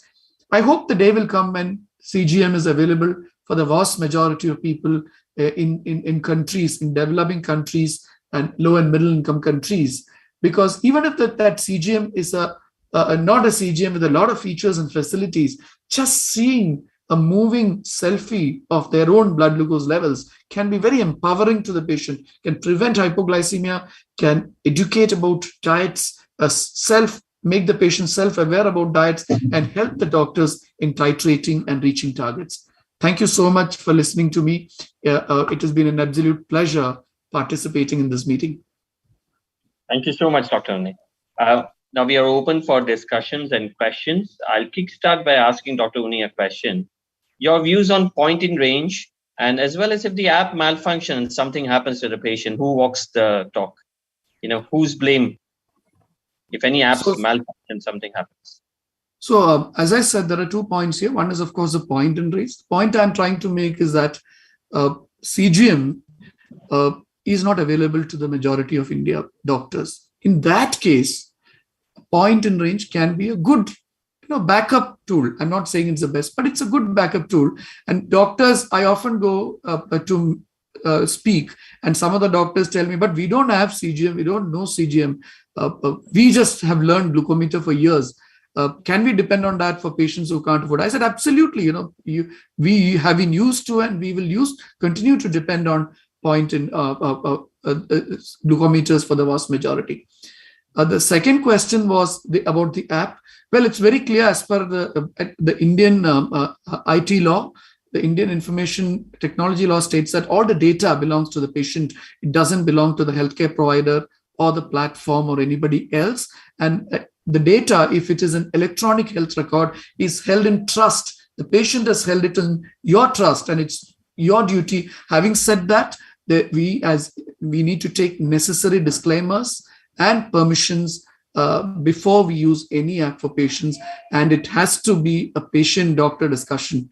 So I think that's a simple answer, though it's not very simple. Thank you so much. I have one question to Partha, and I'll ask Manoj to ask more questions. Partha, type 1, I know you're spearheading type 1 diabetes and CGMS. You've worked very hard to get it online and for the patients. Where are we in UK with NICE in terms of type 2 diabetic and getting CGMS complementary? So type 2, the doors have also opened for type 2. So if you look at the most recent NG28 from NICE, it says that if you're an MDI insulin, and with some other factors added in like risk of hypos, which to be honest is probably everybody on MDI, and other occupational health hazards, etc. The door's definitely being opened to flash or CGM, so which I think is the right thing. I think the big question will be in type 2 for me is where does it sit in the earlier phases? And I think, lots of people have made the point, and it doesn't have to be all the time. Even if you use it intermittently, I think it's got a big role. So we were having some conversation with the company because you need some trials, at least something to help us make the case. And hopefully they'll see the market there and do the necessary trial. But I think it's got, big potential in those spaces, I think. Thank you, Partha. So you guys have finished ahead of time, which gives us more time for discussion. We have actually 15 more minutes for discussion. So I would invite the questions coming in into the chat box and also from others joining in here. In the meanwhile, let me start by asking Dr. Ganesh if he's still around.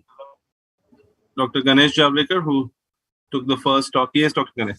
So, you spoke about the challenges in adolescents and teens. My question to you is, we of course had more use of the professional CGM. We got the Libre Freestyle much later. The Medtronic CGMs do have more poorer acceptance, both in terms of cost and the duration that it is used for. What is the trend that you see now in type 1s in India? Is it changing more to freestyle, and is it still intermittent use with SMBG, or what is it that they're doing best to stay afloat? Yeah, so I think the trend is clearly towards freestyle Libre because Medtronic does have shorter duration and also the need for calibration, which often people don't do. And somehow the company also doesn't promote the CGM a lot, unlike the insulin pumps. So Libre has been kind of so widely used. But what happens is, most of the times we have these Libre Pro being used with the Ambrosia Bluecon or with Meow Meow or Glim because of the cost reason, because the Libre Pro sensor is half the cost of as that of the Flash Libre. We also have increasingly, because like my hospital caters largely to the upper socioeconomic strata, so people are having a lot of acceptance with respect to Libre device also, Flash Libre device also. Thanks. The next question I will take to Dr. Elaine Chow, and maybe Dr. Ganesh, you can also chip in. Dr. Ganesh mentioned about the use of Pro, and maybe in Hong Kong, if it's the state which is providing more of this, they're able to use the freestyle. But in case people are using the Pro with devices or with apps like Glimp or Meow Meow, do you see a difference? My personal experience in the usage here has been that when you use Glimp app, the values seem much more different than when you eventually download into the Libre software and see values which are far more than 15% apart. So do you have any experience of this kind of disparity? Dr. Chow, if you want to take that, or Dr. Ganesh then?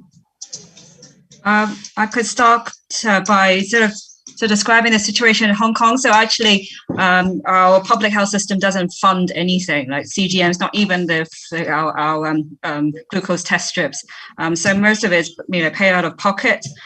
So in our type 2 diabetes, in our public service, we're mainly using it intermittently. So for example, we have limited quotas for our diabetes nurse education to, like what you described just now, help titrate insulin. When people start on basal insulin to help adjust the doses. So we actually in Hong Kong we don't actually have the Freestyle Libre Pro readily available. So mostly we're just using the Freestyle Libre, just the intimately scanned Libre 1 version, and this is sometimes even consumer bought. So in terms of this discrepancy, so I can't really comment that much on the discrepancy with the professional version, but against SMBG, so some patients would tell you that, sometimes they find quite a big discrepancy, especially in the hypoglycemic range. So, I mean, that's why I do encourage them, if they're using it for treatment-related decisions, then do make sure they occasionally do check the SMBG. So, I mean, that's my experience of it in Hong Kong. So if it's still Libre 1, Kaylen, that you all get there, you still get the Libre 1? Yeah, we mainly got Libre 1. Apparently, we might be skipping Libre 2 and then going to Libre 3. I don't know. But we do have Medtronic, the Guardian Connect, used by fewer people.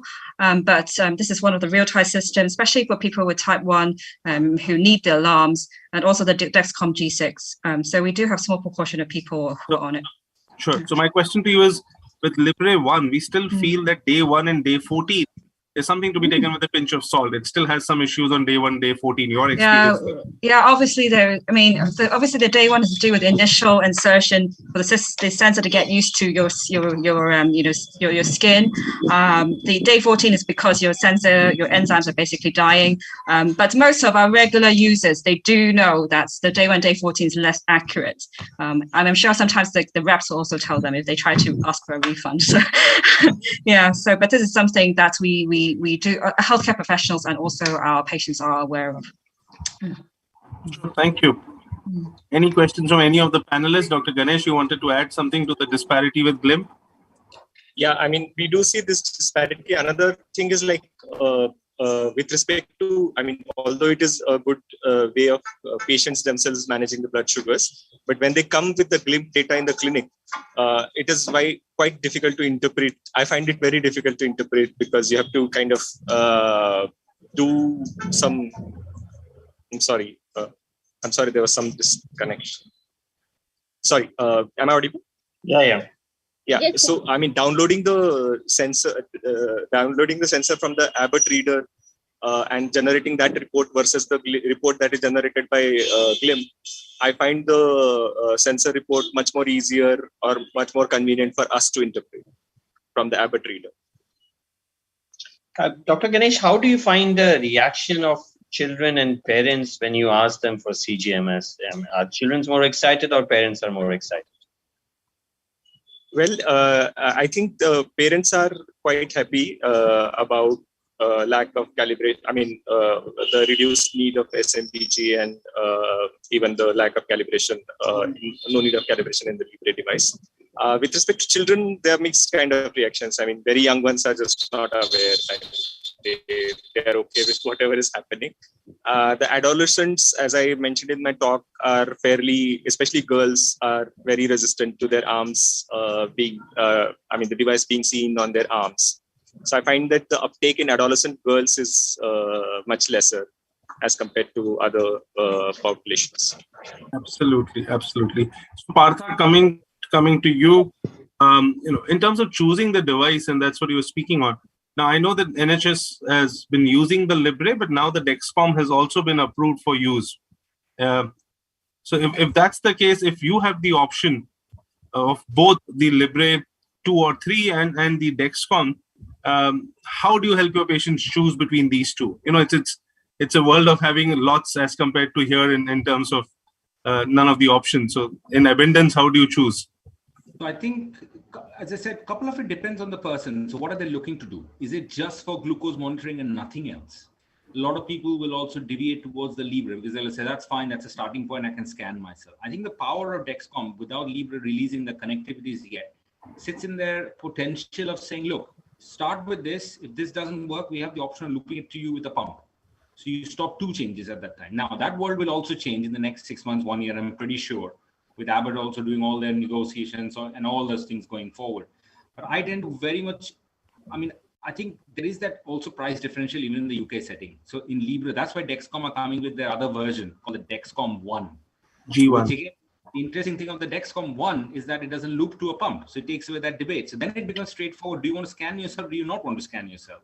And I think then comes that other bit of the professionals sort of having that thought about, if they don't scan themselves at all, will they look at their blood sugars at all and do something? So it depends a little bit on the patient you're also picking up as you go along. Because otherwise it just becomes like, oh, it's on me, it's fine. Because there'll be patients who come who have a CGM and don't look at their data at all. And that doesn't help anybody either. So that probably will be a defining feature. Thanks, Partha. So G1, they're going to be getting G1 to India as well by the end of the year or early next year. So we look forward to that. Yeah, Amit, sorry. Sir, I wanted to ask one question from this panel, since we are talking about CGMs. How likely are we to get a personalized CGM where the user will be able to control the frequency of the testing, and somehow they may be able to increase the number of reports generated by the CGM, somehow they are able to decrease the number of the reports, as Dr. Partha talked about right in the beginning, that it is important that how do we choose a device. Are we likely to get such kind of a CGM in the future? My personal view is, if you look at the market which is evolving, you'll see Apple and Google have expressed a lot of interest in it. That's where you'll see the personalization come through more. I mean, I think that is your game changer in town, because they will allow all those functionalities. But I think until Apple and Google enter this space because of their power, you still have companies controlling their data, what you get, what you don't get. I mean, we can always have this debate. I mean, you know, we always talk about the iPhone analogy. The question I always go like, so what is the basic difference between a Libre 2 and Libre 3, right? Apart from the fact that you say one can and one can't, but isn't it a question of just switching on the alarm or not? I mean, we don't know the details of it. So let's see. I think the big companies need to come into play to give that level of individual functionality, I think. Partha, are GPs allowed to prescribe CGMSs, or is it just specialists in the hospital? No, so I've been pushing hard to sort of also get GPs to prescribe as well. But I think with the added caveat that, again, I go back again to the point of, you know, don't just give it out just like, because even if you look at glucose strips, you know, how many of us have given, how many of your colleagues give out glucose strips saying, here is some education with it? We just give it out, right? And then they come back with 3 readings and you're going like, well, what do I do with these 3 readings done in the middle of time? It makes no sense. And I think that's the thing that we're trying to say, look, you guys can prescribe it. Here's some education with it. Here is what you need to give. Here is what you need to know. Here is what you can see. So I think we're trying to roll it out, but it needs a lot of push and pressure as we go along. So, okay, thanks, Partha. If you have the time, yes, a question to Dr. Unni. Unni, we do see some failures, more with Pro and less with the Freestyle. And this is not just dislodgement or, you know, somebody's removed it, but just that it's not working after that initial time. What's your experience with that, and how do you handle that situation? So I've seen this handling, and within the first 5 days of it happens, I think the company returns it. And after the 5 days, the patient, usually the company may or may not return it. I've had more failures with Medtronic's Guardian device, because I feel I've had patients, I don't know if it's because of our climate and the sweating, but I've had people complain that, you know, it's falling off and it's not working as well. But Libre also, I found the equally number of failures. And my view is that sometimes it might be because of some unknown or unseen injury that the patient may have had, or some sort of dislodgement which the patient may not have recognized. Also seen some reactions to sensors, and that's also very occasionally seen. And those some of them react to both the type of sensors, maybe because of the additives. And then, you know, some people use, there are anecdotal reports of use of the spray, you know, the steroid spray, fluticasone spray and other sprays, then hypoallergenic patches with just a small cut made for the sensor to be placed. So all these things have been tried, but largely I must say these are the exceptions rather than the general. Generally, people have been using it well, and the experience of all the sensors have been very good in India. It's only the cost. I hope the day will come, like Dr. Bhartiya said, if there is, even if there's checking every 30 minutes or so, even then, if an economical CGM comes for the masses in India, that will be a very good day for us to look forward to, for people who need it and can benefit from it. Thanks, Unni. I think probably one final question to Dr. Elaine. Dr. Elaine, in your metrics and analysis of the data, you did say about one of the aspects being number of scans done in a day. So you do get that, right? I do. Yeah. Does it affect the report? I mean, is it more number of scans? Does it do anything better for the report? How does it I help? mean, not in terms of generating CGM metrics, but it gives you an idea of how much the person is engaging with scanning and checking their blood glucose and how. So I mean, I think there's been numerous studies which have been done that the frequency of scans correlates with how much A1C improvement you get. So I mean, I think maybe on average, I think the mean number for someone's probably about 8. If someone's who's scanning the minimum 3 times a day, usually I'm deeply worried. Some people who might even scan fewer than that, and because if you scan fewer than less than 8 hours per day, every 8 hours, then you get a gap in the data. And those people, I would particularly, alert them and to find out what's actually happening. I was also going to comment on Dr. Uni's, just to share experience in Hong Kong as well. So, I mean, obviously Hong Kong, we also have a very hot and humid climate. And we do see similar issues, both with the Medtronic and also the freestyle sensors. So some is possibly due with the heat and humidity. We tried various things. Maybe we have probably found different specially ordered plasters, which are hypoallergenic, which work slightly better on population. So I just want to comment that we have similar problems. Yeah. Manoj, can I ask a question? Yeah, sure. Yes, of course. Yeah. Dr. Partha, you have for the last 3 years the American Diabetes Association recommending the classical AGP report, and in India we have only the Medtronic CGM Guardian Connect providing us with the classical AGP report with the percentage time in range, above range, below range, and so on. And Libre and Libre Pro, we have only the usual report, not the AGP report coming up. So in the United Kingdom, do you have all those CGMs providing you with the classical report, or only 1 or 2 of them? Yes, we do. So we have this company who we work with. It's called Diascend. It's a small Scandinavian company linked with Gluco. So we have got those readers in every specialist hospitals right now. I think, I was talking to I think Manoj was, I think one of the big things that's happening now is how India is showing itself about coming forward in the technology space. I think a lot of it has to do with awareness, and industry need to understand where India sits. Rather than constant narrative that India is a very poor country and thereby what is the point of getting all these technology thing to it. I think it's very important that in these sort of conference and in international conferences, you guys are there to say, yes, we have a device just like all of you have. And those of you went to the socio-economic deprivation session in ATTD, you saw Germany, France, US, UK, everybody talking about the same thing. They have got people who can afford, they have got people who can't afford. So it's not different. While the narrative has been, so going back to your question, I think we need to get that thing across to everybody that India has got a lot of people who can afford this. You need to get things at a range and a price which is right for the market. And thereby it will also bring more companies with all the AGP data and the CGM data that you need. So I would definitely, if you want to reach out to Gluco to have those conversations, because they're a growing company. They'll also like the fact of connecting. Gluco connects with every single CGM. Now, and the final bit I will say is that because Gluco is growing, do you guess who Medtronic doesn't share their data with? Gluco. So, there's all these things, narrative developing, which is fine. And I think it's important that that happens more and more. One last question. One last question, Partha. Because I am not familiar with Gluco or Diascend. So once you download the data with Gluco or Diascend, and if I want to delete the data, for example, the last 2 days of data with Libre Pro will be sometimes totally wrong, and it will interfere with the percentage TAR. So can it manually delete it in Gluco? Is it possible? Yes, you can. Oh, wonderful. Even with Libre Pro, when you take the date in a card, you can disregard the 2 days. So Libre Pro, we can do that. Unfortunately, Libre, as you guys know, hasn't even given us the official software in India. It's ridiculous that Abbott has its product. Oh gosh, we have it in Hong Kong. We have it in Hong Kong now. So yeah. Gosh.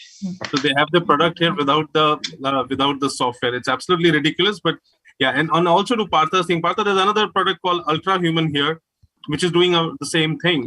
They're able to give the data from your Libre onto their app and have their own software. So there are many such companies doing the same.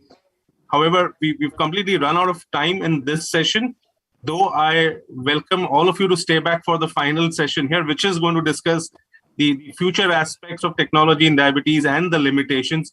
But all the speakers here done a wonderful job. Dr. Ganesh, Dr. Unnikrishnan, Dr. Elaine Chow, Dr. Parthakar, thank you so much for that. conversation on CGM Academy. Mithun, your final words to end this session before we move to the next one. I think this is the start of a CGMS Academy, and we shall take things forward. And it has been a lovely session. Meeting everybody. And thank Jyoti for your input at the end. Thank you. Thank you. Thank you. So with this, Snehata, do we move to the last session? Yeah, please. Yes, sir. Thank you, everyone, for this presentation, this session. Now, we move on to our next session, that is panel discussion. And Dr. Manoj Chawla, sir, is being with us. And sir needs no introduction. Already we have introduced the sir. And sir is a moderator. And now we will discuss about the future prospects and limitations of technology in diabetes care. And we have 3 speakers. Now Dr. Manoj Chawla, sir, will introduce them. Over to you, sir. Thank you. Thank you. So we have a wonderful panel here today to discuss the future perspectives in technology and, of course, the limitations. Let me start by introducing Dr. Alok Gupta, who's a consultant pediatrician and diabetologist at the Pediatric Department, Dartford and Gravesham NHS Trust, Dartford since 2015. He's been working in child health for over the last 3 decades and has served various hospital and external committees and presently serving London and Southeast Coast Children's Diabetes Regional Clinical Network as a co-chair. We welcome you to this panel, Dr. Alok Gupta. Joining him today is a close friend, Dr. Suresh Purohit, who is a diabetologist in Mumbai. He's a diabetes care physician, hyperbaric medicine specialist, and consultant diabetologist at the Sugar Doctor Medicare in Mumbai. Has over, again, 3 decades of experience as a diabetes care physician, founder member of Sugar Doctor Medicare LLP. And he's a life member with various associations. And the first person who actually, I would say, coined the term of interventional diabetologist and inspired many of us to get into technology. Suresh. With that, gives me great pleasure again to introduce Dr. Jyoti Dev, known as the Technology Man of India, and again a guide, mentor, and inspiration to many of us. Chairman at the Jyoti Dev's Diabetes Research Center, Trivandrum, Kochi and Attingal, managing trustee of the PK Safdare Trust, editor-in-chief of the journal, which is also the official journal with the D-Tech group, the International Journal of Diabetes and Technology, first author for Indian guidelines on vaccination pumps and glucose monitoring, and somebody who's been an invited speaker at ATTD as a speaker and has been presenting his work at ATTD, AD, and many other global conferences, and is the face of technology from India for many of us. And joining the 3 panelists is Dr. Henry Arnault. Henry is a physician scientist, board certified pediatric endocrinologist, experienced CMO leader, experience in institutionalizing startup into highly matrixed organization. He's participated in various regulatory submissions. He currently has a part-time practice of pediatric endocrinology, recognized as a global KOL. And if I'm not mistaken, Henry is now heading the affairs for Embecta, which is the new diabetes division from BD. And I had the pleasure of meeting Henry in Barcelona a week back. So let me welcome the panel here, which is Dr. Henry, Dr. Jyoti Dev, Dr. Alok Gupta, and Dr. Suresh Purohit. So we have a complete hour in front of us. When you have slides and presentations, it makes life easier. But when you don't have that, it's going to be a lot of discussion from us.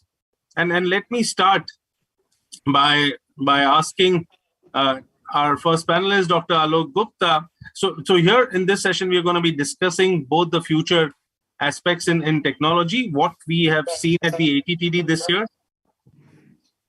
what we have also learned at the D-TechCon over the last 2 days, and then also discussing the various limitations of technology as we move on. So let me start by asking Dr. Alok Gupta that we did have Dr. Ganesh speak in the earlier session on challenges in monitoring and CGMs in the pediatric population. What are the challenges that you see in terms of not just monitoring, but adaptation of technology in the pediatric population diabetes in the UK? Dr. Alok.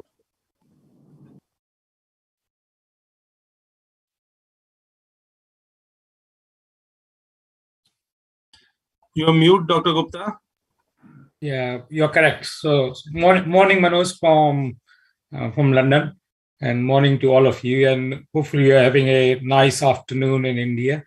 And thanks for inviting me for this session, which really got miscommunicated. I didn't have any information until 10 minutes ago, I think, to how to join the meeting. Apologies for that. Yeah. But that's really, we are very ready for random spontaneous speeches. So once again, we are here. But I think your question is very valid. And you are asking, I think Jyoti Dev asked Partha about how do we manage in UK and USA about technology. It's not very different, to be honest, because we worked in many systems and we know, I think the challenges are the same because around the patient's behavior and the cost.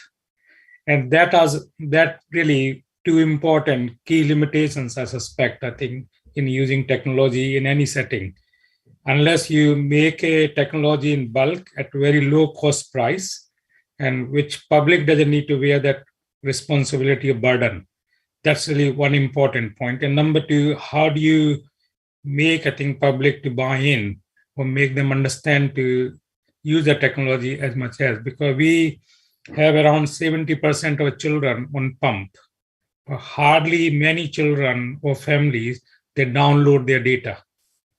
So we still need to do spoon feeding. Most of the pump, they are really supported by NHS funding. But when it comes to CGM, we have a very patchy arrangement in the NHS. So there's not really real funding of CGM to these patients and families.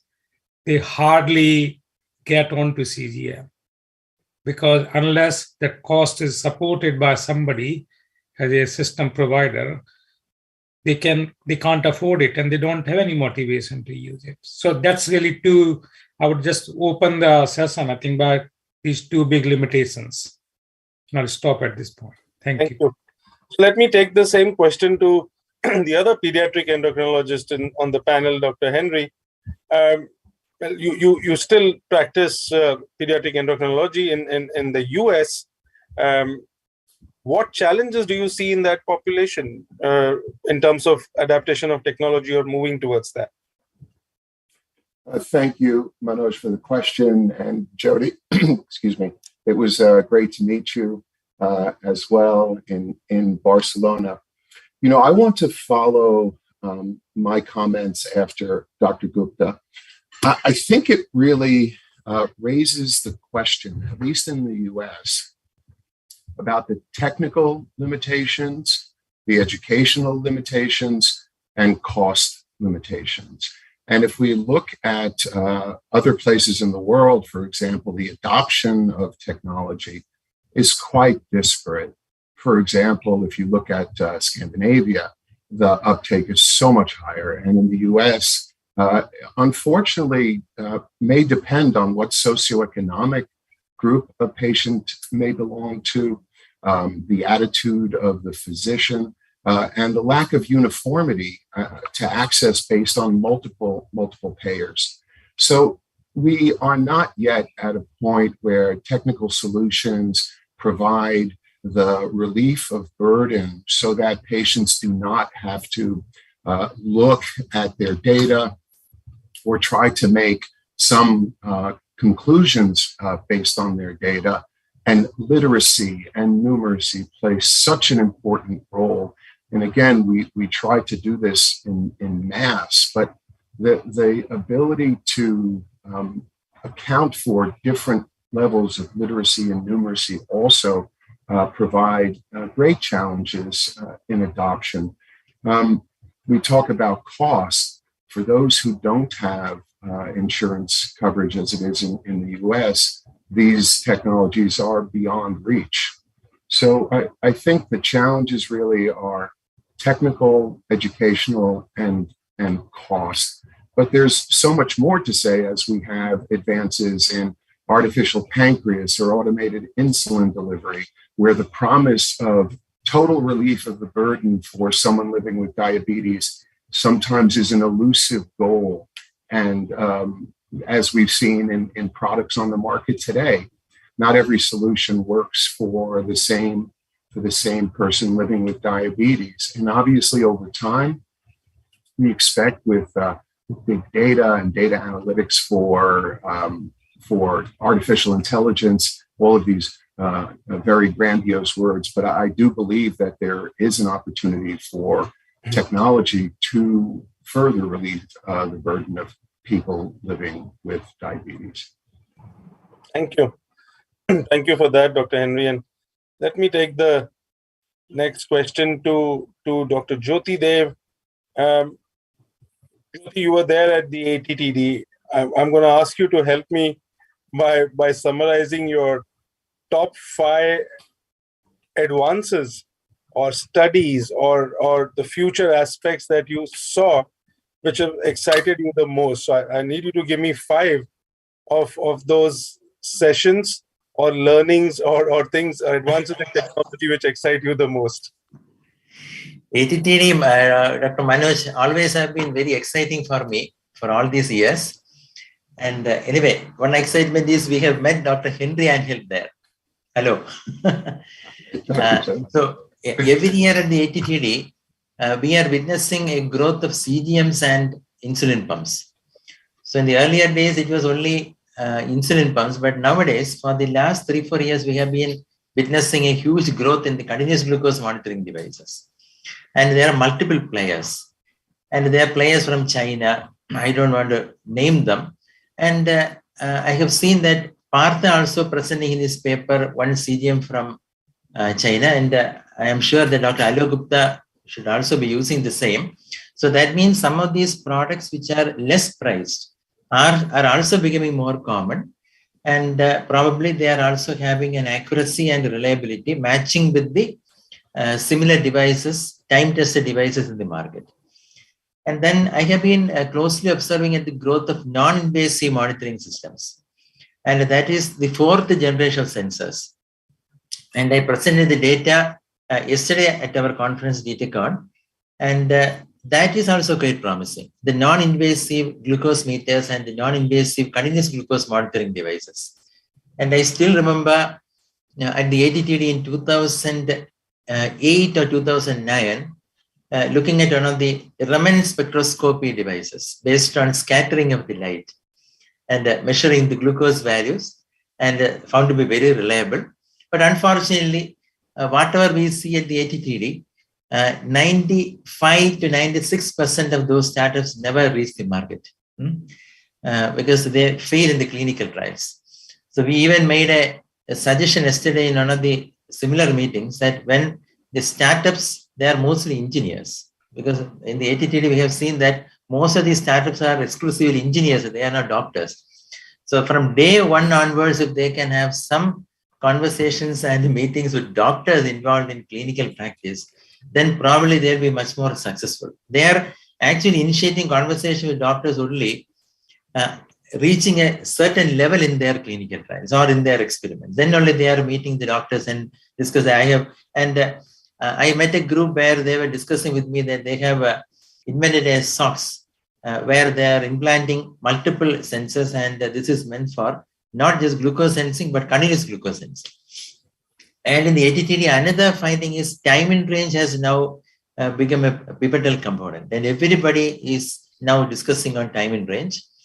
And simultaneously, there are questions on where is the evidence on how to determine and how you have determined that 180 is level 1, 250 is level 2, and how this data can be interpreted in type 2 diabetes. Where is the evidence? Do you have any concrete clinical data or clinical trials to show the same sort of evidence in type 2 diabetes?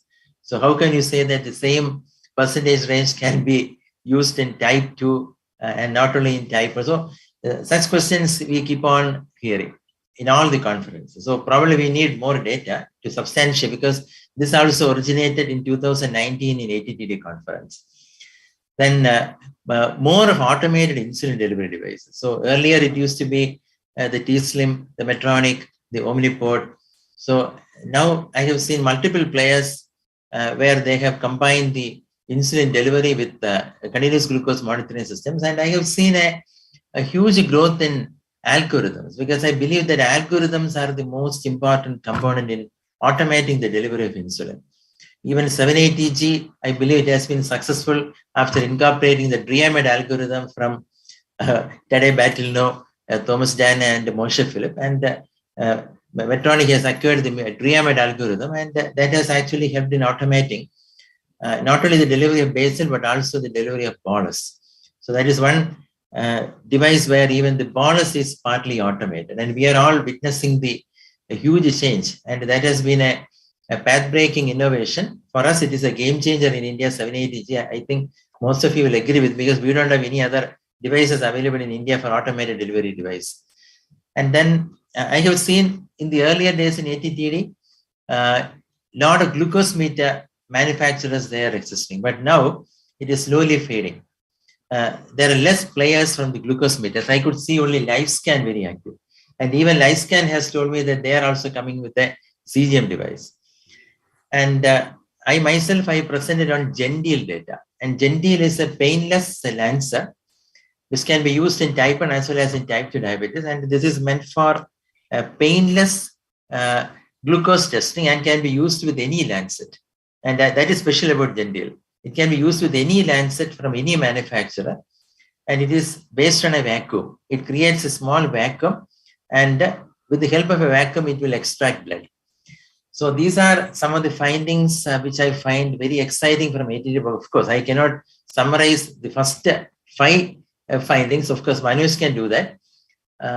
But I can witness that ATTD has become a very, very, very big meeting when compared to it used to be 14 years ago. Because I have been attending from the first year onwards, it has become very, very big and very exciting.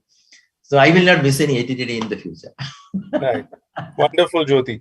Yes, so as Jyoti said, many advances discussed there, and that's another aspect of this panel discussion. The data for the hybrid closed loop system, the 780G in type 1, the ADAPT study was released at the ATTD, which showed the benefits of the hybrid closed loop automated delivery in type 1. And of course, the one other study which was also discussed there was the in-range study, which was a comparison between degludec and U300 glargine and as an aspect to the time in range. And it really showed no difference between these two newer generation 2 basal insulins. I can see Dr. Alok wanting to contribute. Yes, Dr. Gupta. Thank you, Manoj. Actually, just really I felt a bit reactive here rather than anything more. But Jyoti, I think I completely agree with you what you said, and completely agree with Henry's comments. But just really, when you talk about the players, we talked about engineers, we talked about doctors. I'm sure we need an investor. But one thing really, the most important thing out of this, I think, is missing is the patients and families.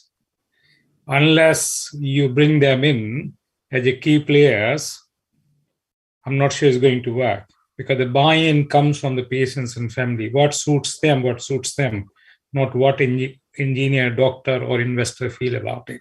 So just to make a complete list, we definitely need a patients user group when we're designing the technology in order to make sure it's effective and we hear their view. And I'm really quite a strong advocate to the patients and families. So that's the reason, sorry, I have to be a bit reactive here. Thank you. No, that's absolutely fine. That's the idea. So we take our next question to Dr. Suresh Purohit. Suresh, you've had a vast experience of use of pumps, especially in patients with type 2 diabetes. So my question to you is, any challenges, especially with pumps and in a type 2 population? And how do you see the usage and future of technology, especially in type 2 population? Yeah, first of all, thank you very much for the organizing committee and members to invite me on this extraordinary conference and meeting. And I welcome every one of you here on the same platform. And I really want to share that when I started using pump, I practice in South Bombay, and there are hardly any type 1 diabetes, most of the type 1 diabetics are in the suburb area and all. So it was really difficult for me to find patient for type 1 patient. So type 2 were in abundance. And in those areas, most of them are all out of control. HbA1c was all 10, 11. And, they were have were having a lot of problem. And as the diabetes education was taking a lead in that time, people were getting aware of controlling diabetes. So I used to run a patient education program every weekend in the YMCA in Colaba, and a lot of patients used to come. And so the awareness was about controlling diabetes and bringing HbA1c to normal.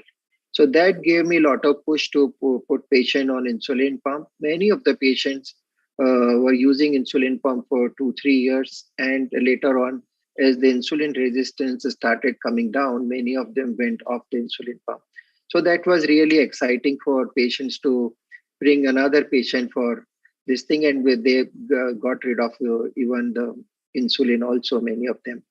As we all know, type 2 patients really are not insulin dependent, but in the 20-30 years ago, there was no other options. Today, we have so many oral molecules and all. So again, the requirement for insulin pump has gone down drastically in type 2 diabetes.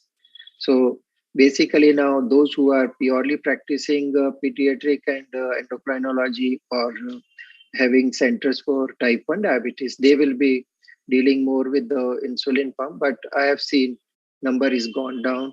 And the future, as we see that now, the main game lies with the glucose sensors. I have used around, around up to 5,000 glucose sensor in my practice so far.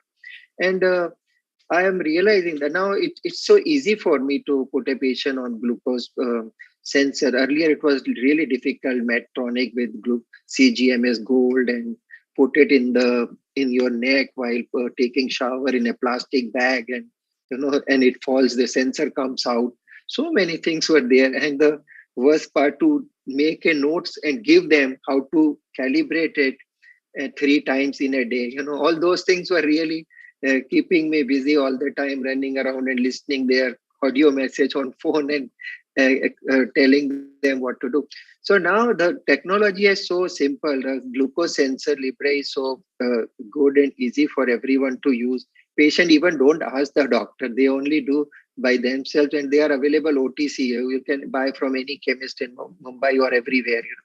So they are getting educated. They are getting trained. Apps are available on phone, and they are managing very beautifully. I think all of you have contributed a lot in educating patients in a couple of years, and they have become very smart and doing a good job. So I'm very hopeful the sensors will be more accurate and more tiny as they are already. And maybe the sensors are going to come which will last for 6 months or so. Thank you very much. Thank you, Suresh. Thank you. So I have 2 questions which have actually come up from Suresh's conversation here. And one is, let me start by asking Dr. Henry, who, besides being a pediatric endocrinologist, has also had a stint with the regulators. There was discussion on the day before the ATTD meeting started between the committee and the FDA, which were looking at time in range as a metric for clinical trial outcomes. And as we were told and realized that the FDA has rejected time in range as a hard metric in clinical trials, and still looking at probably GMI or sticking to other matrices. Your thoughts on that, Dr. Henry, about the future of TIR? Does it become just a clinical metric, or does it become a regulatory metric at any point? Thank you, Manoj, for that question.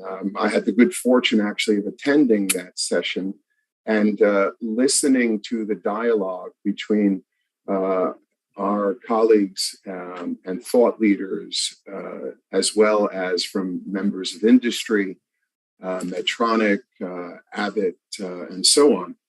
And what I would say is as follows.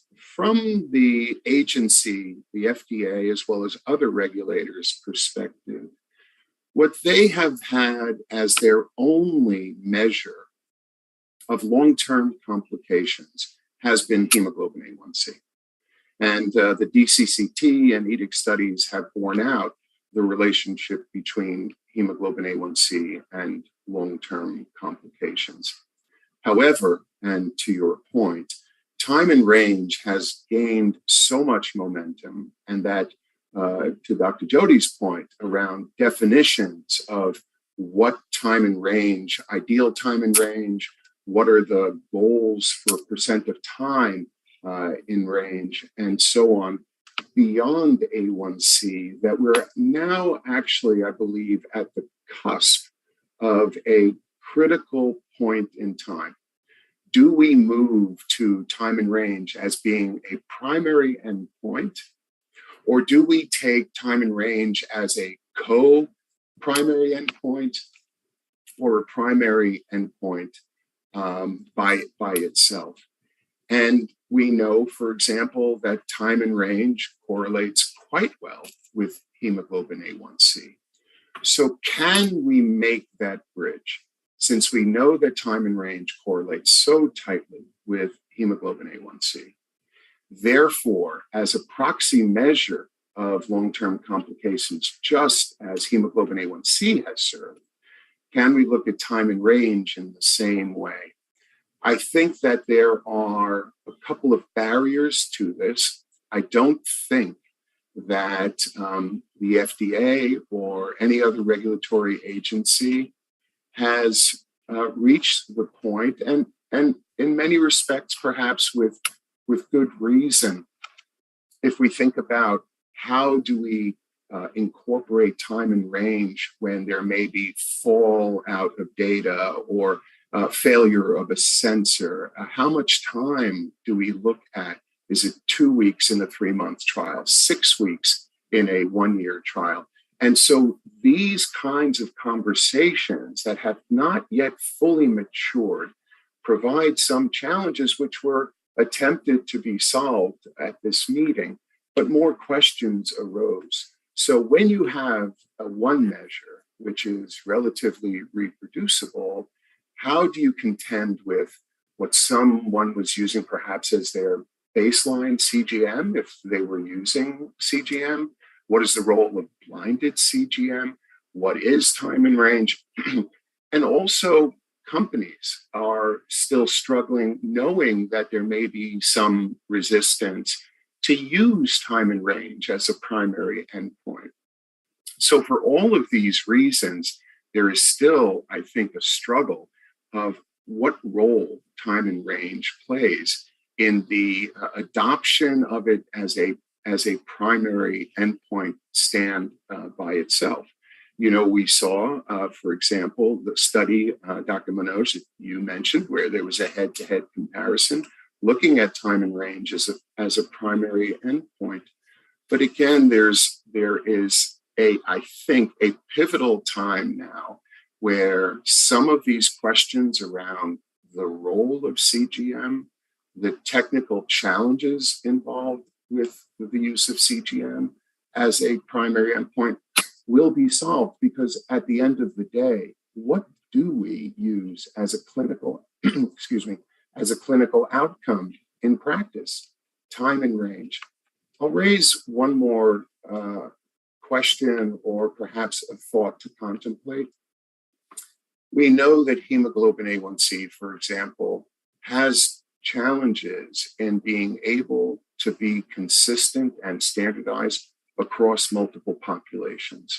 So that, for example, in people of color or in individuals from the Black community here in the United States, as borne out by the T1D exchange, has demonstrated that perhaps someone who is of color, who has an A1C of 7.5, for the same time in range, would be 7.0 in somebody who is white.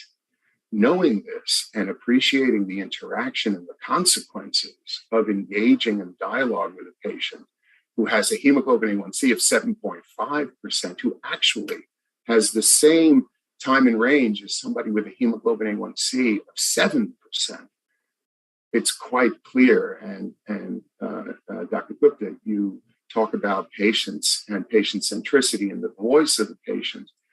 What a challenge that presents in looking at hemoglobin A1C as a primary endpoint without taking into account all of these other pieces of information, including what we use as clinical outcome, the ability to use CGM as a time and range measure, as well as the other factors that are currently trying to be sorted out, not only in the US, but as borne out again by the hosts of this consensus, by individuals from all over the globe. So it's an exciting time.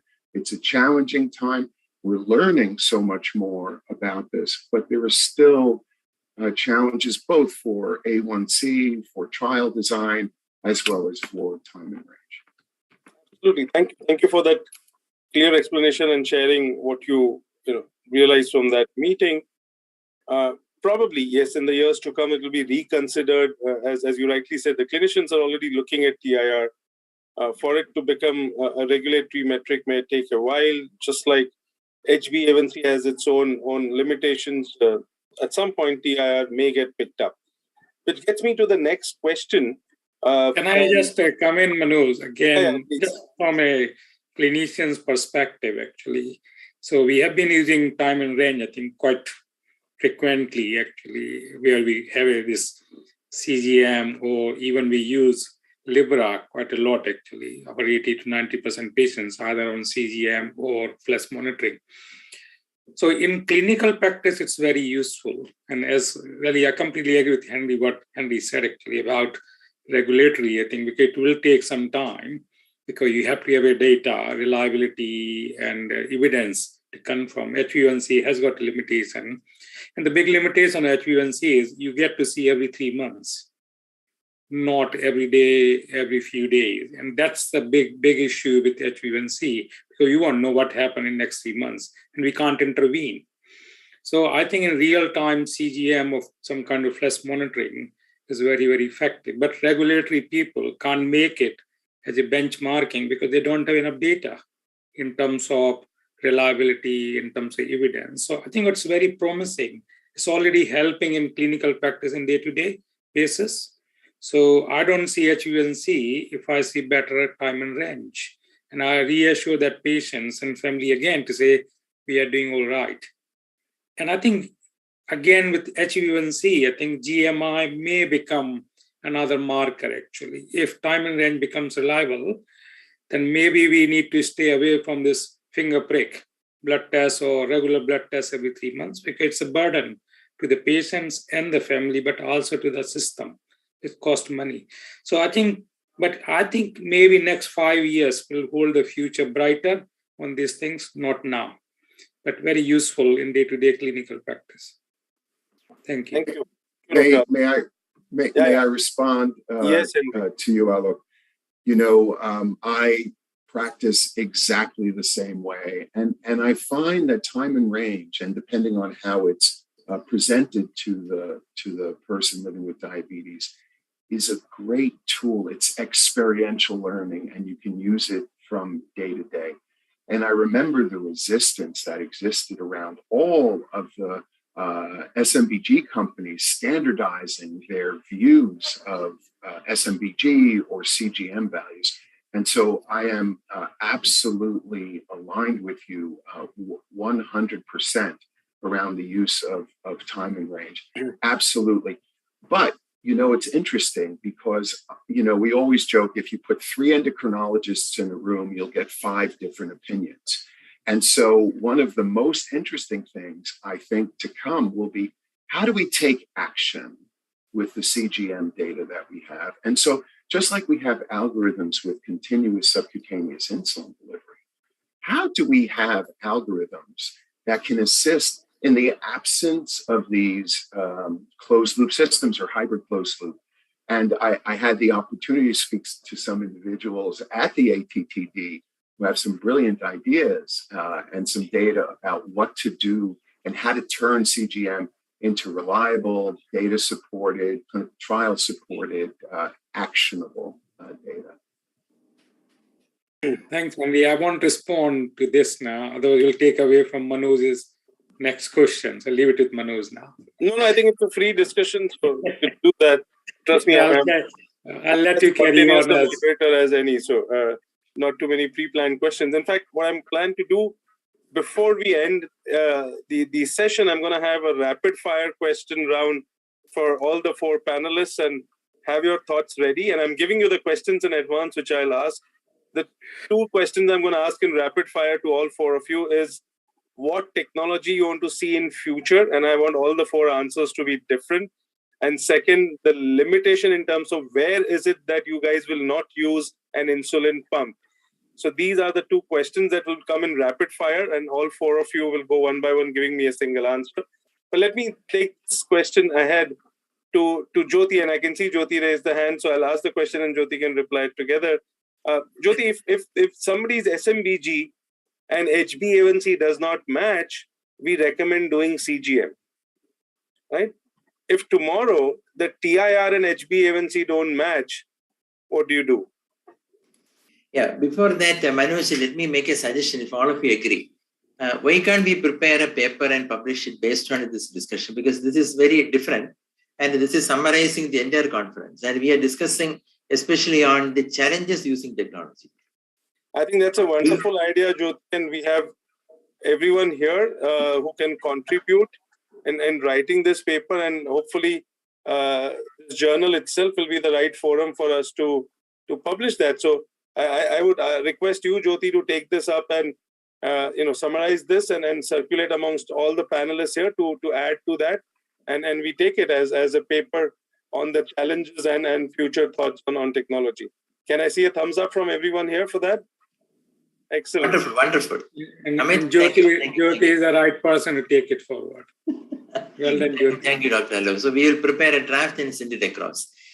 Okay, the major challenge I see using technologies, because we have been using technologies for more than 25 to 30 years, starting from, I started using Ames reflectance glucose meter, and that was the first technology which I used. So it is still with me. So I have always wondered why the doctors are not adopting it. And the doctors are not adopting it because the doctors are not convinced with the accuracy. That is the number one reason. And there is a truth behind it. Every technology takes 10 or 15 years for evolution. And the glucometer took several decades, more than 2 decades for evolving. And now it is fairly very accurate. And the same is happening with insulin pumps. It took more than 50, 60 years for evolution. And now it is becoming almost automated. Now it is advanced hybrid closed-loop systems. So CGM is actually in the way of evolution. So CGM was gold, and Dr. Suresh Purohit was actually narrating the past experience of using CGM as gold. Of course, I do agree, it was very, very cumbersome. And we used to remind the patients on calibration, and the moment they leave the hospital, it will start producing an alarm and it will stop. So it was cumbersome and nobody will use it. And then we thought that we will use it only for research purposes. So the CGM has evolved over the years. And now it is becoming more and more and more accurate. And for regulatory agencies such as FDA to approve a device or a new technology or a test, I believe that it should be fairly accurate. And when we are having different CGM devices in the market with varying MARD, varying accuracy, and with Libre 3 promising a MARD even less than 8%, then it is again challenging to use all of them for the same purpose of calculating a percentage TIR and a percentage time below range. And your question on when there is a disparity, I will say that nowadays we are recommending a continuous glucose monitoring and a measurement of percentage TIR in almost every patient. Every patient with type 1, of course, it goes without saying, if they cannot afford, we are providing them with the gadgets free of cost through our charity. And for type 2 diabetes, if the patient is willing and if they are available for a conversation, we tell them, oh, this is very essential. And this is how this is going to be different from the hemoglobin A1C. And this is how it is going to be different from the structured SMBG. And this is very fairly accurate when compared to hemoglobin A1C. There are less chances of inaccuracies with this device. And the challenge happens when, and this can be the person with diabetes or with a physician, when we are using a CGM, let it be Dexcom or Libre, when we are using 100 CGM sensors, at least 5 to 8 sensors will be gone. At least they will be functioning only for 1 or 2 days, or they will fall away, but something will happen. And if this happens in the first 1 or 2 sensors they are using for the physician or for the patient, then again they will lose the confidence. So that is again challenging. And another major challenge which we have been facing, I don't know whether Dr. Alok and Dr. Henry has the same issue in your country, I don't know. When a person is on a CGM device or on an insulin pump and is having an emergency, and if they are in another hospital with a cardiologist or with a surgeon or with an orthopedic surgeon, and this happens very often, and even for a general surgery, they deny treatment. They say, oh, you are with so many medications and so many devices and I cannot touch you. And the physician there in the hospital, if they are also not aware of the device, then they will call upon some of us and then say that we cannot treat, please take him away from this hospital, go to some other hospital. And this we have even included in the guidelines for insulin pump, which we have published long ago. And even today morning, Dr. Manoj, I had a similar experience of a person with acute abdominal pain. And now I got the message that she is diagnosed of CA colon. And she was denied a treatment in more than 4 hospitals in India. They were traveling. And he was using just a sensor. And there were multiple medications and the doctors were reluctant to treat her because many medications are there and even a gadget is there and they are not familiar. So we need to probably do something to make our colleagues aware of the fact.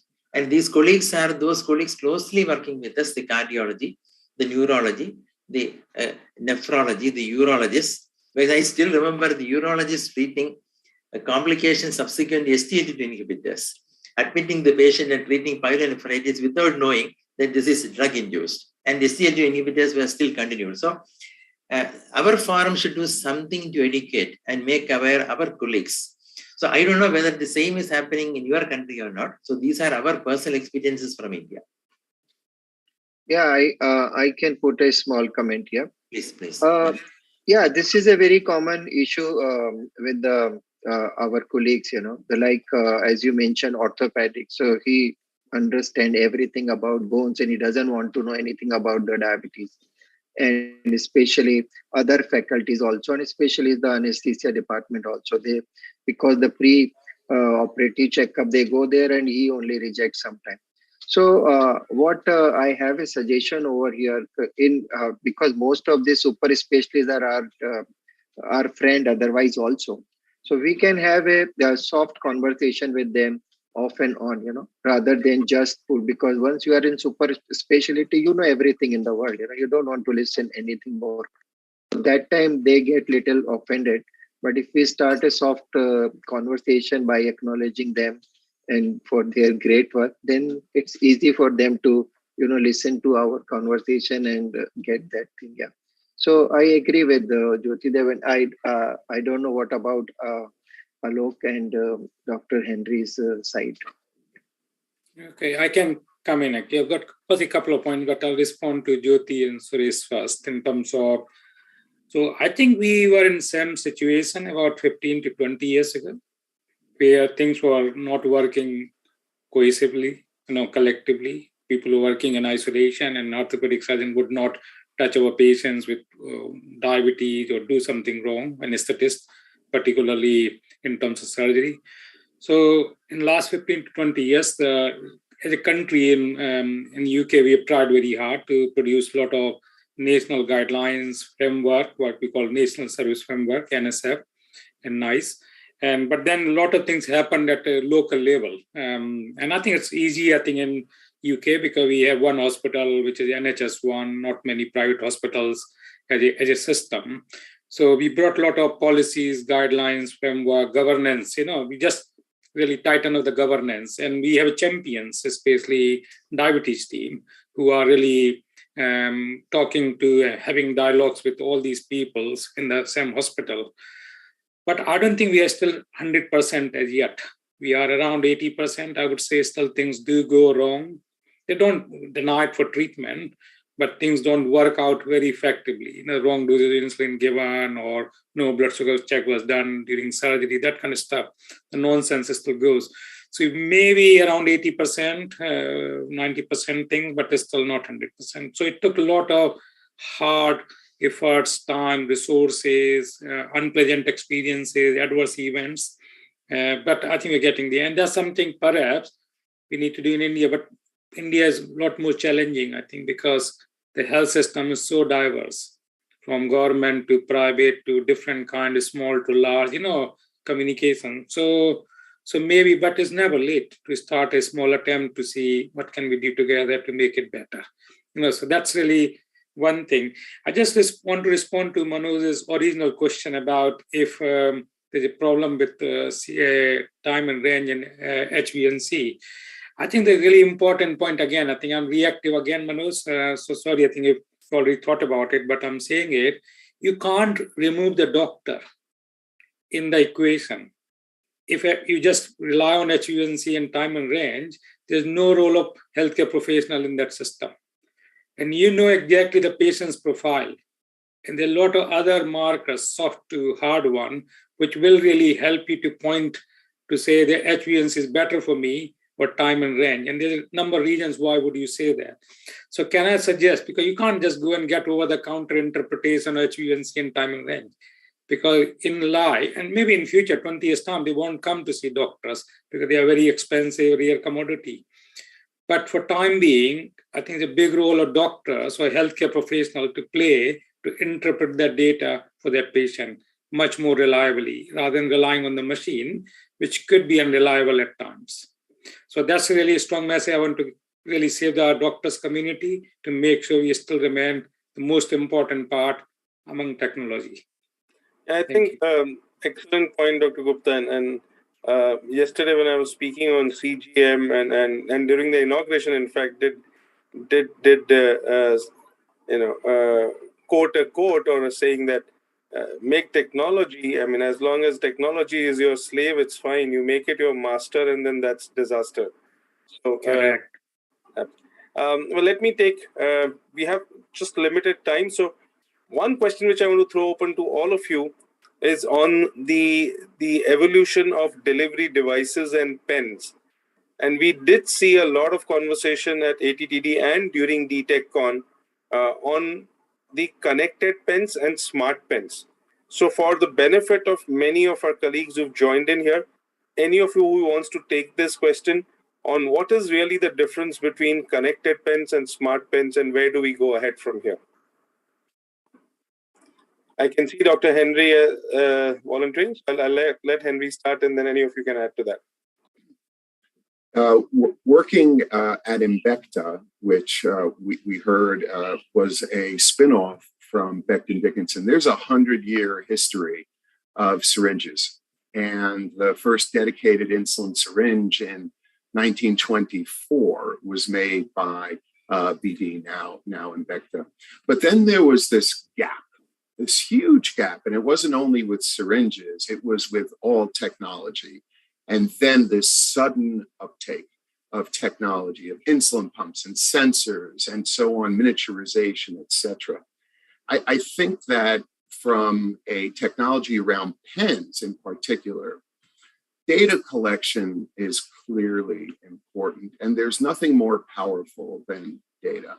But to Alok's point, it's not going to be one size fits all. For some, a connected pen. For some, it's going to be a form of data capture that's not connected, perhaps represented in the pen. And I remember many years ago, Eli Lilly had produced a pen, a durable pen that had cartridges, and you were able to count and think of it this way as well. You know, we have a syringe in hand, we have in the US, not full adoption of pen devices yet, still using insulin syringe. But did you take the dose? Did you take half the dose? There's a syringe there. Did I use it? Did I not? And I can stand in front of my medication and say, did I actually take that pill from all the pills that are lined up? So the role that connected pens play and the data is only as powerful as the ability to use it. And as long as there are enough options for people to use them. I want to answer that quick fire answer. And I know, Alok, you're going to appreciate this. When we talk about what technology is most needed, we are not the audience to answer that question. It's the patient living with the disease. they're the ones to ask the question of what is the next technology that they need to have. So we'll still have the rapid fire with that question. Yes, Dr. Alok. I think we need to really, I think I completely agree with Henry again. It's really, because as I said, I think we will do everything possible and the best possible thing for patients and families, but it won't work unless they feel the same. So definitely it comes down to the user group. We can give them the best product, but they may feel it's a rubbish.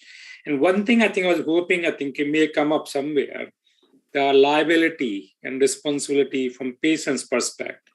When we really overwhelm them with various technologies and all this, have we ever thought about how many actions or decisions they need to make every day? In a simple diabetes with a manage on pens or injections, on basal bolus, they need to make around 70 decisions, active decisions every day. More technology you give it to them, more burden they have. And not everyone has got that ability to make their decision. Think about that way. So one pump itself could be 150 decisions they need to make, knowingly, unknowingly, being aware or not aware. So I think we need to perhaps come up with some technology which reduces that burden. Think about, I think, wearing a pump, wearing a sensor day on day. You don't want to attach your diabetes with your life. You want to lead your life thinking about, I don't have a diabetes as much as I need to think about it. It's very hard. It's really very hard. So we need to take that burden away. If there is some remote sensor could be used on dummy and then get the patient data, that's much better for them because somebody else is working for them rather than they need to make that decision. So when you ask your rapid fire, you need to think about, I think, that kind of answer into it, because there's no point giving 1,000 decision making for a poor child and family or adult who is doing a busy job somewhere else. Yeah, I fully agree with Dr. Alok. And that is the reason the number of patients are avoiding technology. If you ask them, they said after using some days, then they said, it's okay, I will manage. My HbA1c was 8 before also, and it is 7.5. So I can manage it. There is no problem. So, and lot of consumables and lot of, in India, they have to pay from their pocket, So what they do, then they start extending the use of the cannula. So if it is for 3 days, they will start. One of my patient was not changing even for 10 days, And I had to really dig into it, what's happening. Then I found a big lump on his stomach and there is an abscess. And then he was threatening me, I will sue you because I got an abscess in the stomach, So all those things have happened, and that this technology is fine, but it should not be loaded on the patient, because patients come to us for relief and for treatment. They don't come here to learn more and more. Their children goes to IIT Bombay and IIT everywhere, engineering. That's fine. But once they are patient, they are patient. They come to doctor to take his opinion and get rid of the problem. And here we are putting more and more, like as you said, 150 decisions knowingly or unknowingly. It's not an easy task. Many of the doctors I know, they don't even take their blood pressure pill every day. And they don't even treat themselves well, and they go through the stroke and everything. So it is... Suresh, absolutely. Sorry. Yeah. We got 3 minutes to take those 2 rapid fire questions and then hand it to Rakesh. Okay. So let's start. The order is going to be Suresh, Jyoti, Alok, and Henry in this round. Very, very crisp, small, short answer. Where will you not use an insulin pump? Starting with Suresh. Quick answers by all 4. I will use everywhere. Jyoti. It works everywhere. Fair. Jyoti? I will not use an insulin pump in a person who is not motivated and a person who is not willing to learn. Fair. Dr. Alok? Patient choice. Jyoti stolen my answer. Not use where it's not a patient choice for whatever reasons. So important. So not motivated patient is your answer as well. Patient choice. If they're saying choice. no, you have to respect that no. Can't impose. Right. And Henry? So when we send a patient home with a vial and a pen, we say, listen, this vial will be a great drug for you, but if you take too much, it may kill you. And if you don't take enough, it's going to result in long-term complications. We know physiologically giving insulin through slow, continuous subcutaneous insulin infusion is physiologically better. Therefore, I started treating patients at diagnosis with insulin pump therapy, but without all of the different bells and whistles, should the patient desire, when faced with a vial or a syringe and faced with a pump, should they choose to use it, then they absolutely can.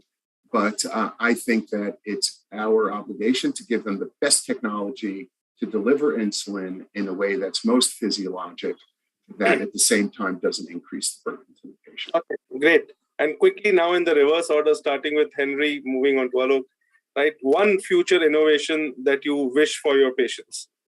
So if we get past what it is that the patient wants, I think miniaturization of devices, reducing anything that will reduce the burden is going to be best for the patient. And therefore, I would say miniaturization, I think data analytics, again, everything that could potentially lift the burden from the patient, but it may not necessarily be a technological solution. Okay, Dr. Alok.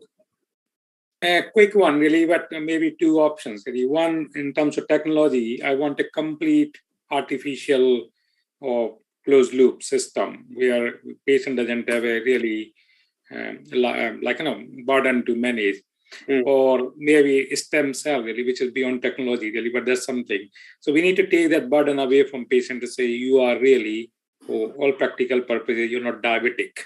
In a sense, maybe a cure for type 1 with stem cell is what you're hoping for as the future. Yeah, that may be beyond technology, but before that, complete loop rather than partial loop.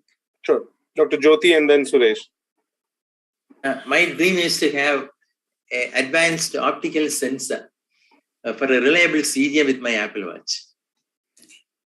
Well, that may not be too far away, Jyoti. That really may not be too far away. And even a closed loop is not far away, I believe. As Dr. Alok said, we are almost 85% done with closing the loop. Absolutely. So maybe as the 2-3 years. But that is going to be a disruptive technology. That is going to be something challenging even for the doctors. That is what I believe. Okay. Suresh, your final thought. So closed loop system will be my expectation. Yeah.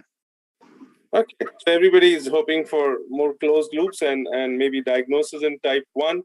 Well, I would just request all of you to start imagining more, because the more you imagine, that's going to happen. So let's imagine for far more than just the closed loop. And well, thank you, gentlemen. It's been wonderful. Manoj, can I just put a final point? I think is really important. Because we move just as a provocation for thoughts, really. I don't think we have talked about other than just pump and CGM, but we need to think about what other aspects of diabetes which can help improve with technology. So like simple example, carbohydrate counting. How do you calculate the insulin doses?